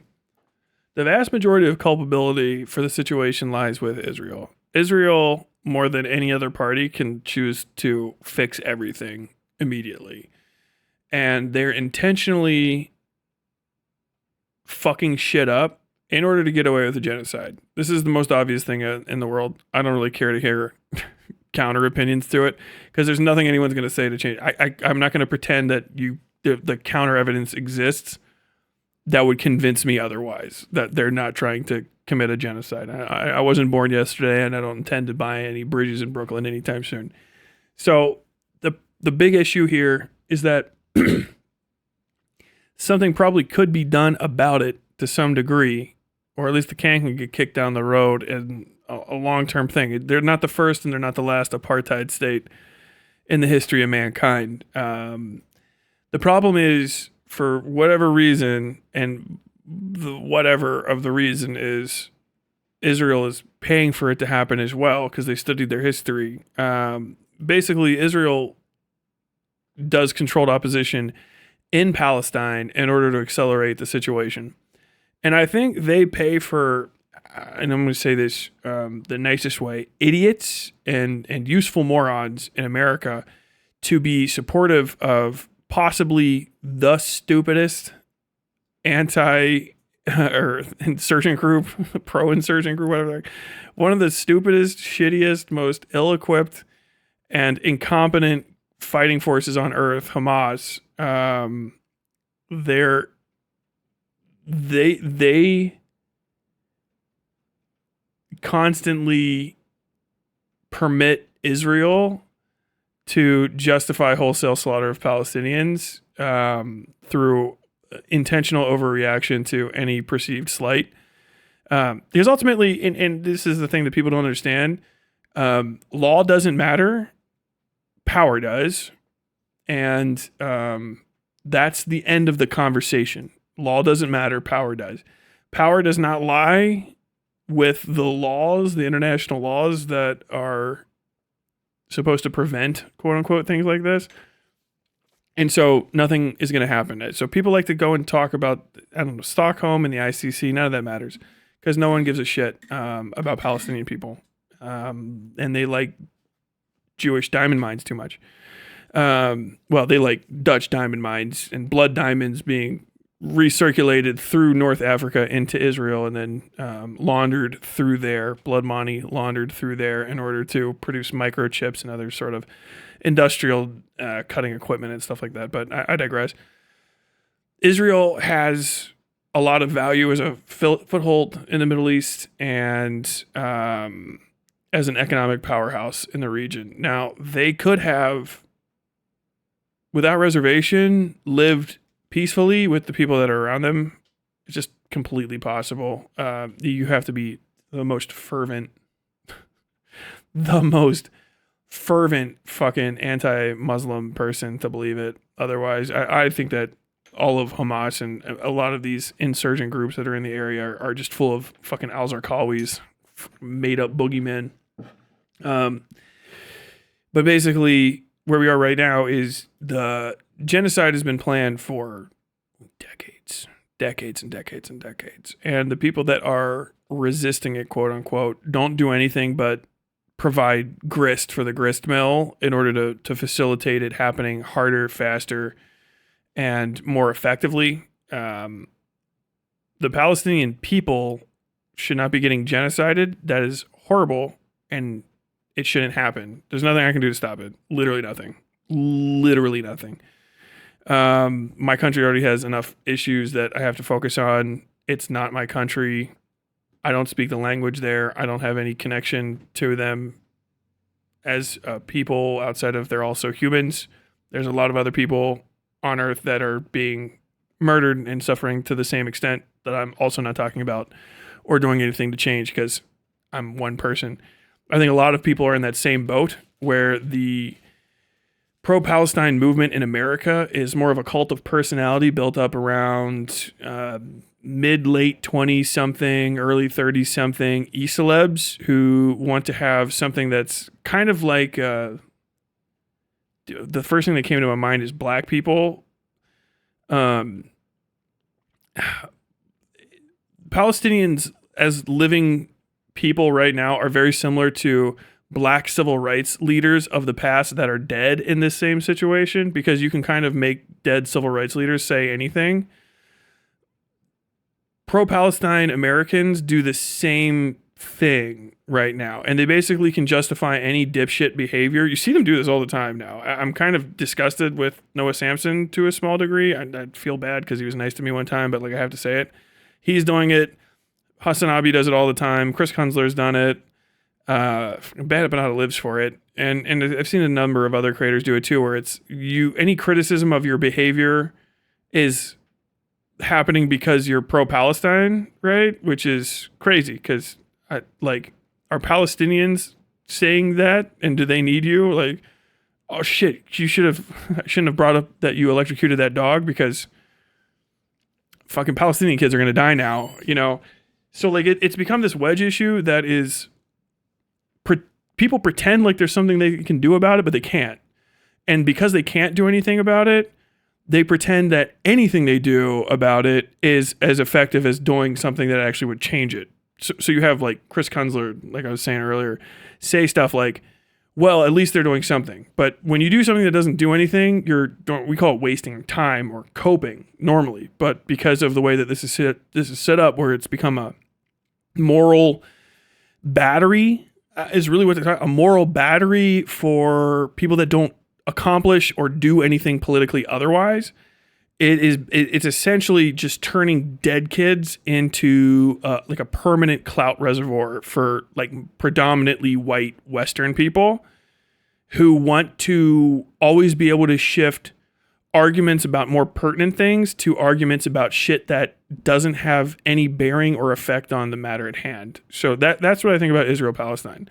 Mostly, it's a situation that's completely out of my hands between people on the other side of the earth that I'm responsible for paying taxes, because when Westerners speak about anyone remotely close to the Middle East, they have no agency and are they're children as far as pro-Palestine Westerners are concerned. So I paid my taxes, so I'm completely responsible for everything that's happening over there, because we're basically gods, and we walk above all other people, except for when we do the correct moral thing. I have no idea, but basically, there's nothing you can do about it.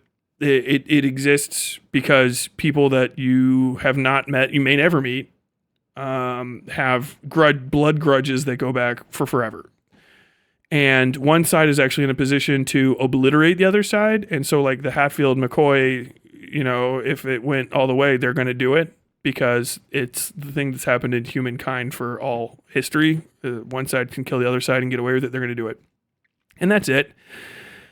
And we're seeing it, and it's kind of showing white people or people that have a proximity to whiteness that they are actually helpless, and they refuse to accept it, because even when you're not actually exceptional, you desperately want to believe in American exceptionalism and your ability to change the world, even if you don't have it.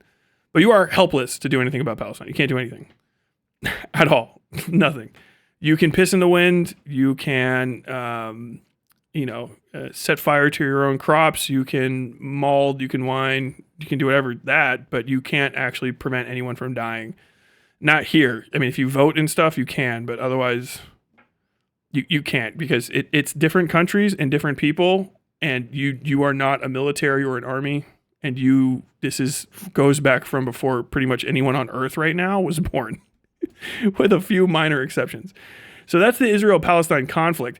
The Israel-Palestine conversation is the other thing I was talking about. It is a clout battery for disaffected, basically like millennial Gen Zers to treat like civil rights way after civil rights was over, where you can kind of always go like, would Martin Luther King Jr. say that? Would Malcolm X say that? But like, instead of you just say like a Palestinian instead, because they're not here.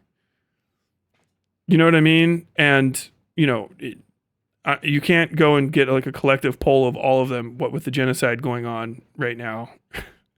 So they're a very useful pawn to bring into conversations online in order to score moral points and make your audience go like, oh, we can just completely ignore this person because they don't have like the standard series of flowchart things to say about Palestinians and whatever. It's like, okay, yeah, but also if I get any criticism, oh, of course, they're criticizing you because they're part of a Jewish plot to kill Palestinians that is world spanning and is highly concerned about internet beefs and YouTube comment sections. Yes, correct. This is the case. So like, that's kind of where we are. That's my opinion now is I have to worry about America because I'm in it, and I have to worry about Kentucky because I'm in it, and I have to worry about Lexington because I'm in it, and all of these things have horrible, bad things happening right now.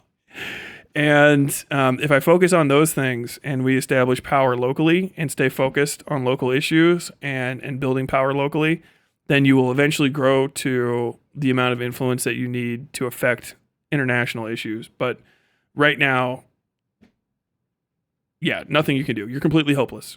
Completely helpless. Nothing. Literally nothing you can do.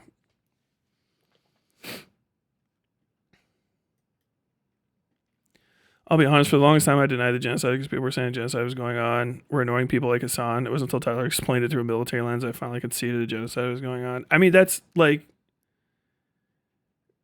Hassan has done irreparable damage to his own side. That's the whole thing. It's like what I was talking to the other person. Like, we're so wrapped up in having like lib cuck gotcha fight arguments, right? Where people are like, I want to be the most moral person ever. Or whatever the fuck it is.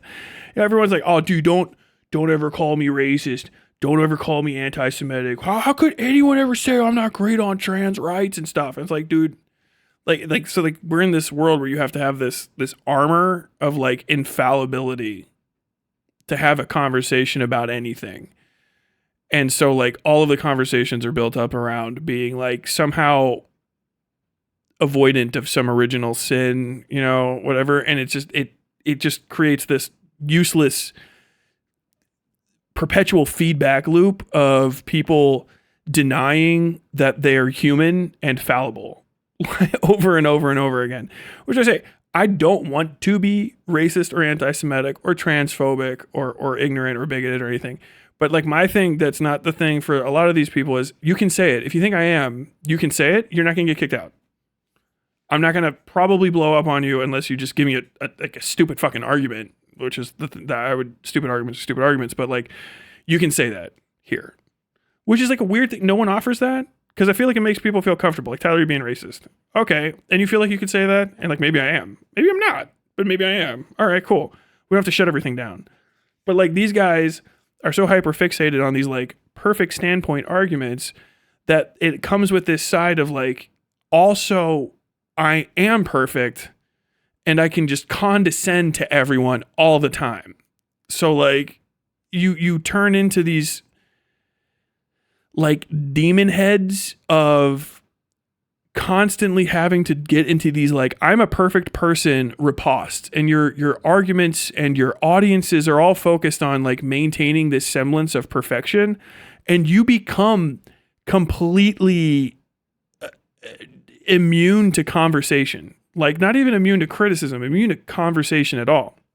No one can talk about you or to you, which dooms anything that you want to like talk about or like benefit, because no one can disagree with you on it. Do you know what I mean? Like, I can't talk to those person, or the average, I don't give a shit, but like your average person can't talk about genocide in Israel Palestine to these people because if you have the wrong mistake, now you have to be a bad guy. And like there has to be some sort of like reprisal and punishment. You know what I mean? If you step out of line, it's reprisals and punishment, reprisals and punishment. And the thing is the reprisals and punishment don't do anything because it's people whining on the internet, unless you're like hyper online. So most people just go away. You feel like you won because you're like, oh yeah, dude, we destroyed this random streamer's career or something like that, right? But like real people who vote and like own businesses, or, you know, they have like families, jobs, they have influence in their communities, they go to church, they have friend groups, they're just like involved on earth. They just ignore you. They just go away because you're awful.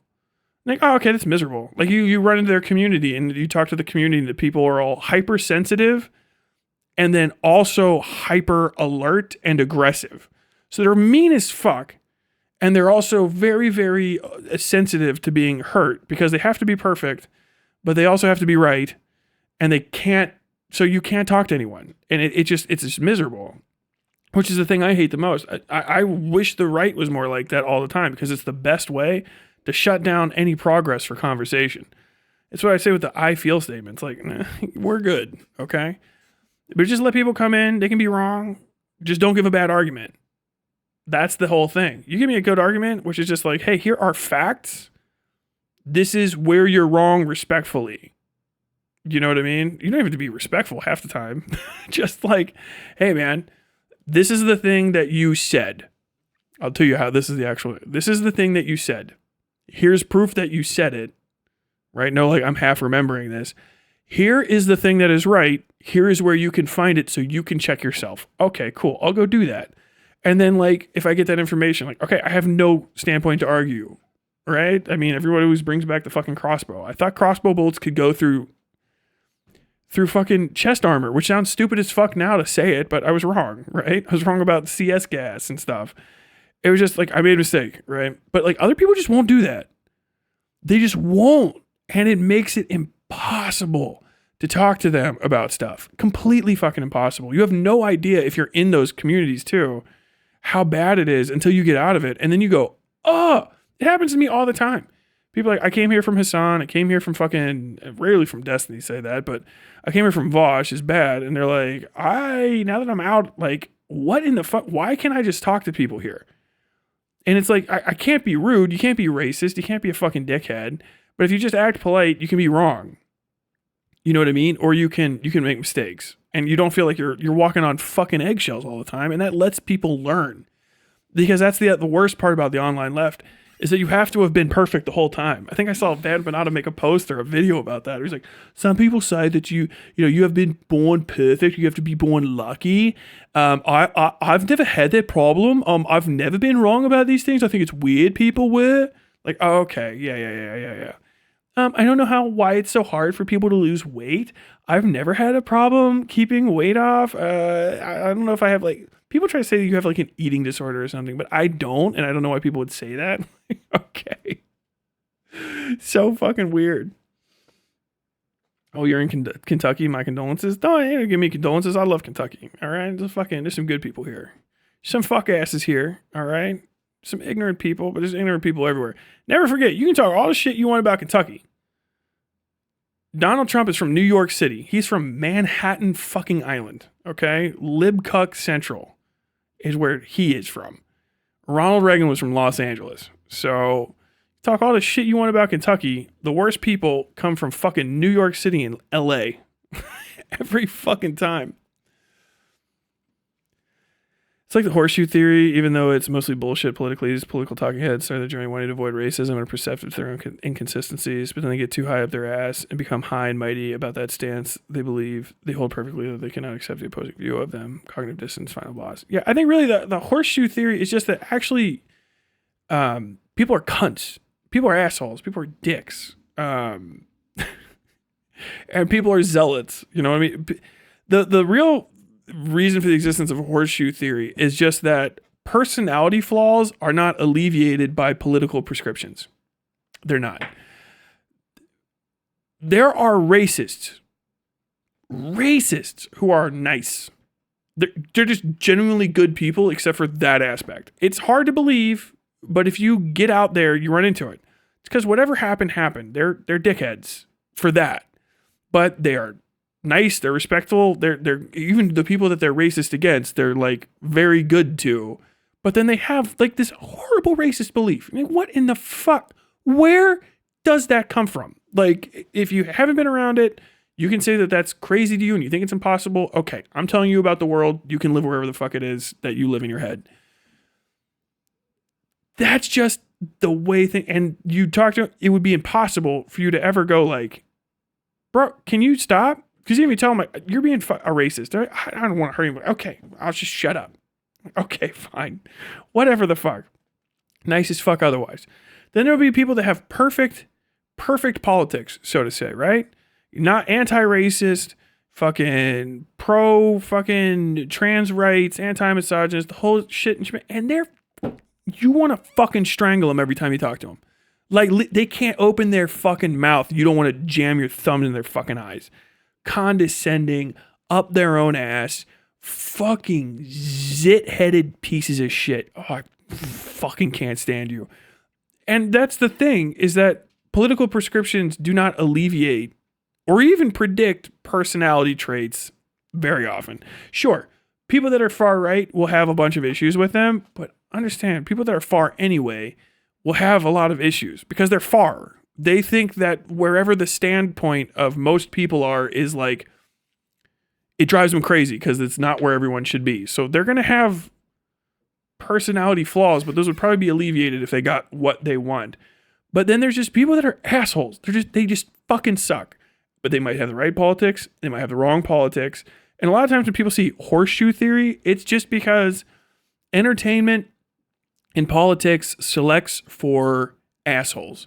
Capitalism in general selects for duplicitous, lying, grifting shitheels because it does. It's the system for them. And so you're like, oh, it's horseshoe theory. You know what I mean? They're all alike. No, people are all alike. That's the point. That's what politics really is. We actually do agree on 90% of stuff. Sometimes even 95, 96. It's the same thing people always say. The last 2% is politics. It is, hey man, should we get on the bus together? Yes. Should we both go to Detroit? Yeah. Hey, you want to go get food? Absolutely. You want to get pizza? Oh, fuck yeah. You want to get pepperoni pizza? Yeah. You want to get a drink? Fuck yeah, dude. Let's go get drinks. You want ice in your drink? Absolutely. You want a straw? Dude, straws are killing the environment. Okay, well, you know, I mean, it's just a straw. Oh, it's just a straw. You ever seen the fucking picture of the turtle with the straw up its fucking nose? What the fuck is wrong with you, dude? Jesus Christ, you do this every time. What do you mean I do this every time? I just don't want you to use a straw. Okay, you don't want me to use a fucking straw. You don't want me to use a fucking straw. You don't want me to use me a straw. You sit on the inside in the bus. I didn't know you even wanted to sit on the inside of the bus. And then so on and so forth. This is politics. We actually all do. We all do agree on most everything, right? Most everything. Because it's like our DNA is mostly the same. We're all human beings. But that last percent is the critical percent. That is the difference. You know what I mean?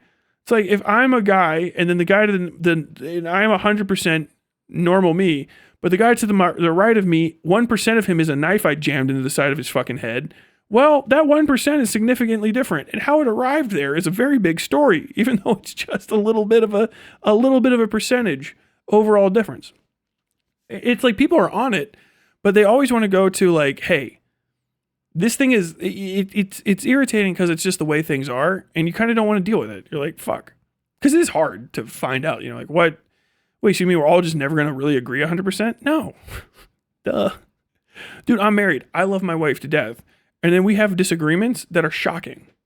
We find out that there's things that we still don't know about each other because you just don't bring it up.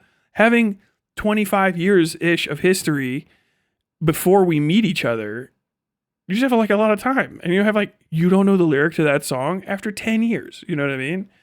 Fucking, we still don't know what to pick for dinner or like whatever. And then compromise comes from that. A lot of this whole thing is people thinking that their beliefs or their causes are so important that they can't compromise to achieve their cause, which is insanity. I would never compromise. Okay, so you would lose? Yeah, I would rather lose than compromise. Okay, so you want to lose. No, I didn't say that. You did. No, I said I would rather lose than compromise. Okay, well, if you don't compromise, you're going to lose. Okay, so you're fine. You don't care if you lose. No, I do care if I lose. No, you don't.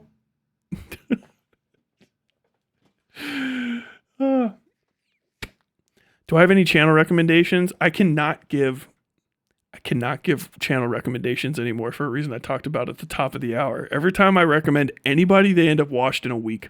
God damn it. I had a friend who was obsessed with Vosh, and I tried to explain how awful it is, and they just didn't get it. Yeah, there's no way you can. People got to. It's a thing. There's going to be one thing in their life, and they're going to go, "Oh fuck," if they ever get to it. But you can't force them. It's horses and water. Dude, I'm a Hoosier. I'm lucky I became a leftist by my 20s. True. I mean, I don't even bring that shit up in front of with my family. It's just not worth it. Like, fuck, dude, we only got so much time to spend together. You want to fight the whole time, or do you want to just spend time together? I'd rather spend time together.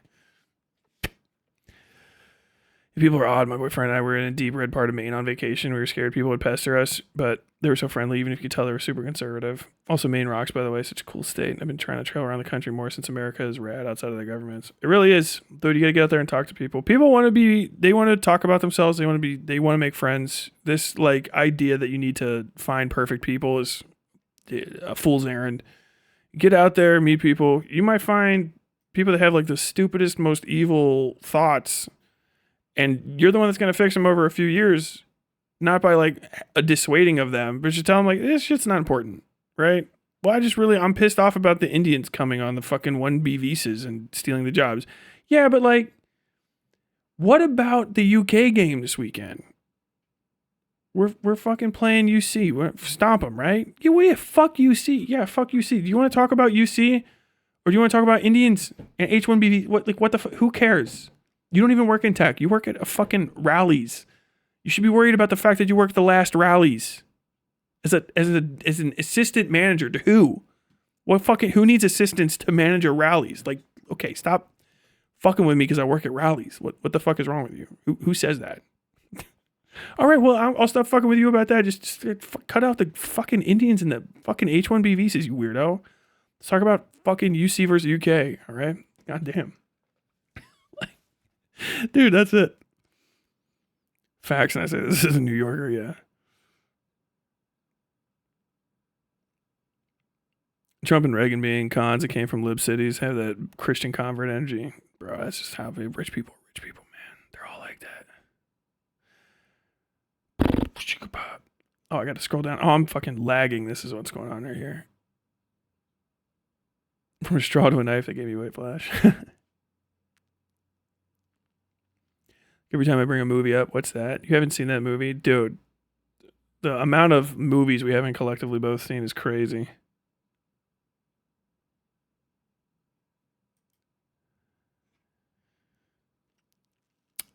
Indiana mention. He does. Is this real? I can fix them. True. What are you guys talking about? Am I losing comments? There's a reason that Tyler was glowing up Asmongold. Oh, are glowing up? Are we moving away from glazing? Is this real? Yeah.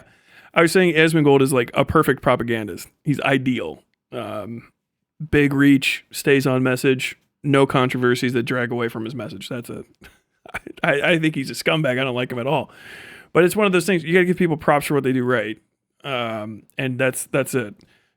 That whole conversation, which I'll have again, even though it's late in the night, was basically, is Asmongold better than Hassan? 100%. He's infinitely better. I would take a dozen Asmongolds pumping my cause. I mean, if they fit it, right? Disposition-wise, before I had one Hassan. And you can cut their influence substantially. Because Hassan is himself first and his causes second. Asmongold has no personality, which makes him a perfect propagandist, right? Hassan wants to be a celebrity. He wants to be a celebrity influencer. Asmongold wants to be right, I think. I don't know. I think what Asmongold enjoys is the true dunk. I think he likes to say whatever he wants to say and then get everybody agreeing with him. And to do that at such a scale, it causes distress in other people. He has serious influence and power, and he has it because he gets messages from somebody, Rev says does apparently to some degree, but like he's tapped into the propagandist zeitgeist. Propagandists aren't all made from whole cloth. You know what I mean? Like trained at some school and then like shot out. Shout out Columbia. But like fucking he's aware of what people want to hear and he's aware of how to talk about it. And he does it with humility to the causes that he supports in these cases. It doesn't matter if he gives a shit about them or not. He's still supporting those causes. And that humility before the cause is the most important part. You know, I don't know. I think that this is just important. I think that we should say this. I think that this is an important thing to say. I think this is an important thing to do. I think this is an important thing to talk about. And like, he's in, done. 2 minutes, right? No personality. If he makes fun of somebody, it's quick, snippy, right there. And the videos, if you're like, oh, if you watch his streams, it doesn't matter. The media that I'm fed is the only media that matters in a propaganda statement. Fucking people, I swear to God. Whereas Hassan is a controversy magnet to controversies that do not support his aims. That he's a liability to every cause that he supports because he cares more about Hassan than he cares about any dead Palestinians or fucking working class people. He doesn't give a shit about any of that. Or he would not do the other things that he does. Asmongold is just gross. That's it. He's never done a thing wrong. The racism, the crazy statements, the insults, the fucking whatever, overstepping, every time he does that, it is in support of his cause. He's on it. He's very similar to Matt Walsh. Matt Walsh is just too cringe and old and weird, but like good propagandist. Sticks to the line, knows where his bread is buttered, moves in that direction, is rewarded for it, and in turn remains humble before the specifics of his cause. Not before his audience, not before his own personality or his aims or his goals, but before the cause itself, which in his case is this kind of idea of Western men being under assault and really just at dire risk of not being able to have a good time playing video games and eating their tendies, which, okay, you don't care about, but his audience does. Because his audience does care about that, they go to him. Because they go to him, he becomes wealthy, he becomes powerful, his audience grows. Perfect propagandist. Is his propaganda easier to do? Sure. Does that mean that we forgive anyone who the propaganda is harder to do and then they don't do it correctly? Absolutely not. It means you have to rise to a higher standard, which is what is the difficult thing about being the good guy usually. And Hassan doesn't want to do that. Hassan has money, he has influence, he has reach, he has connections, and he doesn't use any of it to better the world. Not in any way that's remotely equivalent to the amount of juice he has. And I know if you heard it, you go, you don't even know what the fuck. People think I have all this fucking money and all this fucking time. They don't even know what I do. Like I already can predict what he's going to say. And I can tell you right now, as a person that's microscopic in comparison, if you see the kind of like amount of effort at all I can put into my content and stuff, he could do the same via his funds. Ethan Klein puts more effort into his work at the same level, and Ethan Klein grows because of it. He's got a staff, he has people around him that shore up his shortcomings, of which he has many. Hassan has many shortcomings as well. He's also getting older and balder, so he's not going to be able to rely on his looks, and as a matter of fact, he's already into cringe territory. You cannot be a hot guy after 35. You have to have something else. Okay? He is hitting the wall. Literally, yes. The sexist wall? Yes, that sexist wall. He's hitting it. If you are trying to be a hot fuckboy past 35 and you're single, you just look like Charlie Sheen with or without the drugs and money. And that's it. And that's where he's going to end up. And it's bad. He could use his money to fund an entire... He could be reading his own stories like his uncle does that his media company goes out and get. He could not be in that media company. He could just found it through a shell corporation and then just have a media company putting together stories via AP Newswire, Reuters Newswire, and then a few research pieces, and then gin them up by paying for like a small coterie of other creators to cover his stuff. This is what most of these propaganda networks do. And if they're for or against us, whatever, propaganda networks that benefit me, I like. Propaganda networks that don't benefit me, I don't like. Propagandists that work contrapositive to my interests, on my side are more deleterious than any fucking right winger. I was like, why are you criticizing him so much? Because like, oh, hey, wait, we're all issued this same pocket knife, right? Yeah, and we should have it. Those guys have knives, they'll try to stab you. Okay, cool. Well, they're not here, and my pocket knife broke off and flew into my fucking eyeball. And now I have this fucking pocket knife, and it keeps happening. Our pocket knife keeps exploding, and the knives keep going into people's eyeballs. Okay, well, you're lucky you have a knife at all. Okay, that knife is going to save the world. Shut the fuck up. If it works, it works. If it doesn't, it doesn't. Fix it. That's it. I don't care otherwise. I'll give you guys, this is the true, why are Marines scary? What? That's it. That's the entirety of it. Does it work? Yes. I like it. Does it work? No. Fuck off. That's it. People get mad about it because it's like hard. Like, no, I got all these reasons. I don't give a shit. Dude, don't go take your excuses to the Navy. All right. I don't have time for this. Life is hard. Time is short. Does it work? Yes. Does it work? No. That's all I care. And if you say it works and it doesn't look like it works, it doesn't work. No, it's working. Okay, well, you should make it more intuitively, like, show me that it works, because I'm not just going to trust you that it works. So if you don't prove it to me right off rip, bye. But if you do that, you'll do it for me, it'll do it for everybody. Understand that. Like, that's the gate. Once you walk through it, you're through it. You win. It's not going to do so much to help people on the left and say he's watching horse races in China. Yeah, flexing that big money spread. You think it's also Asmongold doesn't have the stink of a rich person? He got some kind of stink. Good phrasing. I think it's that, yeah. People don't like to be condescended to is really what it is. And that's, I say this a million times. I don't give a fuck. I know there's some like flag people like it's racist. Is it? No. Hassan isn't American to me. Like, okay, he's from America, but like he's not an American. I've lived in this country my whole life as opposed to him.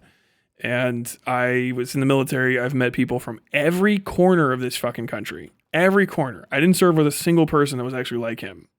He is a spoiled rich kid from a different country. He was raised somewhere else. Where did you go to high school? Not here? Okay. There's immigrants. I love you. You're an immigrant to this country. You're my dude. All right, welcome. New American? Fuck yes. Dude, you just here for a bit, temporary stay, work. Hey, cool. Hey, be a good guest. That kind of thing. He comes here. He says he hates the place. He has nothing but criticism for it. He's rich. He's detached. He lives in LA, which is the least American place ever to most Americans because it is fake. Like, people in Hollywood make millions of dollars to play pretend my life. People that have played, actors that have pretended to be Marines and gotten paid, I was just that. Do you understand that? When you see like actors and shit, and you're like, okay, well, you're an actor. Or you're from actor land. Like, I get it. Yeah, you work at Del Taco or whatever the fuck off Sunset Boulevard or some shit. I know all those words because I can't get away from your culture everywhere in this country, but you just don't feel like you're one of us. And I get it. I'm probably not like you. That's okay. But we're all here. In a very real sense, we get it. You know what I mean? And I can't go anywhere else. This is where I'm from. I can't leave. There's no leaving. I die here. Whether by, like, that's real American shit. Like, can you flee? I can go to Canada? No. First off, I don't have the money. I don't know anyone anywhere else. I'm not leaving. I'm here. I'm going to die here. I got to make this nice. This is my fucking terrarium of existence. I have to unfuck it so that I can be here. Hassan is from there and he can go back there whenever and live like a king. That's not American because it's not. It's Turkish. He's a Turkish guy from Turkey who learned English and then kind of like skinwalks an American here. And it's weird. He's weird. He's a weird guy who acts weird. And he doesn't want to like fit in. That's the other thing too. Like there's probably Turkish people everywhere that are immigrants. I mean, I can go to the fucking kebab place that's Turkish down the street. Those guys are fucking Turkish immigrants. Hey man, what's up? Fucking you American as fuck. You got your papers? I don't even give a fuck. If anyone comes asking, I'm gonna tell them you're American. Because they're not walking around saying, I fucking hate this place. Fuck America. America sucks. Oh yeah, you want to leave America? I get it. You should flee America. Like, what the fuck? You can go. You can just go back. because you're rich. You were rich then, you're rich now. You didn't come here for opportunity. You had opportunity. You had everything. you had the world by the ass. You just also wanted to live in Hollywood. Like yes, and the silver spoon. That's crazy. That's just not like us. Like most people can't get that, probably worldwide. And in America, that plus just the natural sense of you being other, like, I'm saying this, I guarantee you start asking some fucking like second, first generation Latinos about it too. Like, what do you think of the guys? Fuck, what the fuck? Fuck him. My son was in the Marines. You know what I mean? Fucking like, dude, I worked my ass off to be here. I love this fucking country. You have no fucking idea.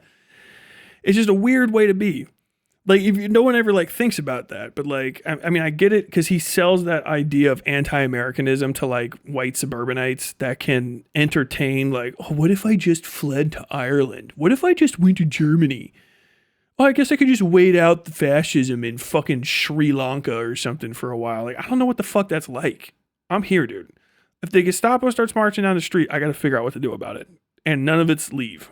Okay? My house has got a brick wall side. That might be the last brick wall I see. I don't fucking know. But like, I'm here. And like that's immigrants and stuff, people that want to be American, you're here because you had to burn the boat, man. You can't be fucking off back to Mumbai or some shit. I get it. Like, you're here now. That's probably why my people are here. It's like, what was going on? I don't know. Dude, you burn the boats. You're here now. You're a fucking American. American that can fucking roll out like a fucking Autobot. You can leave. That is so weird. Everything you say about Asmongold, and you should say it, because fuck it. But everything you can say about him, he's as American as a fucking apple pie in the bottom of a dumpster. Like, he's here. He really is. Like, for better or for worse. You could go, if you're really mad at Asmongold, you can go burn his fucking house down. I guarantee you it'll light from 20, 30 feet away. Gas fucking alone. He's here, though. People see him, they talk to him. Like, there is humility in being like, yeah, I am a grit ball. People like that are his people. He speaks to them. Who is Hassan's people? When you see Asmongold, you see, oh shit, hey man, you are like the apex gamer. I know so many guys that are like you and they never had nothing. At best, they got to fucking assistant manage the fucking lumber department at Home Depot. No, fuck that. They got to do restock and masonry. All right. Let's be honest. Okay. They're out there with the fucking Prop 64 warnings and shit, stacking up half broken bags of sand. If you're out there, I see you. I was the one that broke the bag of sand, and I'm sorry. I didn't. I don't want to take that on my soul. But you see that, an Asmongold. Look, you bald and 30, no girlfriend, dirty, dick, dirt, nasty motherfucker. Comes in and out of Arby's, stinks, but like, he's personable. All right. Like, shut the fuck up. If you told Asmongold to shut the fuck up while he was talking in real life, he would. He'd probably go back to work. You've worked with that guy. Dude, can you? Oh, you dickhead. Gotta watch out. He talks to the new kids too much. Come on, man. Don't fucking hey, look, listen, kid. If he talks to you about anything, just fucking ignore him, all right? He fucked his whole life up. Asmongold didn't fuck his whole life up. He's a multimillionaire. But like, that's the most he can achieve. But the people that are like him are like him. Like, there's a lot of Americans that are Asmongolds without money. He's Asmongold with money. He's Asmongold. And they see themselves represented in him, and they'll listen to him because they see themselves there. And that's it. It's that simple. And it's the same for a lot of personalities online. Like, Park Rose Permaculture is a good example. There you go. Park Rose Permaculture, for the person who's asking for other things. I don't think Park Rose would like me. Probably wouldn't get along. That's fine. I don't mind that. They are a certain kind of person. I've met a bunch of them. I've heard her talk about stuff. I've watched a few of her videos. I referenced her in one of my essays I made a while ago. I've met a ton of her, right? Different people, but like, I've met a ton of them. I've met a ton of FD signifiers, actually, in my life. Not like a million of them, but fucking heavyset dreadhead with a lot of like woke ideas and a lot of like, fucking like, let me tell you about some shit. Like, I've met that dude more than once. Like, there's a lot of variants of an FD signifier that will corner you accidentally and chatter your ear off about some shit, and you'll learn from them. They're around. There's dudes that see an FD signifier talking, they're like, oh fuck, I know that guy. That's my uncle. That's my coworker. That's that dude that I fucking that dude was driving my Uber 3 days ago. Bro, that's the guy that fucking taught me in fucking eighth grade. That's my fucking eighth grade teacher. That is fucking goddamn fucking Monty that teaches varsity fucking wrestling. Like, if you just took FD signifier and you made him jacked as fuck, that's that guy, right? He's out there. He's in his fucking community. He's a real person. And you know other guys like him. Maybe you know a few me. I don't know. I think I'm a little bit more on the rare side, but people say that there's other me's walking around. I see them sometimes. God, dude, I got fucking dry eyes right now because this house is fucking dry because of the winter. I'm turning red, man. But like that's the point. There is no, who the fuck is Hassan? I don't know. Like, who does he fucking appeal to? And it's like more and more I'm starting to realize it's just like weird fucking horny people and like foreigners from not America who don't want to be American, not immigrants, foreigners, just people who live in other fucking countries that just want to hear shit talk about America and want to wish bad things on America. Okay, fine, that's your audience, whatever, it is what it is. I get it. You know, fucking, bro, when you're great, you get hate. But like, the thing is when you're also that fucking alienating and alienated, and when your audience is drawn to you not because they're like you, but because they want something from you, it's that transactional shit. They're not going to be a positive audience. Do you know what I mean? Like, they're not there really to learn. They're there to fucking support you and defend you, is really what it comes down to. Because they want to fuck you, or they want to be like you. You're aspirational because you're just every other rich cunt. You're just another fucking Osif. You know what I mean? Wherever the fuck. You're every guy that promises like, yo, this is the method, this is the way. That's why he started off as a dating coach. The dude's like inherently, he's got a predatory vibe to him. It's got nothing to do with his fucking cultural background. There's a million of him that are white and shit. Andrew Tate's the same dude, but without fucking like the ostensible leftism. Same fucking person. Does the womanizing, single, weirdly aloof, flexes money all the time. Actually, if you think about it, they have a lot in common, with the notable exception of the egregious criminal activity. Everything else, all the fucking most important things for them getting a fucking audience, same shit. But understand, like, that kind of vibe, that kind of way of building an audience is inherently negative because you're not you. You know what I mean? So, like, you're not going to get people to talk to you because of you. You're not going to be able to talk about you because of you. You're selling something. So you got to maintain that facade. You got to be this fucking skin of yourself around yourself. And that's why he's always talking about he's fucking exhausted. Stressed the fuck out. I can't be me. Yeah, because you aren't you. I'm me. Dude, except for like rambling for 4 hours straight, you can have, people play video games with me in the fucking thing all the time. I'm like this. People that know me in real life, they're like, that is you. That's Tyler, except for just talking for 4 fucking hours straight. And that's it. There's nothing else to find out. You guys have the whole fucking picture. And I think that's the same for a lot of those other creators as well. And I think that's very important with politics, is approaching people like that. And it's not just to gather your audience. It's so that when other people run into you, they don't start associating the politics that you preach with the deficiencies in your personality, right? Like, the serious deficiencies, because that's the whole thing. It's like, Hassan's a grifter. Hassan looks like a grifter. Even if he's not, if he's 100% actually dyed in the wool, it doesn't matter because he just comes off like a fucking snake. He has snake vibes. He's a grimy, fucking creepy dude. He behaves weird. He manipulates his audience to do strange shit. He keeps company with actual, like, just raw liars. He refuses to see obvious truths. He lied about shocking the dog. And it's such a pivot point for people that, like, it's like talking to cult members. And like, dude, with that alone, you do more damage to the fucking every fucking cause that you're associated with. And he should know that. If he has the same amount of, oh, I'm media trained, dude, I've been doing this my entire life, then he knows and he's doing it anyway because he doesn't care. That's the only way to set that math down. He's either too incompetent and he can't be trusted with what he says he wants to do anyway, or he knows he's doing the wrong thing. So there's no winning. Like, It's clearly just a deficit. Ass with Mold is the Sonichu version of Moist Critical Sonic. That's a good one.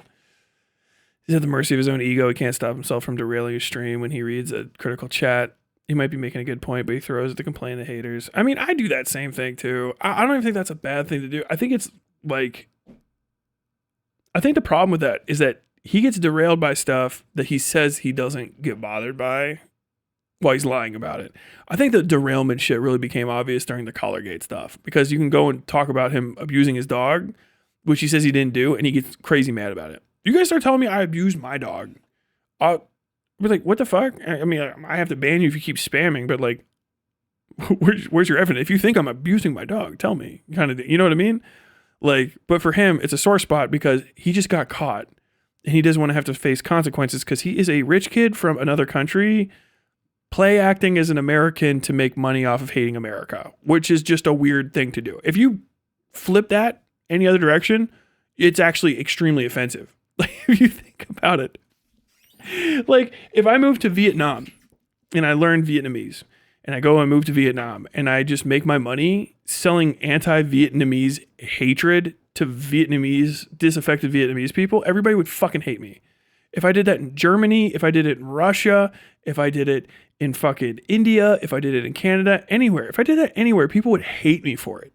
Just like, what do you do? Oh yeah, I'm from another country. I learned your language. I came to your country so I can tell your kids that are a little bit disaffected and confused and they don't know how to go about that they should hate your country and support your enemies. Like, is that not weird? Do you know what I mean? Like, it's not like you have to like the place, but like if you hate America, you can leave, right? Otherwise this place is it great or not? Like, oh man, fuck America sucks, it's fucking fashion, blah, blah, blah, blah, blah. All this stuff all the time, but like, bro, this place made you a fucking multi-millionaire. What the fuck are you talking about? And you're not doing anything with the insane amount of money you made off of it to fix it. So like, what? Do you understand? That comes off weird. It doesn't matter how you feel about it. If you're out there and you're like, I don't agree. Okay, that's fine. I can't convince you with this tack, and I'm not going to be able to. But like, that's just how people feel when they see him. It's a very obvious thing. I didn't put it together out of nowhere. I didn't come up with this. It's what people say all the time. And if you're like one of his defenders and you're going to go, oh yeah, who'd you hear that from? Someone I've already preemptively decided to put in my, hey, if someone says something from this camp, you can ignore everything this other person says. Okay, NPC fucking behavior there. Like, I can't do anything for you. But like, understand, when he talks like that and he acts like that and people perceive him that way, when he goes out in the world and says stuff on behalf of the causes you care about, people perceive him as being that cause, which is why he's the biggest person on the left thing makes it feels like a fucking op, because he is the least likely person in my life I could possibly think of if I wanted to pitch leftism to anybody in my family that would benefit that doesn't understand it. I would never expose them to, in order, Vosh, Hassan, and Destiny. Because what in the fuck? Like, my God. Destiny's probably the one that could actually like tuck his dick back for 2 fucking seconds and like have a normal conversation. Vosh can't talk without sounding like a fucking, I don't know, poisoned cereal box. I'm tired. Just got an ICE ad and then a pro-Israeli ad back to back. My dark suggestion. There's no way. Just go ahead and preemptively clip it. I think that random lefties should just join ICE and sandbag. I get ICE ads all the time too, because they're just trying to recruit in my city. And I don't think people are joining, which is why we're getting the ads. And I keep thinking to myself, how good could their background checks be? Would they even look at my YouTube channel? And how good is the security inside? Because like, if I didn't have like, it would be too much. I have too much information out there about me. It would be insane for them not to go like, okay, all right, we get it. Fuck off. You know what I mean? But anybody else, like, there's a lot of furries and transgender individuals in my community. Let me just talk to you first. They are hiring IT professionals at ICE. The Federal Bureau of Investigation is usually what handles background checks for federal employees. Now, they have had problems with investigating things as of late, what with all of this stuff happening. So I'm just saying, while joining ICE for the sake of its mission is clearly a moral ill, if one wanted to just waltz through the door and see what's happening inside and have access to everything, they are asking for volunteers to do that. Now, that's not something I would never legally say you should join ICE. Download their master roster with all of their face identifications and then leak that like Chelsea Manning did to WikiLeaks. Because I'm pretty sure it's illegal. I don't know how illegal it is to say that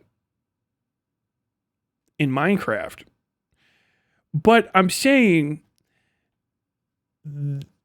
there is a non-zero chance that if you're an IT professional, you could probably just join ICE and womp rats are 2 meters wide.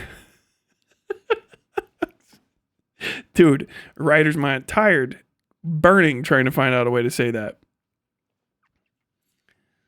Tyler Bell, gold-breaking ICE agent, has a ring to it.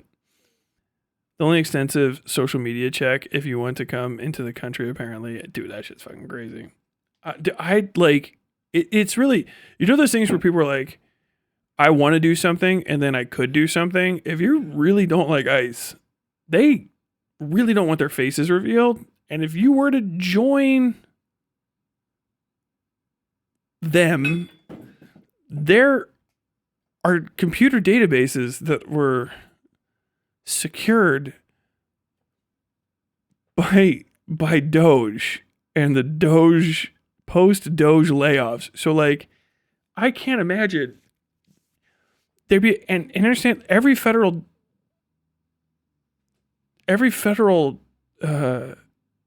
they all have databases. There's federal databases for every agency.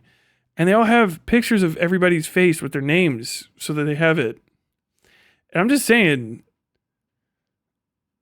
something like they're hiring IT professionals to protect that information because no one wants to work for them. So, you know, if you have those skills, or I mean, even if you're just like a guy, like, you know how there's people that follow ICE around and say where they're going to be? Like, you could just put it on your phone and then be in the car. Like, if, you know how like sometimes like there's like a guy and like, oh, the ICE agent ran around the back, and they're like, go around the back and make sure to get everyone that comes through that door. Like, what if you were the guy that ran around the back and then you just let him go? It's not impossible. Anyone can join. They're letting anyone in, which is the worst thing to do for security. I met one other Tyler. He's an Army vet. He fought in Vietnam. He loves to shit on Marines. I'd probably get along famously with him. Sucks how often the common answer I get when I talk about how to fix my state is just leave. Dude, my city, hold on. I'm in Kentucky. Let me just fucking flex on you guys right now. Kentucky. Oh, that's, healthcare forgiveness. Health bill forgiveness. Lexington. Stop looking at this thing on the side of my fucking head. I can't stop futzing with it. Medical debt relief. Yeah, so Lexington as a city in Kentucky, under the leadership of Vice Mayor Dan Wu, who is, by the way, just fabulous. The Urban County Council allocated $1 million to relieve upwards of $90 million in medical debt for Lexington Fayette County residents in partnership with Undue Medical Debt. Medical debt accounts for nearly 60% of debt on all credit reports carried by Americans, and Kentucky, being one of the poorest and sickest states in the country, bears more than its share of the burden. Our residents with outstanding medical debt have less financial freedom, worse credit scores, and often don't seek much needed medical care. We may not be able to fix America's troubled health insurance system from the local level, but we can offer our communities much needed relief. You want to talk about doing something? I'll take that over anything I've heard proffered by internet leftists in a while. That's state level or city level, which you have no sovereignty. Is that not fucking crazy? Like, $90 million of medical debt relieved, which is possible if you guys don't know how medical debt works. They sell toxic debt. Basically, the insurance companies know that you, or the whatever, they know that you can't pay it. The hospitals know you can't pay it. So they sell your debt to debt collection companies at a fraction. So like, okay, you owe $100. They'll sell the debt for $10, right? So that the company can try to collect $50 on it. So they buy your debt for $10 to get a 40% profit if they can force you to fork over up to the $50. Some of this debt is so toxic nobody will buy it. So the debt gets purchased for less than 1% of what it is. Now they make you buy it in blocks so that people can't just buy random bits of debt. So you have to buy up to like $1 million, $10 million. Our city spent $1 million and relieved $90 million of debt. Our city did that. Get fucking dunked on. Blue city. The bluest city in Lexington or in Kentucky. Now, who benefited from that? Probably a lot of conservative people. Probably a lot of people who even vote Democrat, but you would say are insanely conservative. Probably some liberal Zionists. Probably some Jews. Oh my God. Probably a bunch of white people who didn't even need that much help, but are grateful for it. Like they had $20,000. They just didn't want to spend it on medical debt or whatever. It's random, by the way. But it got wiped out. It's a socialist program. Now, did they say, hey, we did this because we're the DSA. Hey, we did this because of socialism. Hey, we did this for Hassan Piker. No. It's a local state level thing. You'll never hear about this in Kentucky. No one will ever talk to you about Kentucky. If they come to Kentucky at all to talk about anything, they're going to go to fucking Logan County or they're going to go to fucking Harlan and they ain't go fucking start playing that fucking here in the poorest county of Kentucky, the coal county, blah, blah, blah, blah, blah. That's all you'll ever hear. Owensboro does not exist in discussions of fucking Kentucky. No one's even heard of Owensboro. It might as well be Illinois at that point. But like, this is something, you could do this. This is Dan Wu. Look at this little motherfucker. I love this guy. Look at this. Look at my vice mayor, dude. I'm not washed. I'm not cooked. This is my vice mayor, bro. My mayor is a lady. I can't remember her name. Play.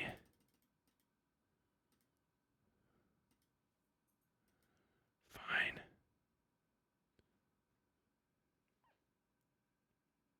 Did I lose internet connection?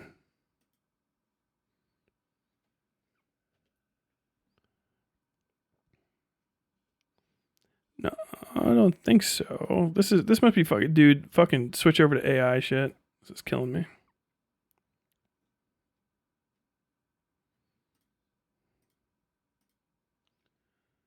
Turn that off. Maybe that's killing me.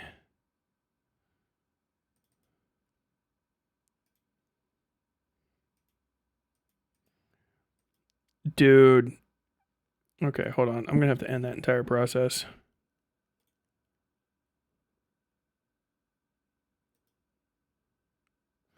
Dude, fucking Firefox is burned, bro.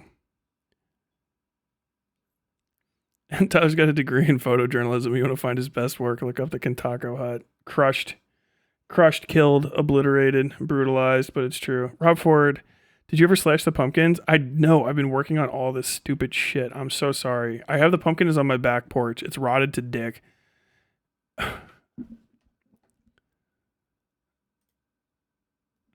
Okay, Firefox is just shot right now. For some reason, it's just literally not working.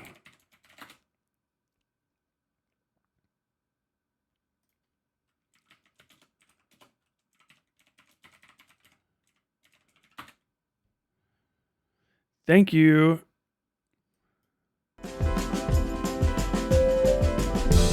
Oh, dude, what is this? What's going on here? Am I gonna get fucking... Okay, I'll let you guys copy claim me. Only the city of Lexington, Kentucky can do that, though. Yo, look at my city, bro. I'm fucking washed. Look at our one building. Look, they got Big Blue in there. That's our one building. This is an intro for a fucking press release. This is not just an ad for Lexington. This is so long. Wait. Where is this? I think I've been here, but it also looks like every other coffee shop ever. Dude, I want... This is fucking amazing. Also, is that UK campus overpass? I don't know. Hey y'all, this is your Vice Mayor Dan Wu. If you're watching this video, you may have received a letter in the mail from Undue Medical Debt. Dude, my man's glasses are fucking killing me. Oh, God, he's so... Dude, this is... When I say anyone can run for elected office and change the world, this is what I mean. Like, I'm not fucking around, right?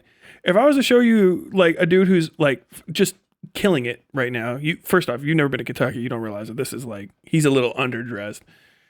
Everybody dressed like Benoit Blanc.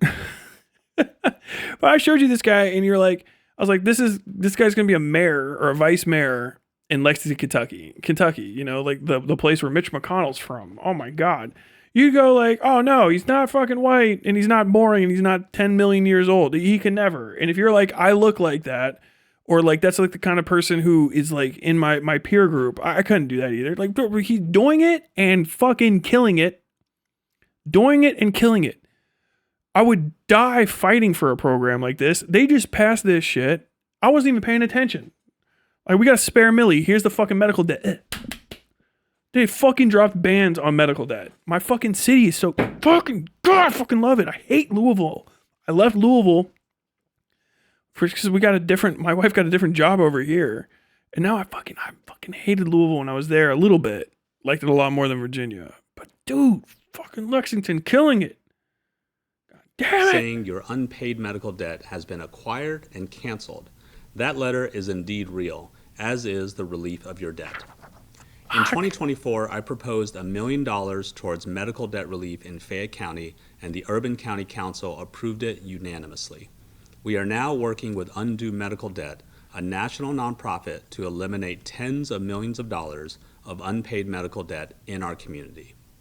We launched this initiative because Kentucky is one of the sickest, poorest states in the nation, and more than 1 in 12 residents carries the burden of medical debt. This means folks suffer financial strain, mental and emotional stress, and don't seek regular medical care, further worsening their physical health. While we may not be able to impact our healthcare and insurance systems on a national scale, we in city government can help on the local level. I am passionate about putting money back into the pockets of Lexington families and relieving the burdens of medical debt. So file away your letter as evidence that you have received this medical debt relief. We will also continue to work to connect impacted families with resources and education to break the cycle of unpaid medical debt. Congratulations to all those who have received this relief, and know that we are not done yet. This work continues, and there may be more relief to come. Take care. This is my dude. This is my vice mayor. This is the second strongest mayor. Power scale underneath the mayor. And this is where... Dude, we are in fucking Kentucky. Okay? We're in poor and sick and sad and sob story. Lexington is like... If you just looked at it, you'd be like, fucking shithole. It's all fucked up from mismanagement, from dickheads running it badly for years and letting, Kentucky run Lexington. So like the streets are jacked up and there's nowhere to walk in a lot of places. But this mayor's office, especially, and this legislative council underneath the mayor and beside the mayor, are working their asses off to fix it. Like, they're doing walkable cities, bitch. We're doing walkable cities in Lexington. And it's not just like a walkable city downtown for the downtown people. They're out here in the fucking suburbs, right? Which is the sprawl. We're out on the fucking, the Beltway ring. They're trying to make it, because like I live in one of the areas that has the highest fucking pedestrian fatality rates, because people have to run across 6 lanes of New Circle Road to get from fucking where they live to Walgreens, you know what I mean? Or to Kroger, really. Or, honestly, to Walgreens too, if they're going the other direction. And so like, which is a drugstore. It's a druggist, a pharmacy. Chemi. Chemi. So, like, that's crazy.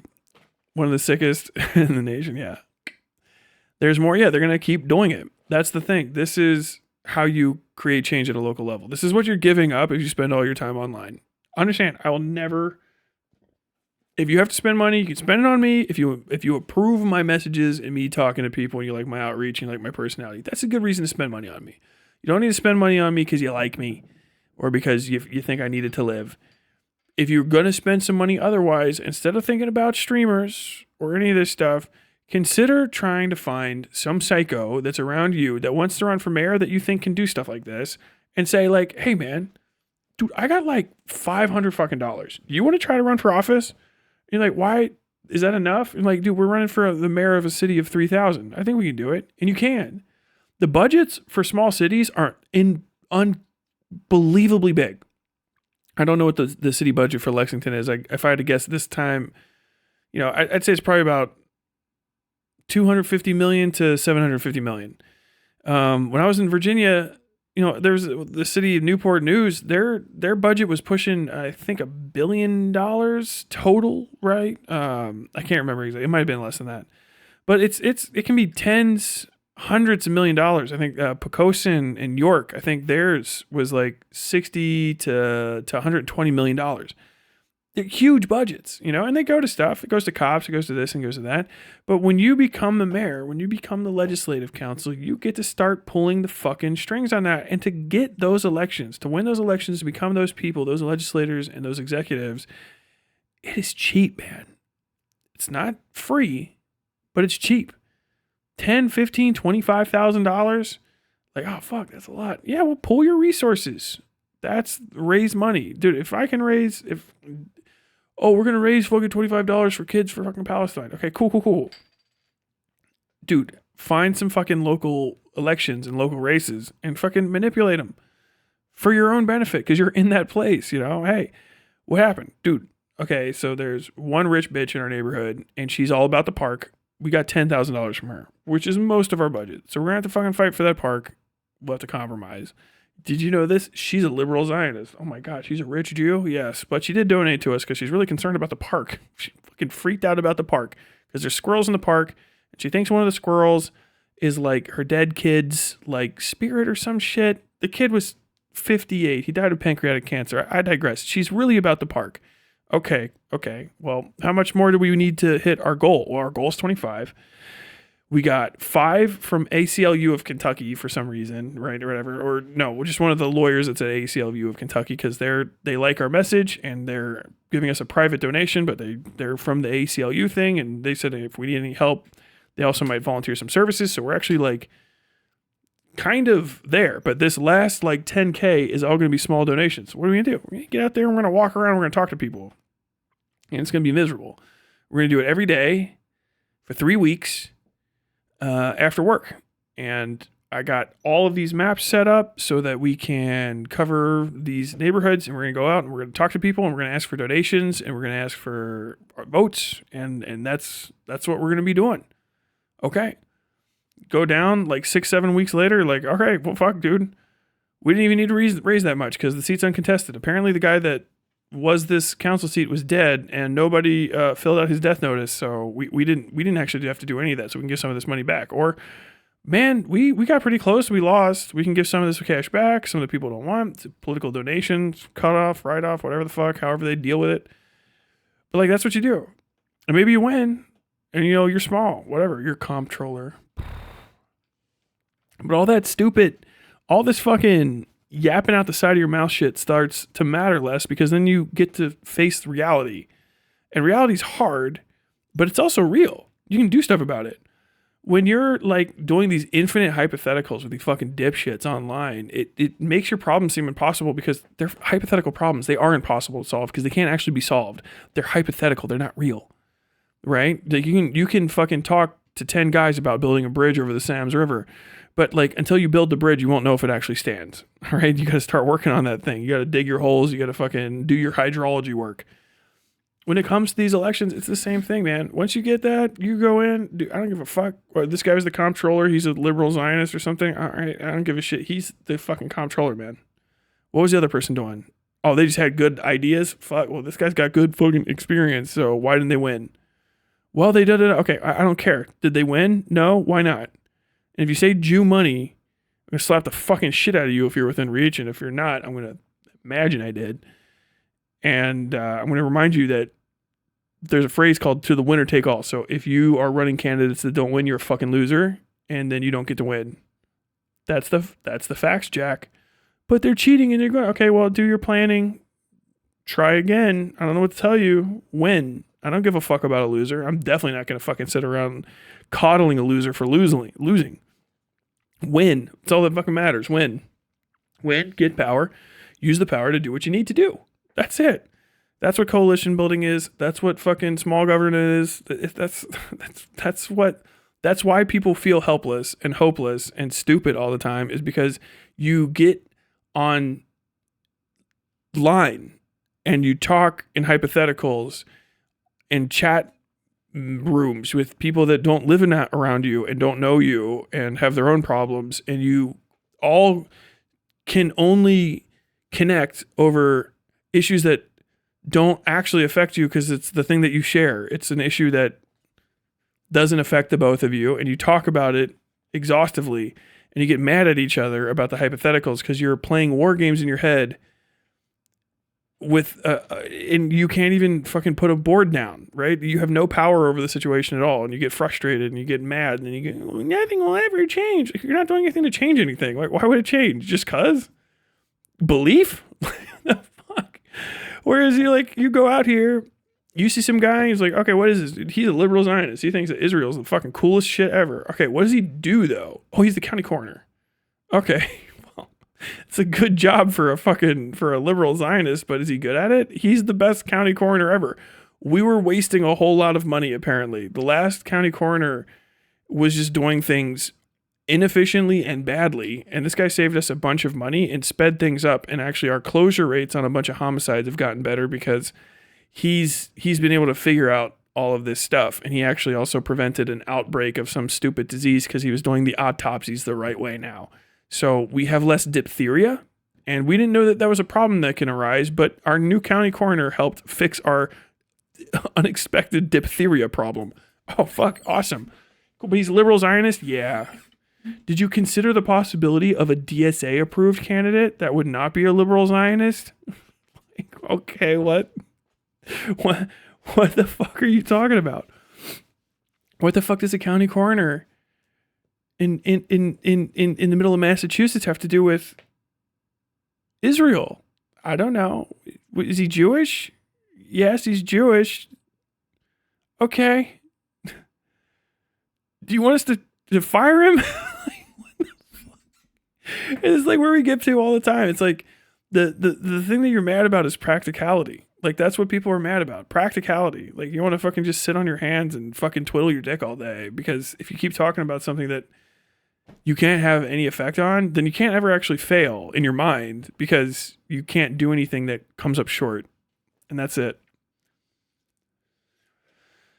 Tyler has a communications degree, but I don't know. Yes, I do. I have a photojournalism degree from the University of Cincinnati, Bachelor of Arts. 1 HP voice from Hassan or from me, because I am actually running out of HP. Did I show you guys the new member of the family? I'm going to scare everybody else off. There's another one I'll have to show you guys, but that'll be for tomorrow. I know. We're going to go in a second. Look at this. I got this over a month ago, and I haven't shown anybody yet. He's beautiful. This is my I got a telly. I got a Telecaster.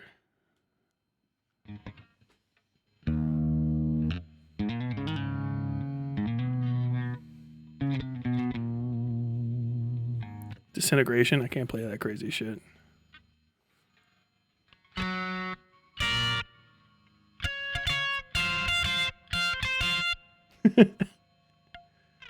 What is it? Hold on.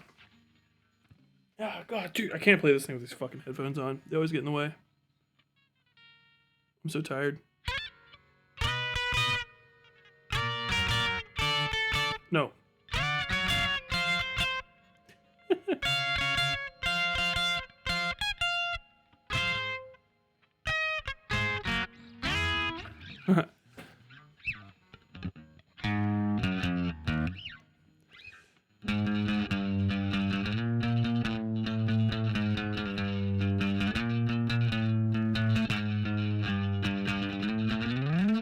Oh, shit. Either way, I got this. I'm too tired now to play it right.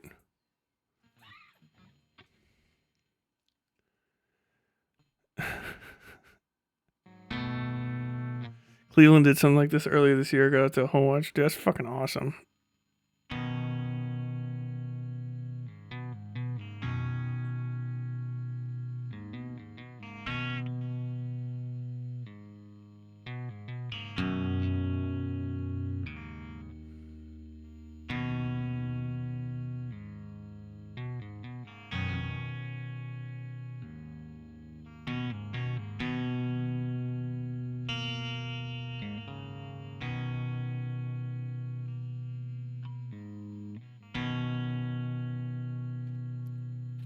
That was gonna be a new bunny now. No new bunnies.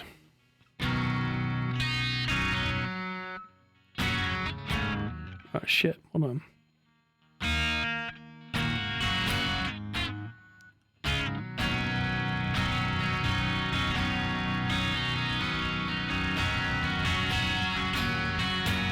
Oh shit.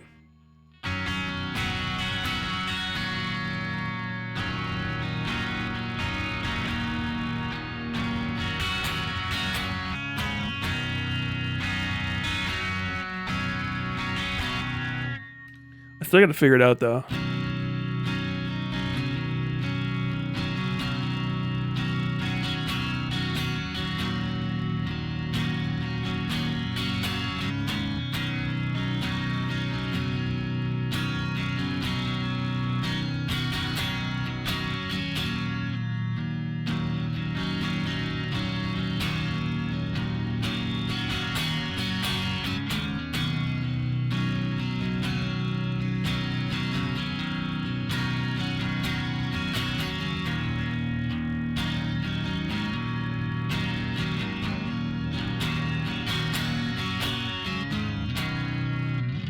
View count go down, yeah, because the every time I break out the guitar, I don't give a shit.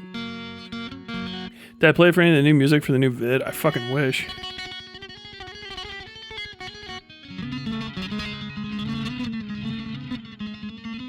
I don't have anything like. I don't have like anything. I wish, dude. The fucking. I don't know if you guys know the song.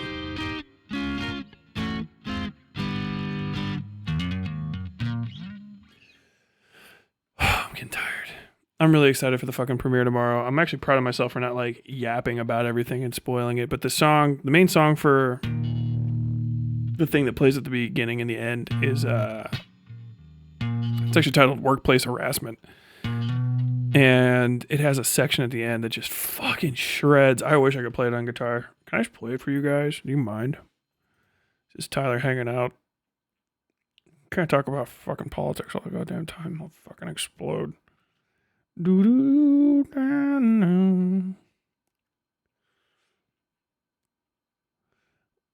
Chase misprinted lies.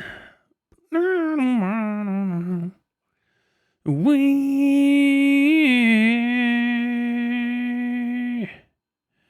and I pass the time.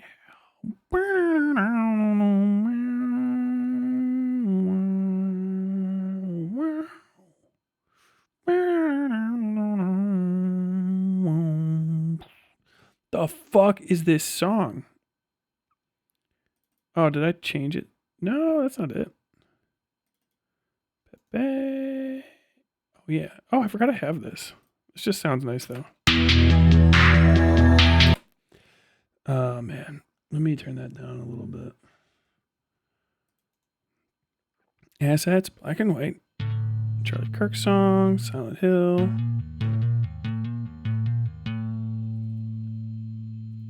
It's not.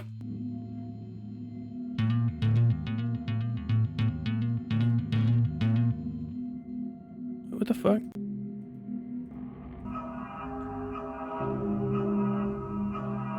Oh, that's the Silent Hill song I made.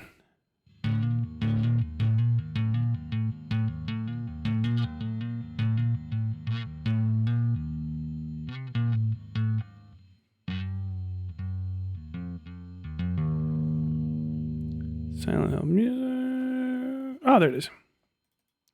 Dude, this song fucking cracks. This is some fucking Carpenter broad ass. Oh, it doesn't really matter.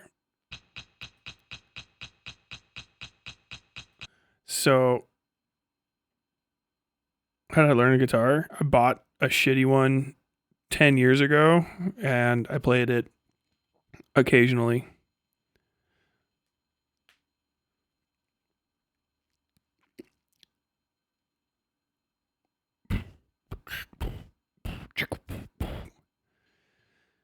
Do you still feel like playing Repo or Half Sword? LOL. Oh man, not yet. Not on stream, probably. Well, no, I might play some Half Sword. Hold on, let me.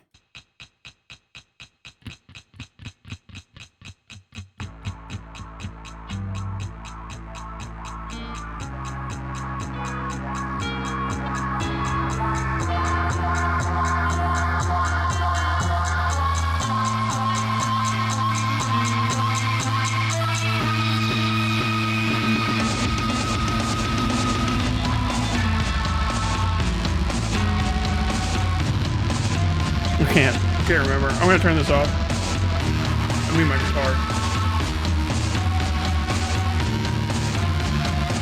Turn on some Half Sword. I just want to show off on. I want to show off on Half Sword.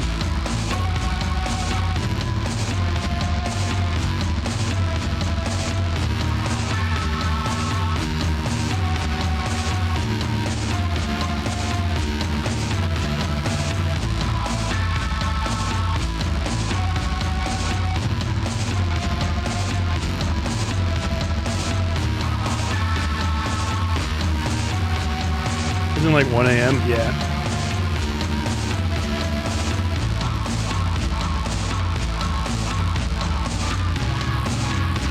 Hi, under 1 hour review here. What is a mouthwashing stream? Are you washing your mouth? Yes. Listerine day. No. A release stream for a video essay. This is the part where the song goes fucking ham. I still can't believe I made it. I'm so proud of myself. Free mode.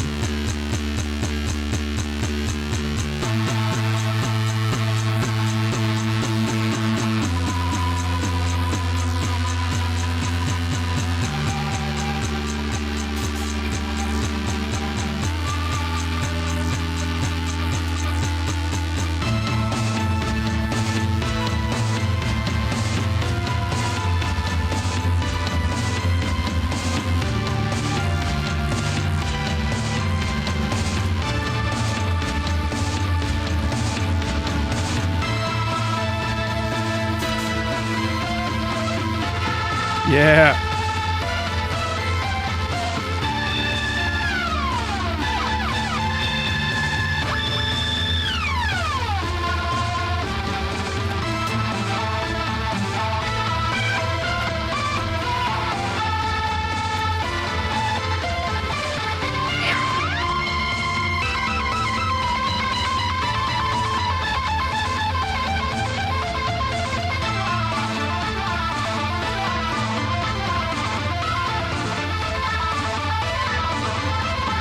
I wish I could play that. I wish I could play that for real.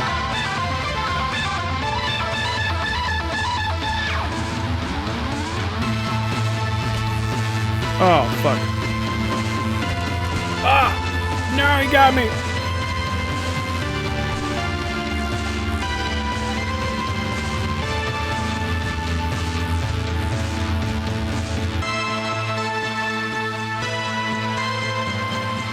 Bum, bum.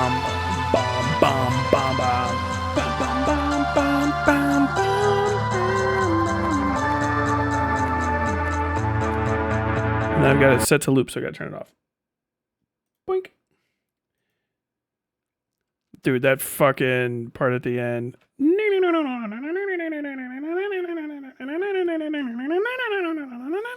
This is gonna be on this channel. Yeah, there's no more SA side channel because it's too small. Somebody said, what did I use to make that? FL Studio. I make almost all my audio stuff. I can't even say anymore because there's a bunch of shit that goes through DaVinci now. But like all my music is FL Studio. the paid edition, producer edition that I can do recording in. What gain is there in blood spilt? Twixt us. Let's do Carnage.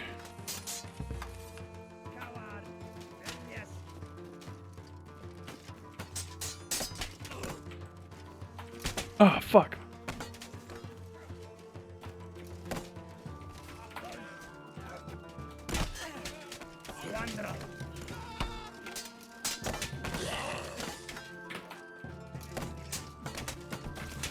Got him. Half sorted.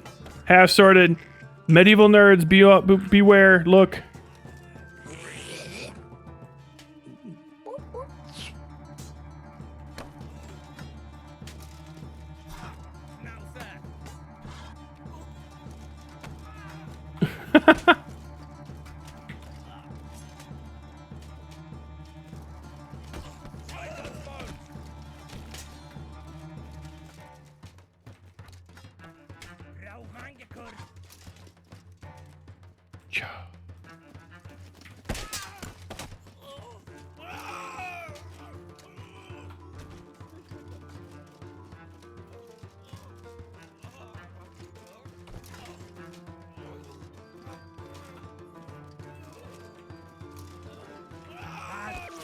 Oh, got him.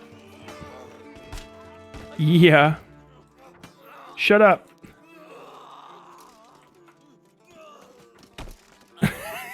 This game is so fucking crazy. Oh shit. You guys are even fucking seeing it. No. No.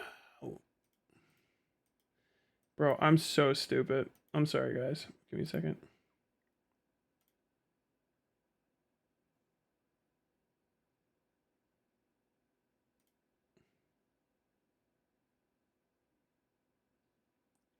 Why is it small?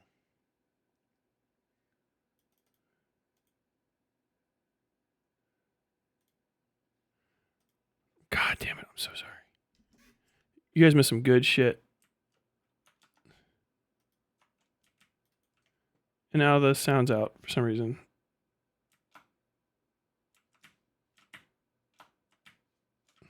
Oh shit, that's my guy.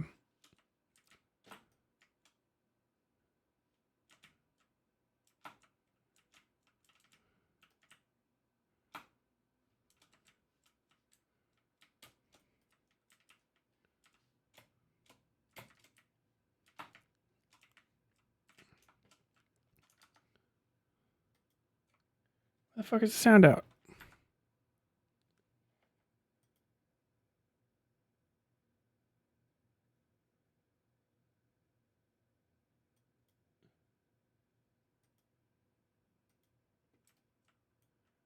Okay, hold on.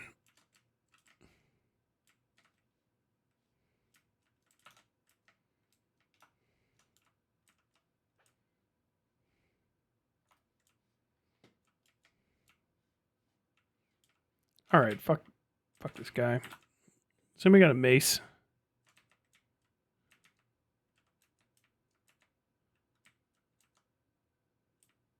Oh, my guy got him.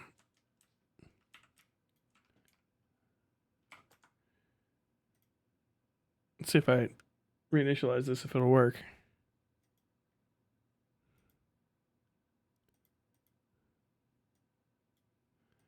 Fucking goddamn it. Hold on. Let me...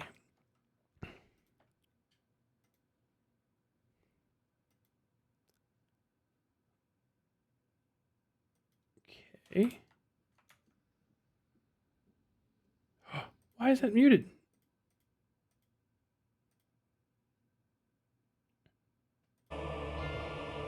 Okay, that was the most inexplicable thing I've ever seen.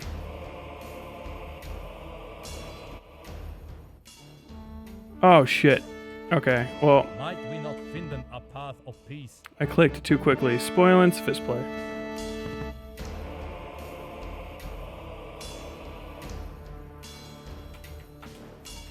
Darn!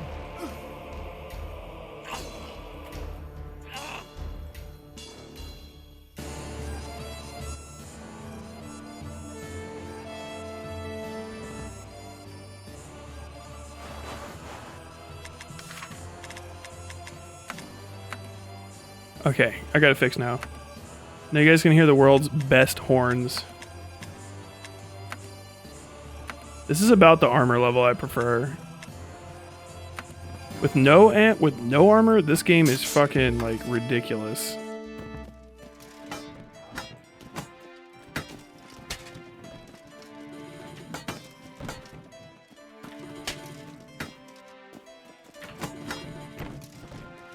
Let us chasten our swear. Beat him. Got him. Got him. Small butt hurt. I'll do a small butt hurt.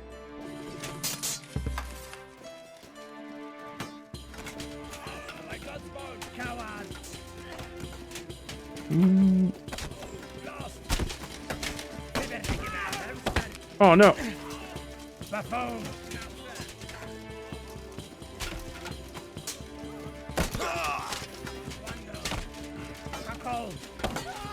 Bro, don't even try to fucking cut in here. Ooh.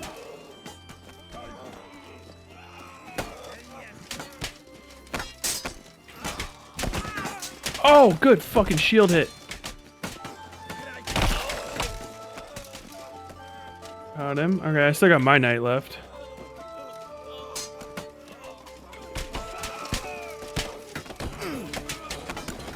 Alright, you mother... Fuck this. Give me my fucking... You demanded the whoop-ass stick, you shall get it.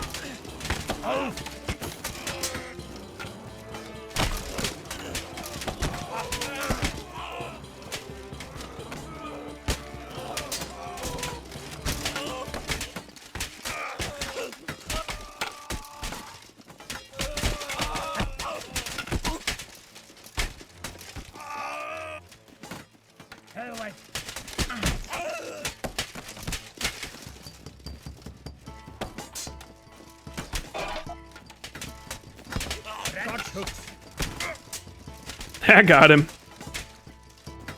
Finish him off, Lancelot. Oh, I hit myself with that. For our people's sake. Did you know the groaning, yelling noises are Moon Moon? Is that real? Just want to hear Omni-Man versus Invincible. Oh shit.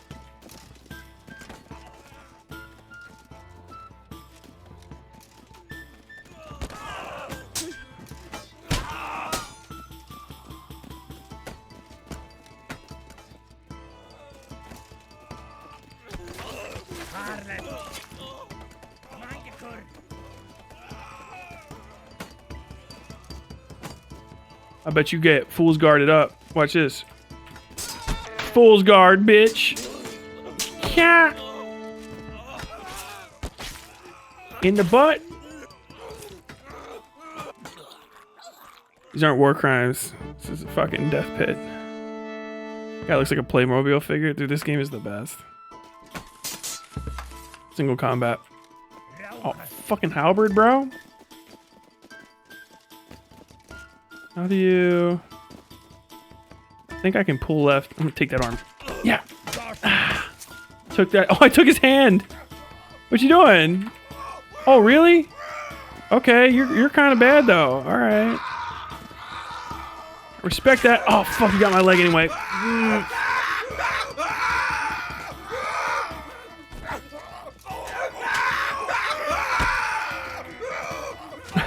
This game, dude. Cut him! Cut him! Yes! He bled to death. Dude, I knew it. Fucking halberds, man. I got too cocky after I cut his arm off.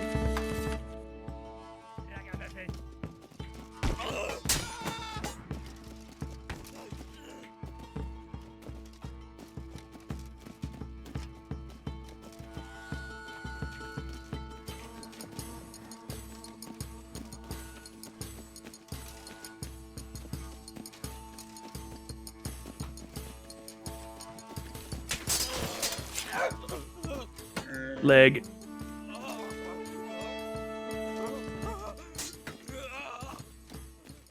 Yeet.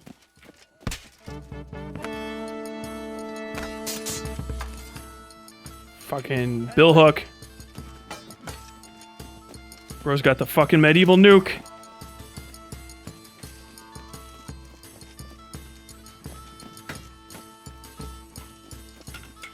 You're a fucking coward. Fucking get that. Rah! Hiding behind your stupid fucking halberd.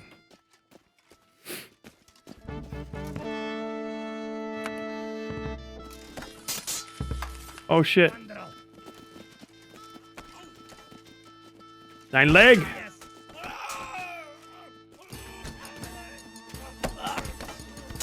Oh no no no no! I've paid for my cowardice.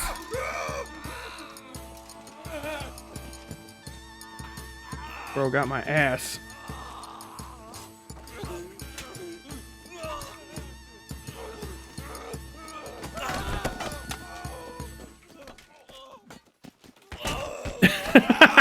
Get fucking bootied.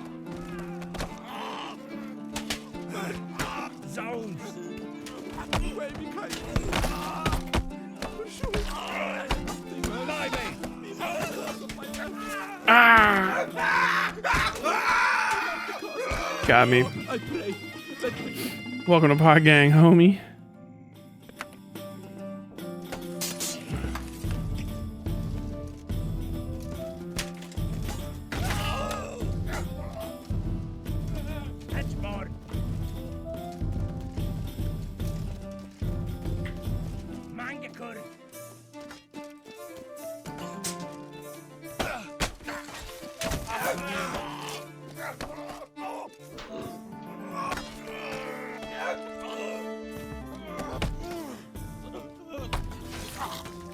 Yeah.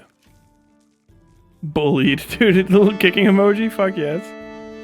Carnage.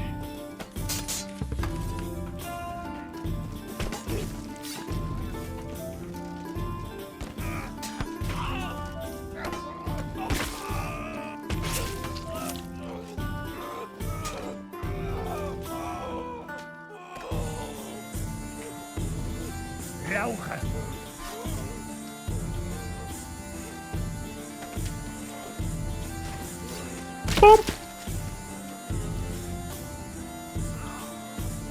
Oh, you got a fucking whole ass.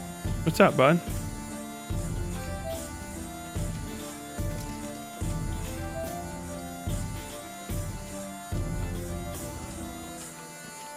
You got a little bit more equipment than I thought you would at the end.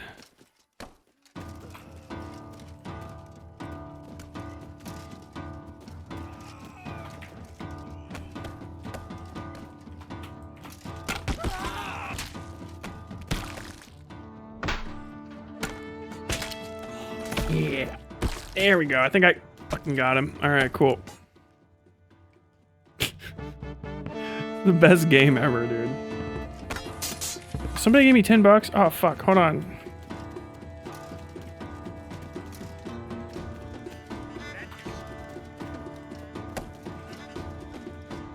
Fool's Guard.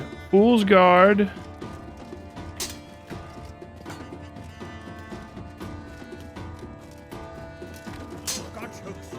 That was your arm. Almost took it. Don't you try to half sword on me. We are not those kind of gentlemen. You want to bleed out over there? You want to come over here and have it done?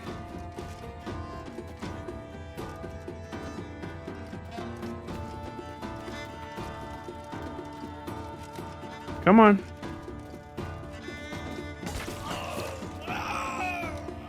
Any more acts of bravery? No? Okay. Speaking of puns, not of swearing. Can you fight Sam High like this? When he ever gains the courage, yes. People here is sicko. Dude, this is the grossest game ever. I love it. This is like scaled down. They're about to do the full release. Please. Please. Please. Oh my god. Dude, somebody tell Drime that I'm streaming this so that he can watch these slowed down. I feel like he'd appreciate it. Bitch. This is called Half Sword. It is very hard.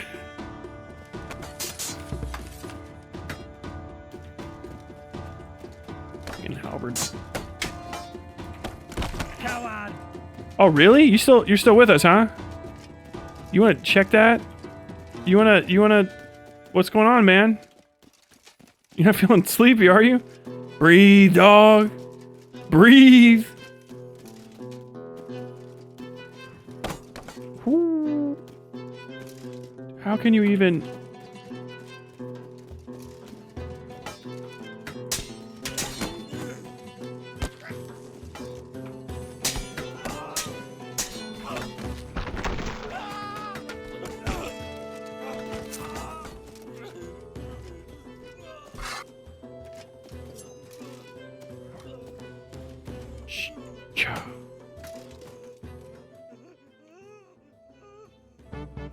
Nobody else cares, but I like it.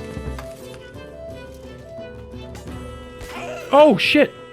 Good fucking distance, bud. You got my hand.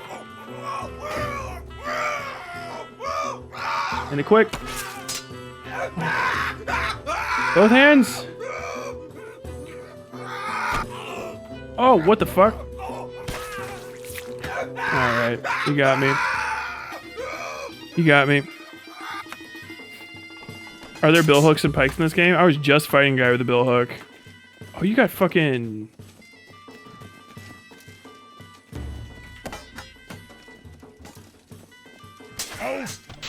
Bro, I saw you being open with that. Give me that. Give me that back. I saw you being open as fuck.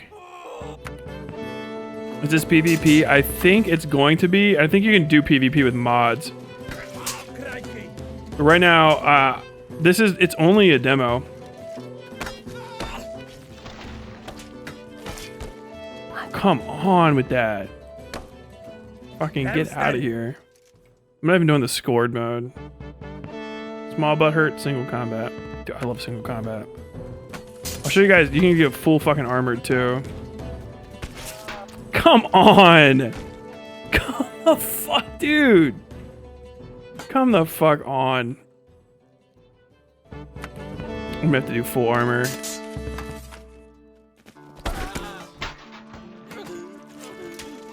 Fucking thrusting weapon, homie. Thrusting weapon. Thrusting weapon. Idiot. Shadiversity could never. And it's true.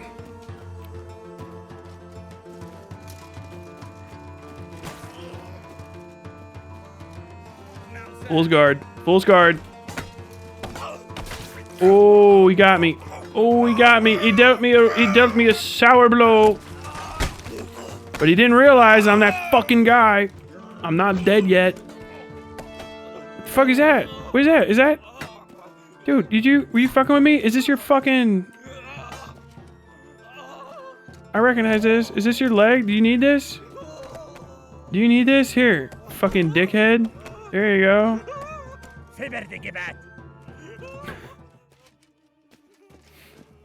This is infinitely fun. PvP is gonna be crazy. I don't even know how they'll even code it.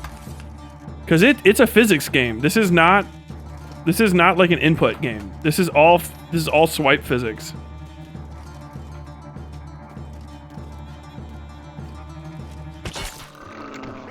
Bro, come on. Come on. Alright, hold on. I can do this forever. I have to show people half sword when I can play it. You've got to see Full Knight. Full Knight's fucking... Okay, yeah, that'll be my probably go-to. Yeah, there's nothing better than that. Full Knight is so fucking fun.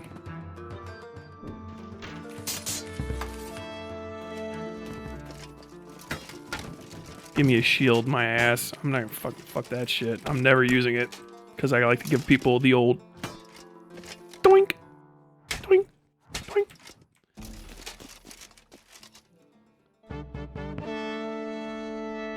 Single... Yeah, we'll do single combat. Watch me get fucking wrecked.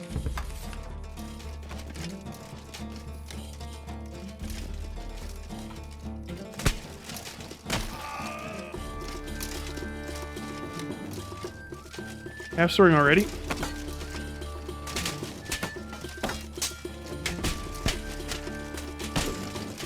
Why you... Bro, you're wasting a lot of fucking effort on that and not getting much out of it.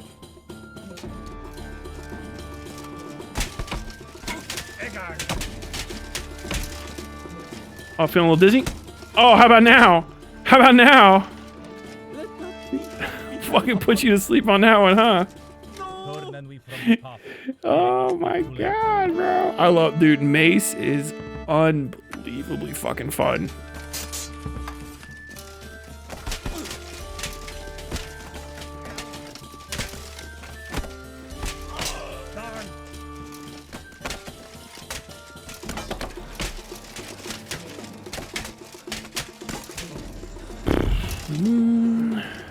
Yo, what's up? Catch.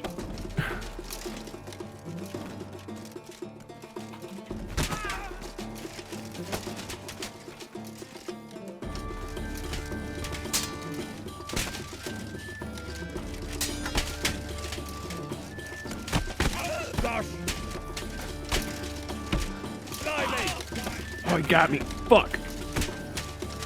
Oh, motherfucker.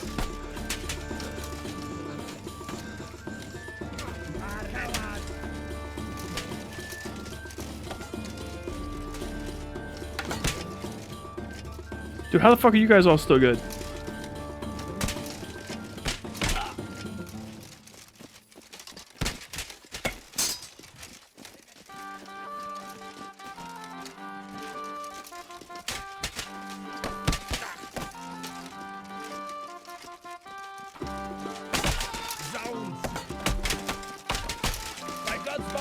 Oh, yeah. I'm tired.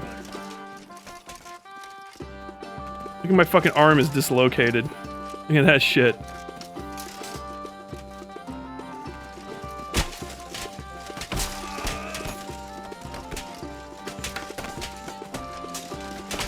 Guy fucking did a number on me. I really hope he wins.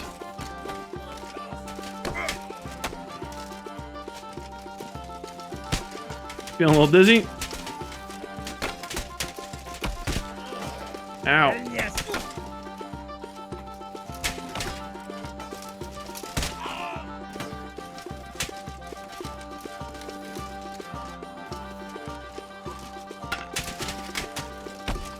Oh, not you. Fucking dick.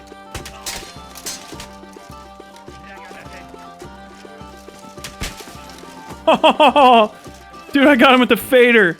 I got him with the fucking fader. How do you like that, you little dickhead? Ooh, that hurt. Ankle. Wait, you still fucking alive? Oh, god damn it.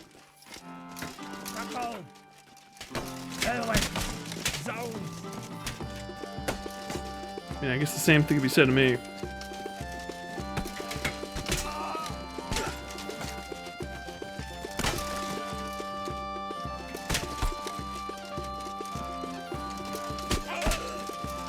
To the bitter end, huh? Can't fucking aim. I think my wrist is broken or something.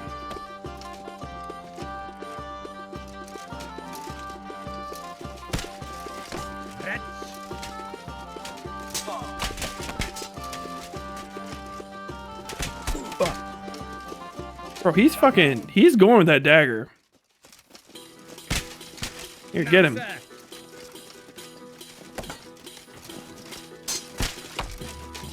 Fucking shield.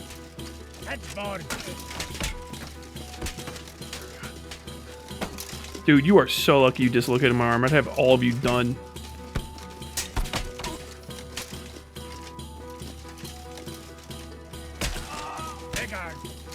Bro, how are you even standing?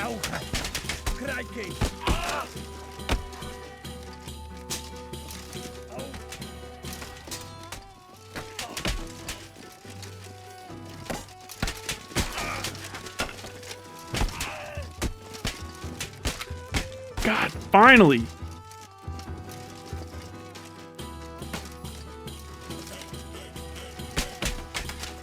This dude's gonna get me.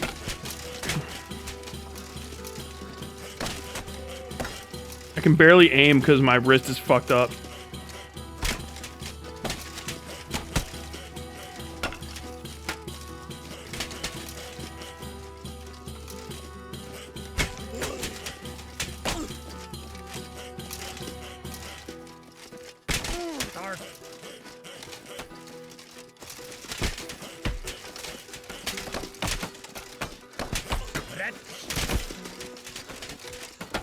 Oh, that's probably it. That might be it for me. Come on, get back up. Get back up. We're still in it.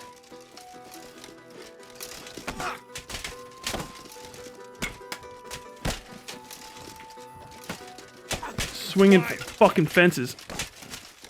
Darn. About to pass out.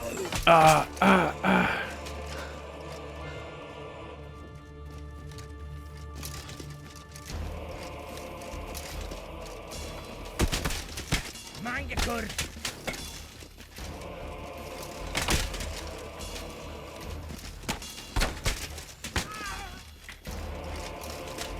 My God's bones.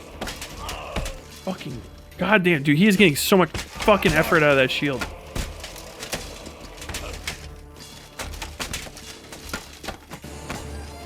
God's hooks.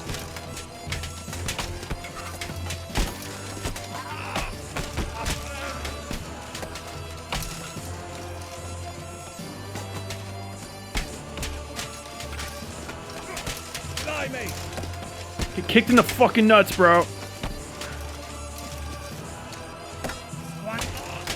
Oh. Stay down. Stay down.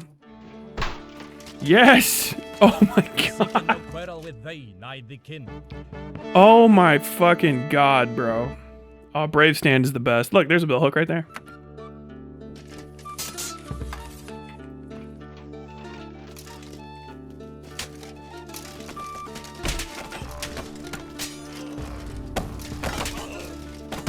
Darn.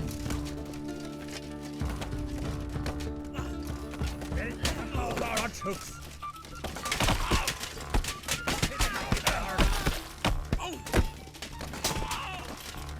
Oh, is that import farm?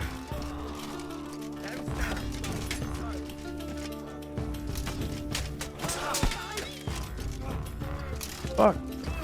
Goddamn bill hook. You know how to use that thing too.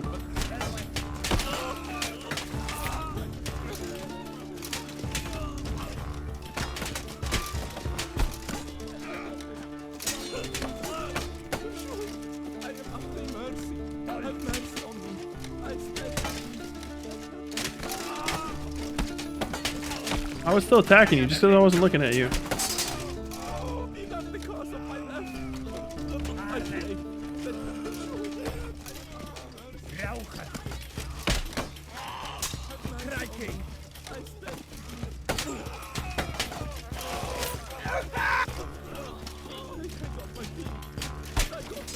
Oh! Bro. You wanna get back up? Don't do it. Don't do it. I'm taking that arm.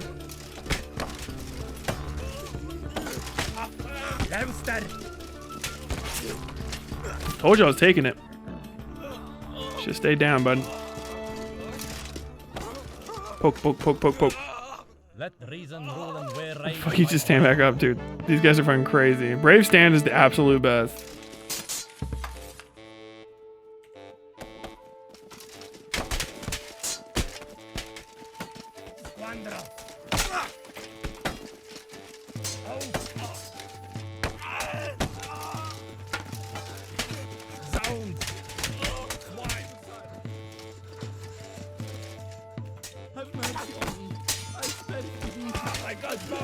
Let me go hands unharmed. Bro.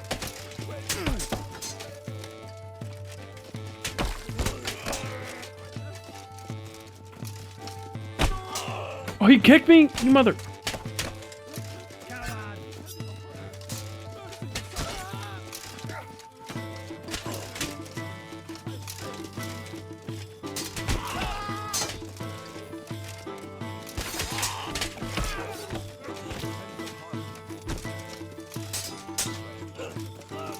I'm saving you.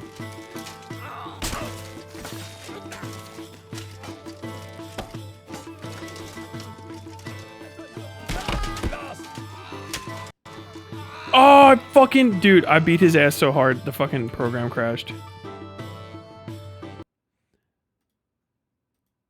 One more. That was so bullshit. I like that he talks to them like they're real people. Very funny. They're problems to be overcome, but it is so much fucking fun.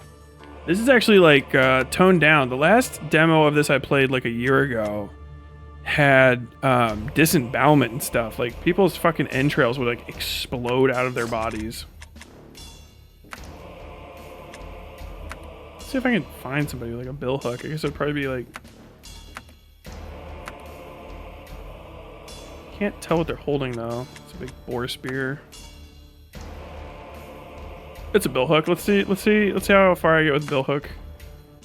Just NPC ass.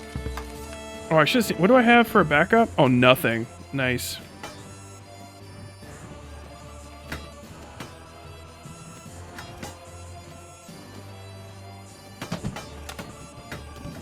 But I can rip if I... Does you have a stab? God, dude, is so fucking awkward. Oh, the bill hook is really... They really do want to use it like a bill hook. Rather than perishing.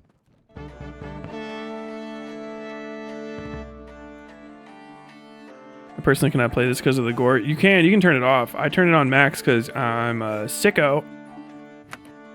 Small buhurt. Oh, jeez, I am not the fucking main character here.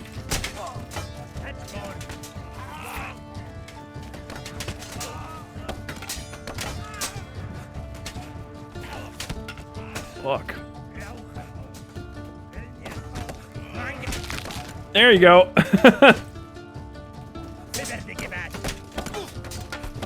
Whoa, stay away from me with that sword. Stay away. Stay away.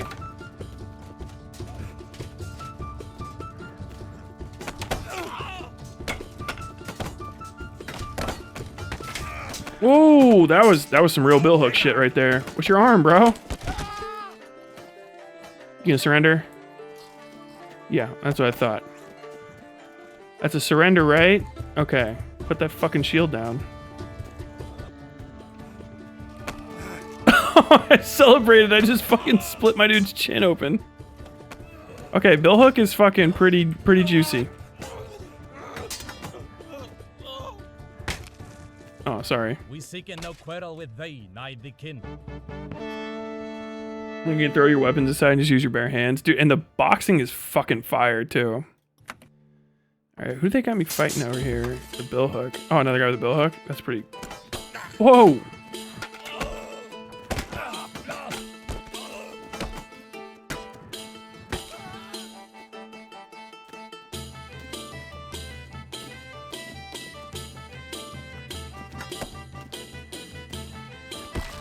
Oof.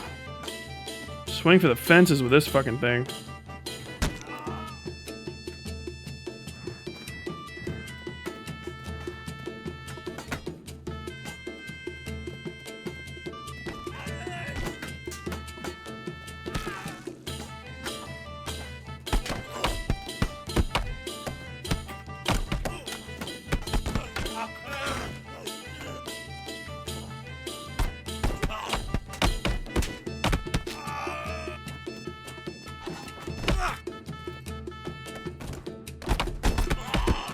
Fuck your legs. Fuck your legs up.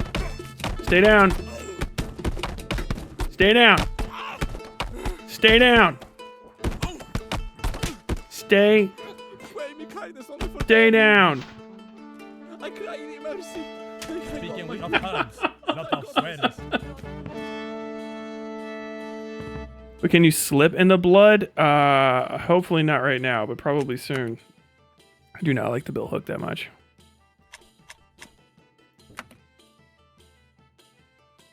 Whoop ass stick. I like playing Small Knight with a fucking mace.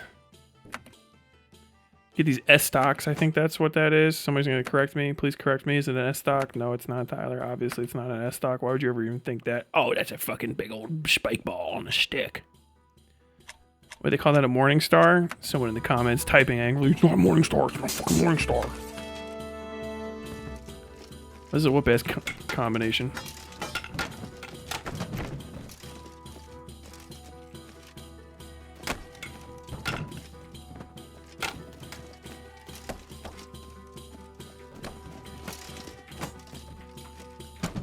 Yeah. Yeah, this is it.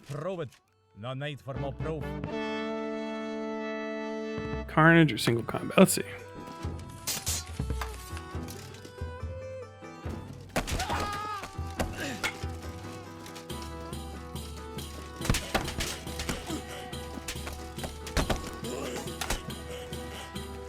Damn, you took that to the face, huh?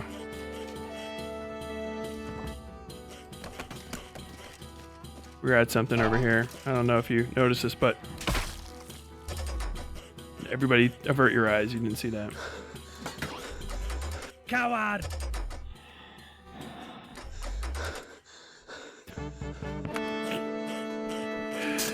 You can punch with the shield. You can set it up to like up.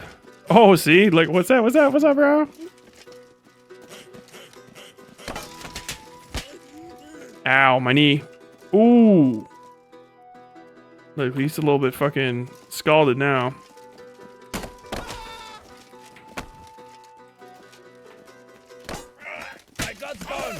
Oh, that was stupid of me.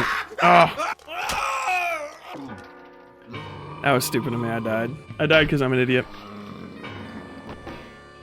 I'm so bad with fighting with shields. They make me temporarily cocky, and then I'm terrible. They're like the worst way to fight. I think I'm more of a defensive striker type vibe. Also, I don't think you get everything in this mode, because you get war beaks in the other mode. It's kind of like that thing, but you don't get them in this. Oh, wait. What the fuck is that thing again? Okay, I want to hit somebody with this once, and then I'll show you guys the abyss, and then I'm gonna go to bed.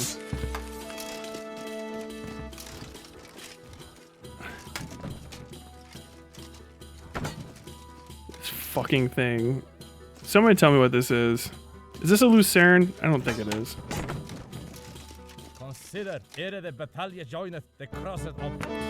If you're like, I like power scaled fucking medieval weapons, they are that way.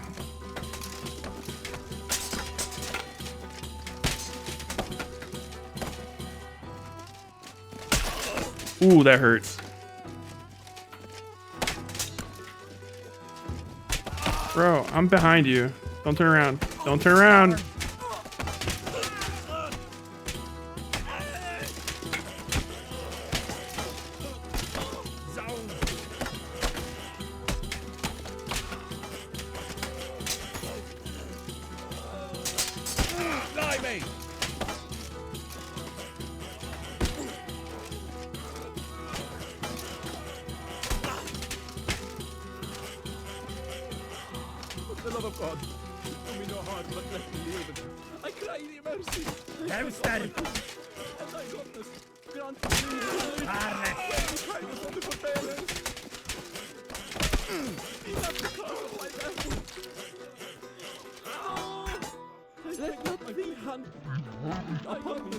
Poke, tickle.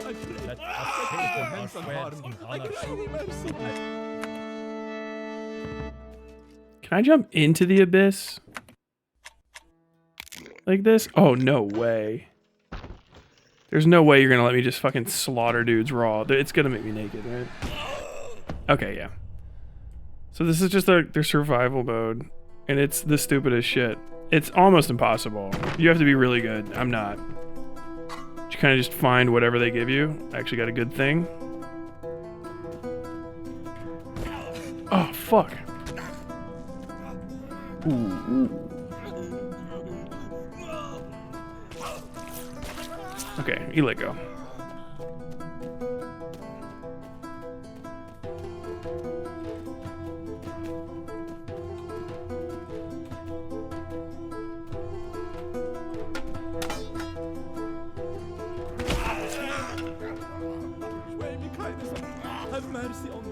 Alright, fuck off. I got a bad enough reputation online as it is. I don't need you people seeing me commit war crimes against these bald men.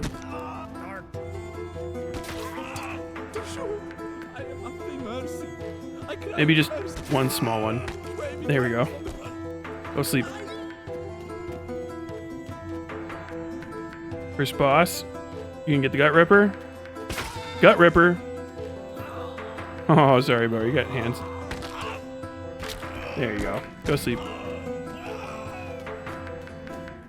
I think it might be a poleaxe. Is poleaxe like an actual thing or a class of things?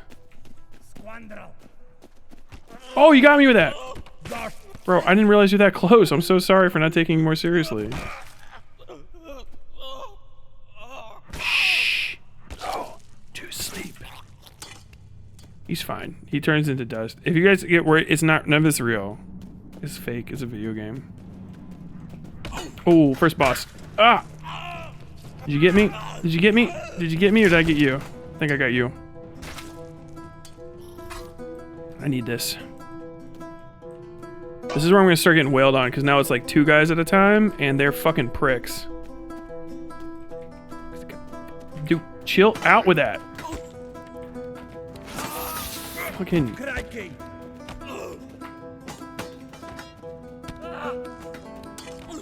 God damn. Fucking.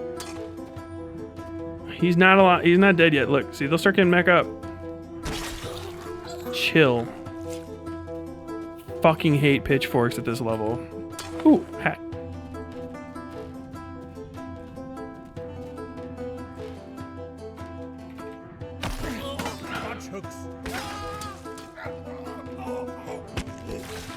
Woo.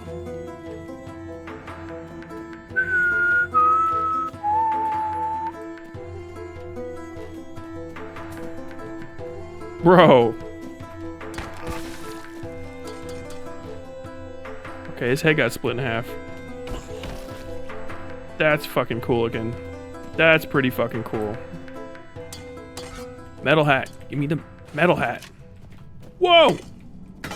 Bro got a hoe. Oh! Bro, he cut me in fucking half with that thing. The bad thing about this game is the fucking controls are jacked right now. And sometimes they turn off on you.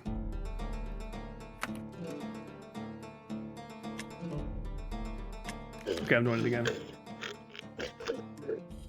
Dude, if I can make money, I would switch to just doing this. This would be how I made streaming money. I would just stream Half Sword all day because it's so much fucking fun. But like, yeah, when you talk about the stuff you can get, these are haircutting shears. So you gotta fucking you gotta give people, you gotta stitch them up. See if I can get him.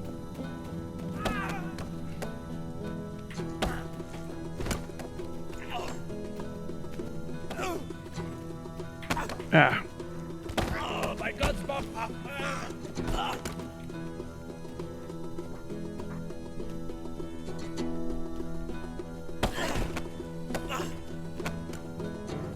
Dude, stabbing is so fucking jank in this version.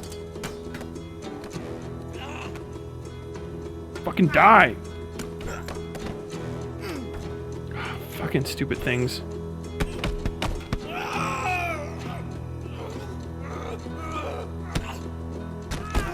Are you done? They will get back up and fuck your shit up too, by the way. It's not just me being a psycho.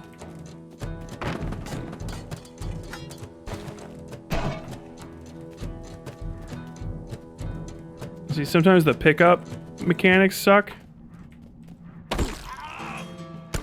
Oh, fuck.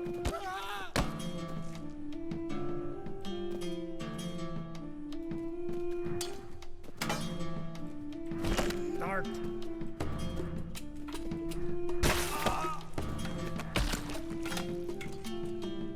Why did I? Okay.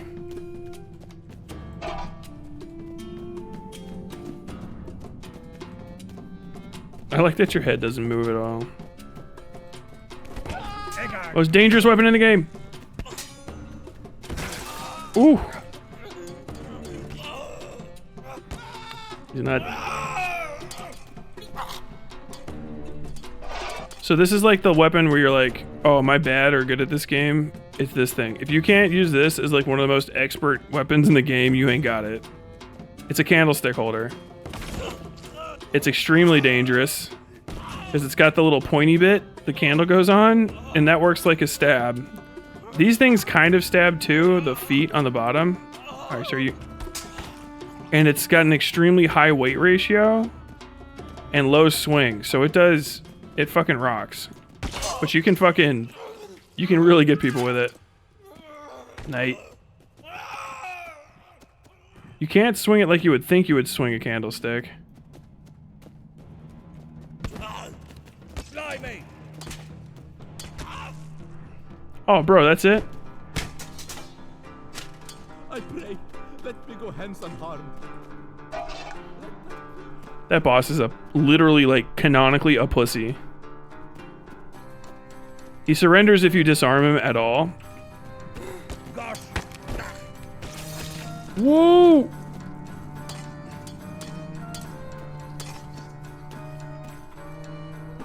The physics in this dungeon suck, too.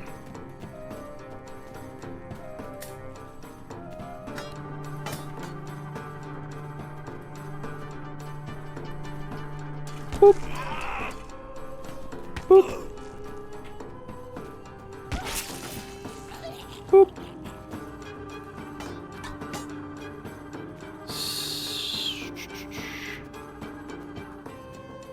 Whoa!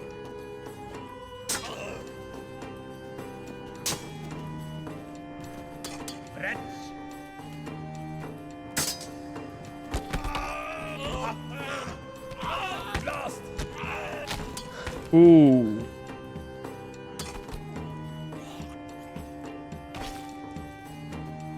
And if you got like a shield on you on the side here, it actually does block shit. There you go. This is what you just call a whoop-ass stick.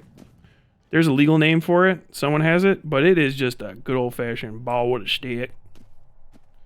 Stick with ball metal. What you got right there, though? What's that old stick? I think we call that old stick with ball metal.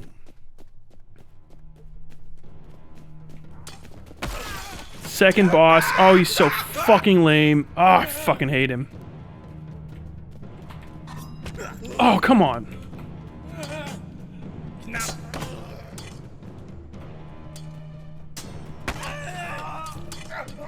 Oh, he's gonna kill me. Oh, he's gonna kill me.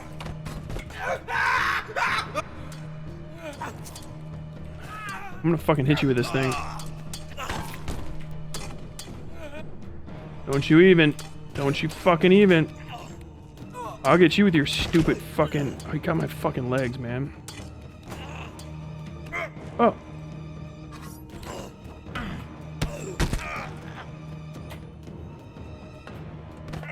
Oh, fuck, I'm gonna die. I'm gonna get picked to death. Ah.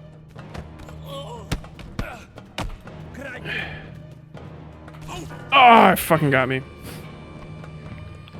That is a mace. Can you knock their helmets off? Dude, you can do all kinds of stuff. Candle holder weapon is wild. There's two of them, too. Okay, I gotta show you guys a little bit more of this. You actually seem... I thought the jankness was a feature. It sort of is, but there's, like, bad collision detection with these boxes, and some of the other stuff down here, so sometimes you just lose a whole run because, like, you step weird on one of the boxes and it just goes crazy.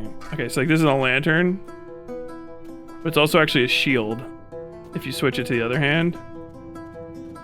But it's also just a fucking...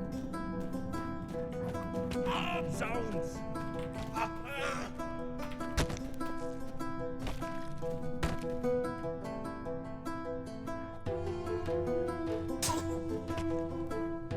He's not giving up yet. You see how he's still holding the shears? Have mercy on me. And now he's giving up.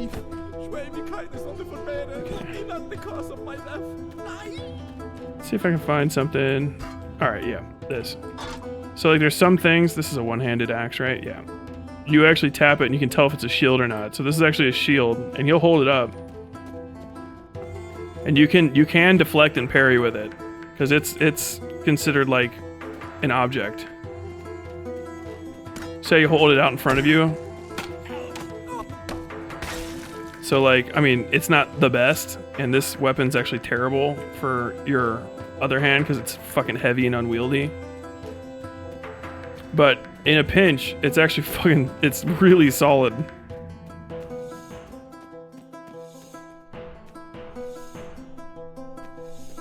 And you can sort of pick up almost anything and hit people with it.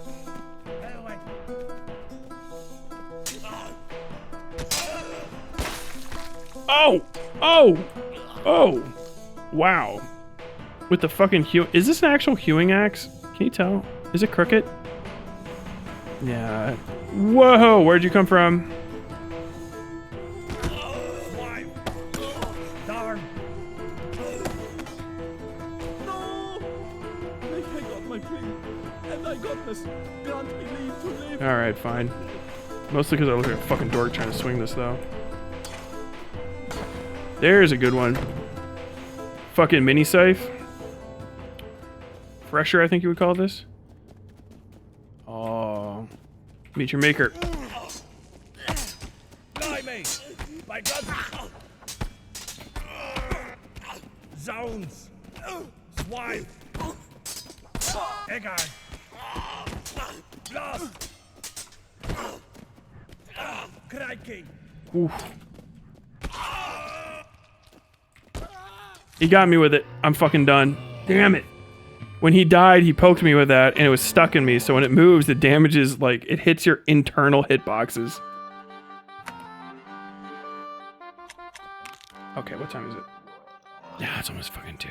I don't give a shit. I'd be doing this anyway. I'm supposed to be making a thumbnail. I'm not making a thumbnail right now.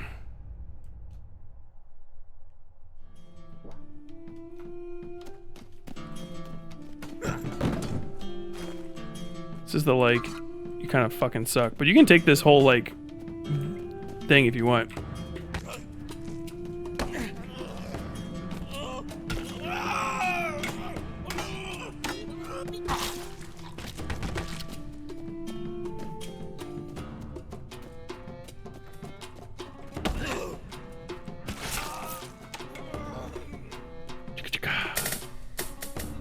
You also gotta watch out, because the weapons are physics objects. So if they are, like, moving in the game's engine at all, they actually are, like, they have mass and velocity, you know what I mean? Or whatever the fuck. So, like, there's a force calculation. So if you step on any of these things and they roll underneath you, it'll actually get you.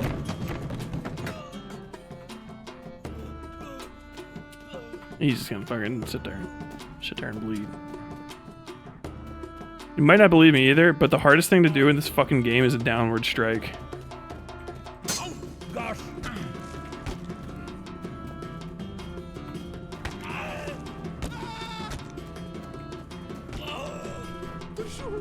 I am at thy mercy. I pray. Let me go. Fucking lucky I'm on camera, bro. Shit would end different.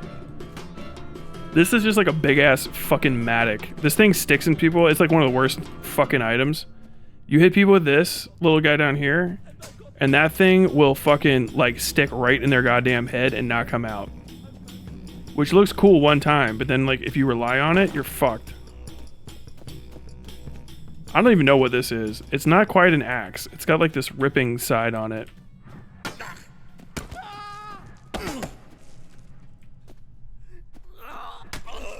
Oh! He got bled out, but then he also got fucking hit in the head.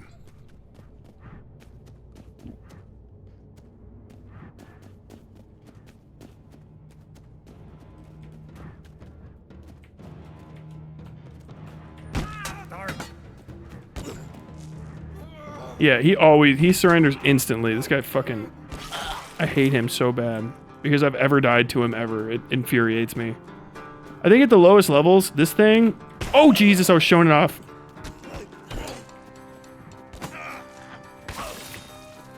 He's got a little war axe right there.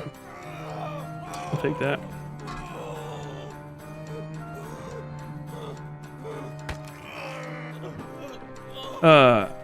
That, like, gut ripper thing that I had is, like, one of the best items. It's really lightweight. You can do flick hits, which you can't do with everything. And the flicker hits are, like, the most important things to getting past shields. Oh, fuck yes. No fucking way. He got my arm. Cocksucker.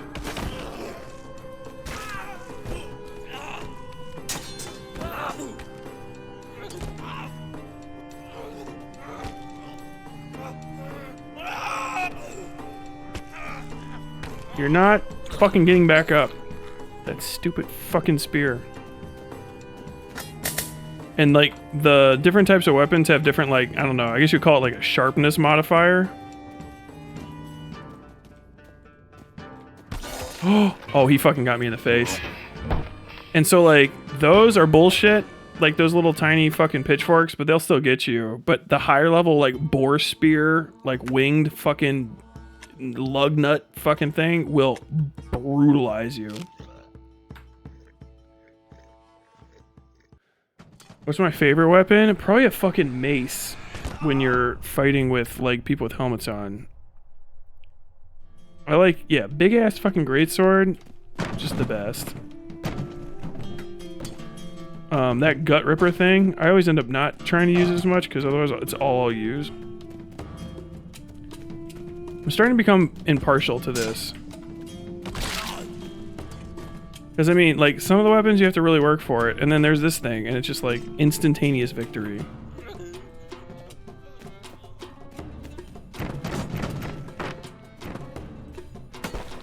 Pants.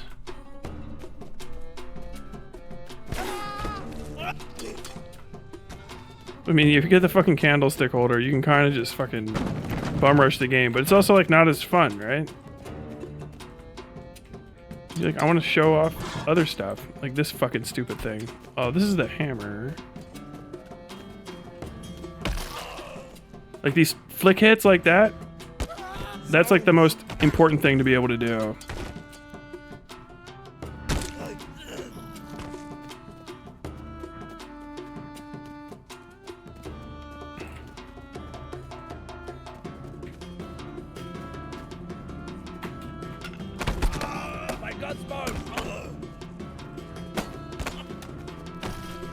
In my mind, at least. Okay, he's done. And you can break, like, the damage system is actually extremely complex, although you can't quite tell. Yeah, this is... Oh, that's just an axe. So, like, you can be... Ooh. Like, right now, he just hit me in the head a little bit, so I've got, like, a mild concussion. And that's why my screen went a little gray. Bro, he's not giving up yet. He's trying to get back up. Look. Let go of that. But your arms can be like dislocated. They can be broken. They can be cut off. They can be shredded. So you have like just missing hunks of bone. That can happen, of course. Come on. Dude, it's this. Alright, fine. Jesus Christ. Let's pick up the other fucking axe. But with your head, like, I've had my neck broken and I'm paralyzed but alive in a fucking match because somebody whacked me with something.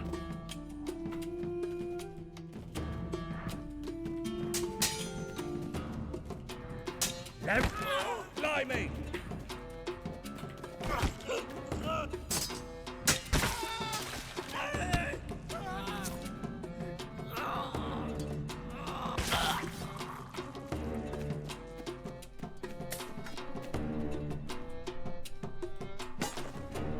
Now I got me some shoes. I don't think the clothes do anything, but...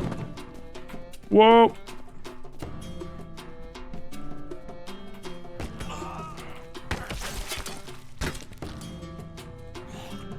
And so, like, also, like, this weapon's heavy, so it has, like, a fucking hit on, like, even the haft. So you get fucking clobbered in the face. Jeez, he came out of nowhere. But you get clobbered with the face with those fucking things. All people in quotes, yes.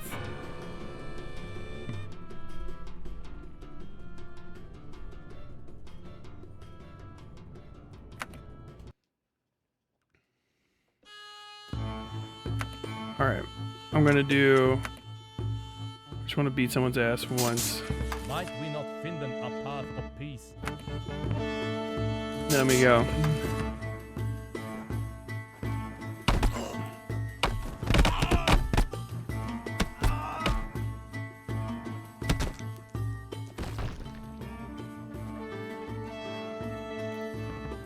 Too much hath been lost, while loss and more.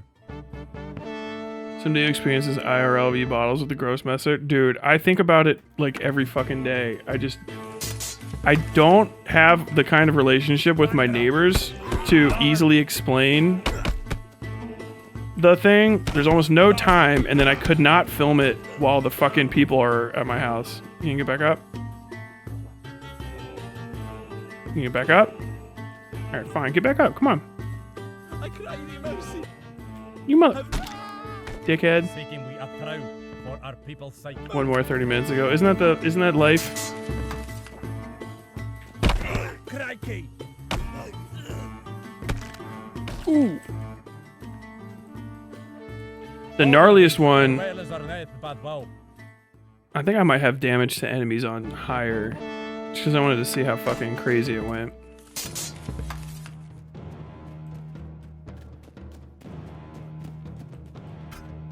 Oh, what's up, man? When are you gonna do that shit? Come on. You know you're about to take this.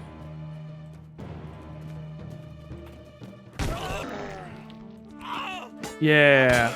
Oh, bro, you hit me in the face, too. Oof.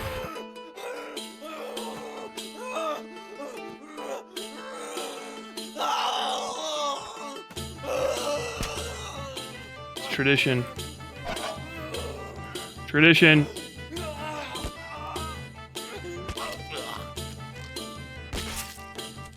Buffoon! Oh, can I just yell out an insult?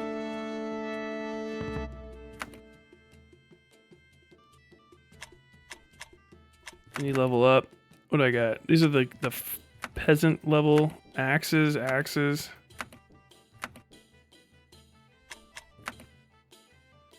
Pitchfork, gut ripper, scythe, hand axe, mini scythe. A hoe. The most ungainly weapon. I really hope the full release of this game is more like the original demo I played, because it was crazy. Oh yeah, this is the thing I was talking about. I had the damage on a little bit lower so people would take more hits and their bodies will fucking come apart while you're fighting them. I hit a guy with this and it cut his fucking the front of his face off and you can see his like teeth. You motherfucker.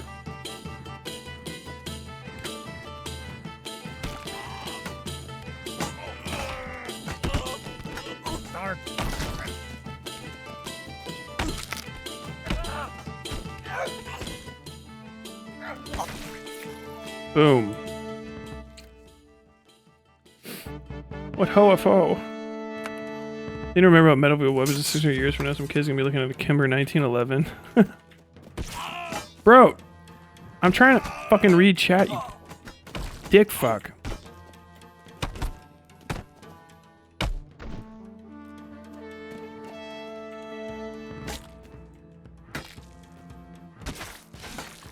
It's the strongest hoe in the world. It's demonic.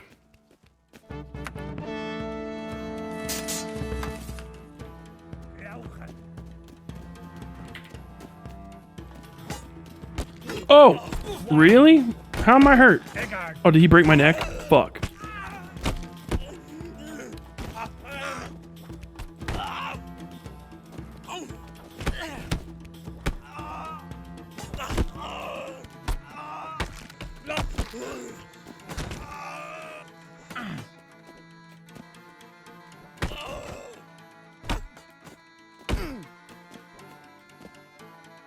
No! God damn. Reason rolling where rides Because might of my find. left. He broke my shoulder, I think. There's where that big ass bruise was.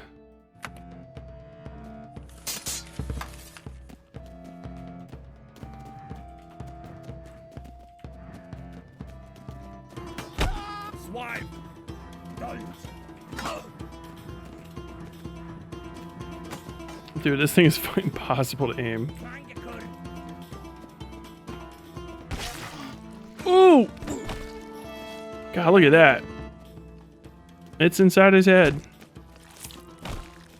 Woo!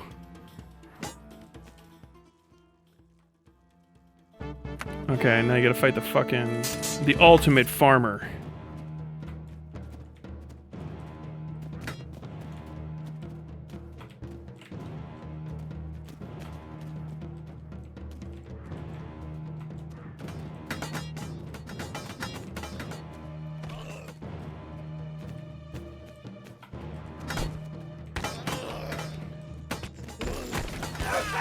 Yes. This is just like average day in Romania. Oh, his neck got broken. Look how fucking long it is. Ooh. Come on, yeah. Come on, yeah. Oh, that might be my pick. I do. Okay, fine. You got me. You know what I like. You know what I like. Parsimony. Parsimony.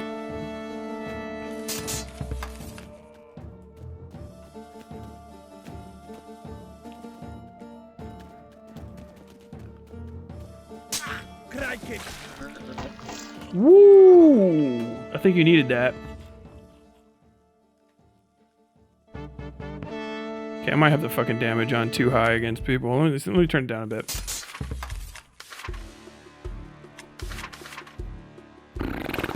Let's see.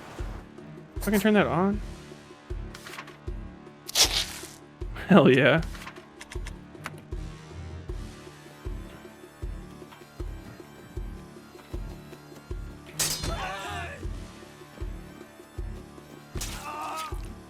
Ooh.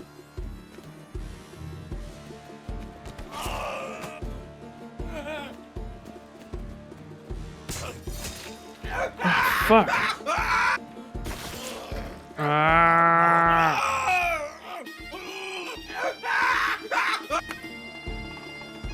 I don't think that had anything to do with me turning down the damage. I think I just... These guys are my...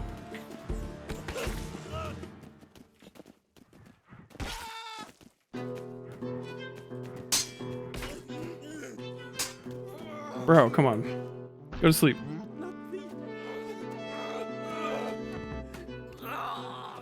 Let me give you just a little poke. That's a crazy... Oh, yeah, that's the thing. Whatever that fucking gigantic machete-ass fucking sword that dude had is...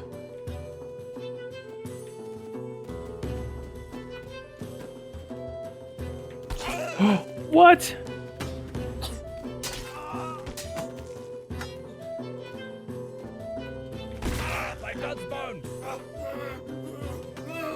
Oh, fuck off. No!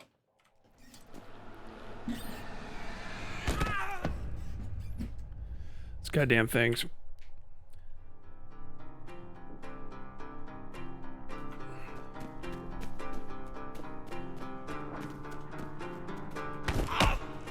Touch hooks. Gosh.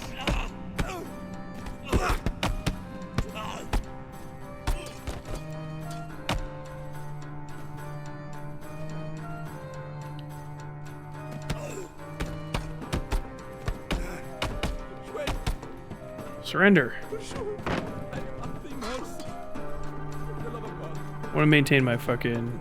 You come back here after you die. In the progression area.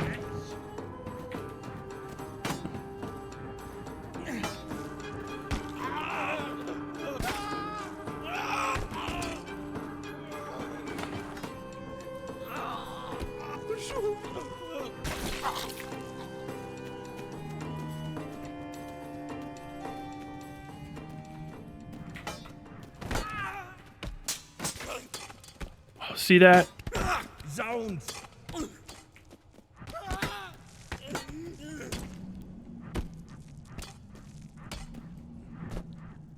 Okay, dead.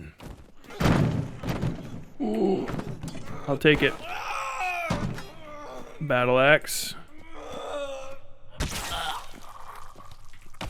can kind of see like something like a battle axe how fucking fast it moves. When you get that little whoosh on it, that means you're actually hitting it like full speed. Oh, bro, I got you real quick. Fuck yeah.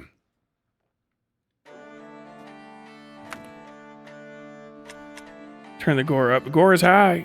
The gore is high.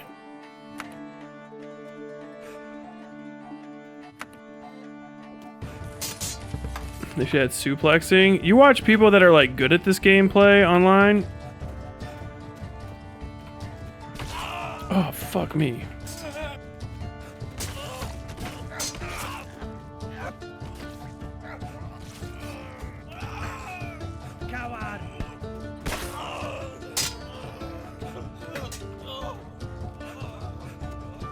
is not my preferred sword.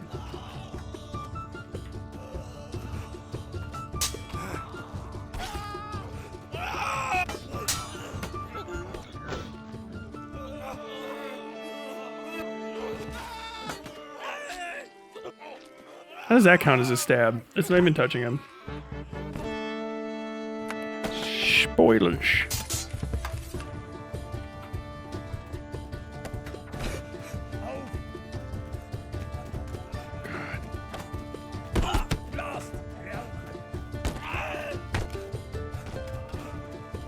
Did I get hurt?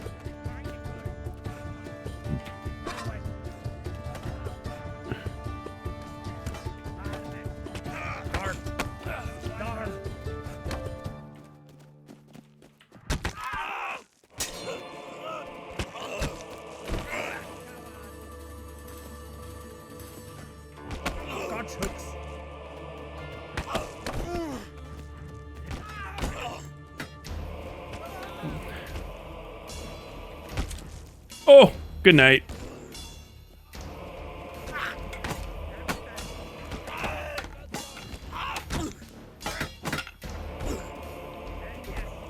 Oh, there's little flicks.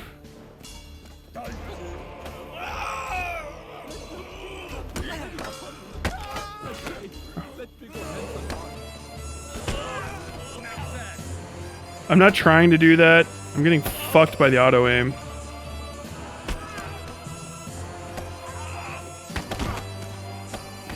Off with your fucking jaw.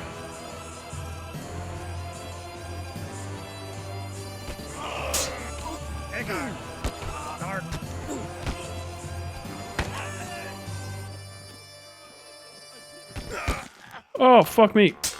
He got me in the head.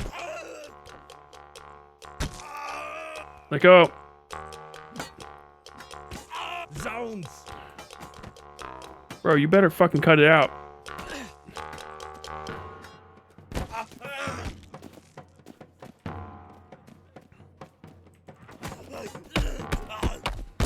Blimey!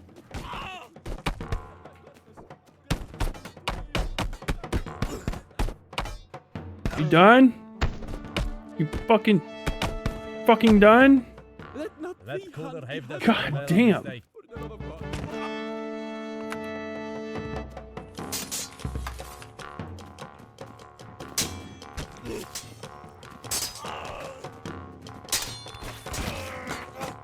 Whoop.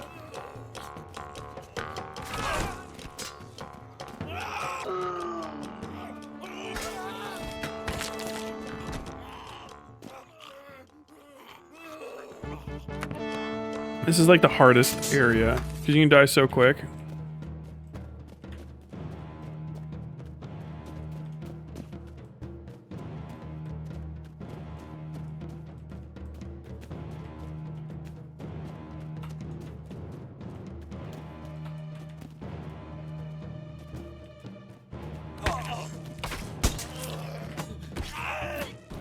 Fuck me, got me.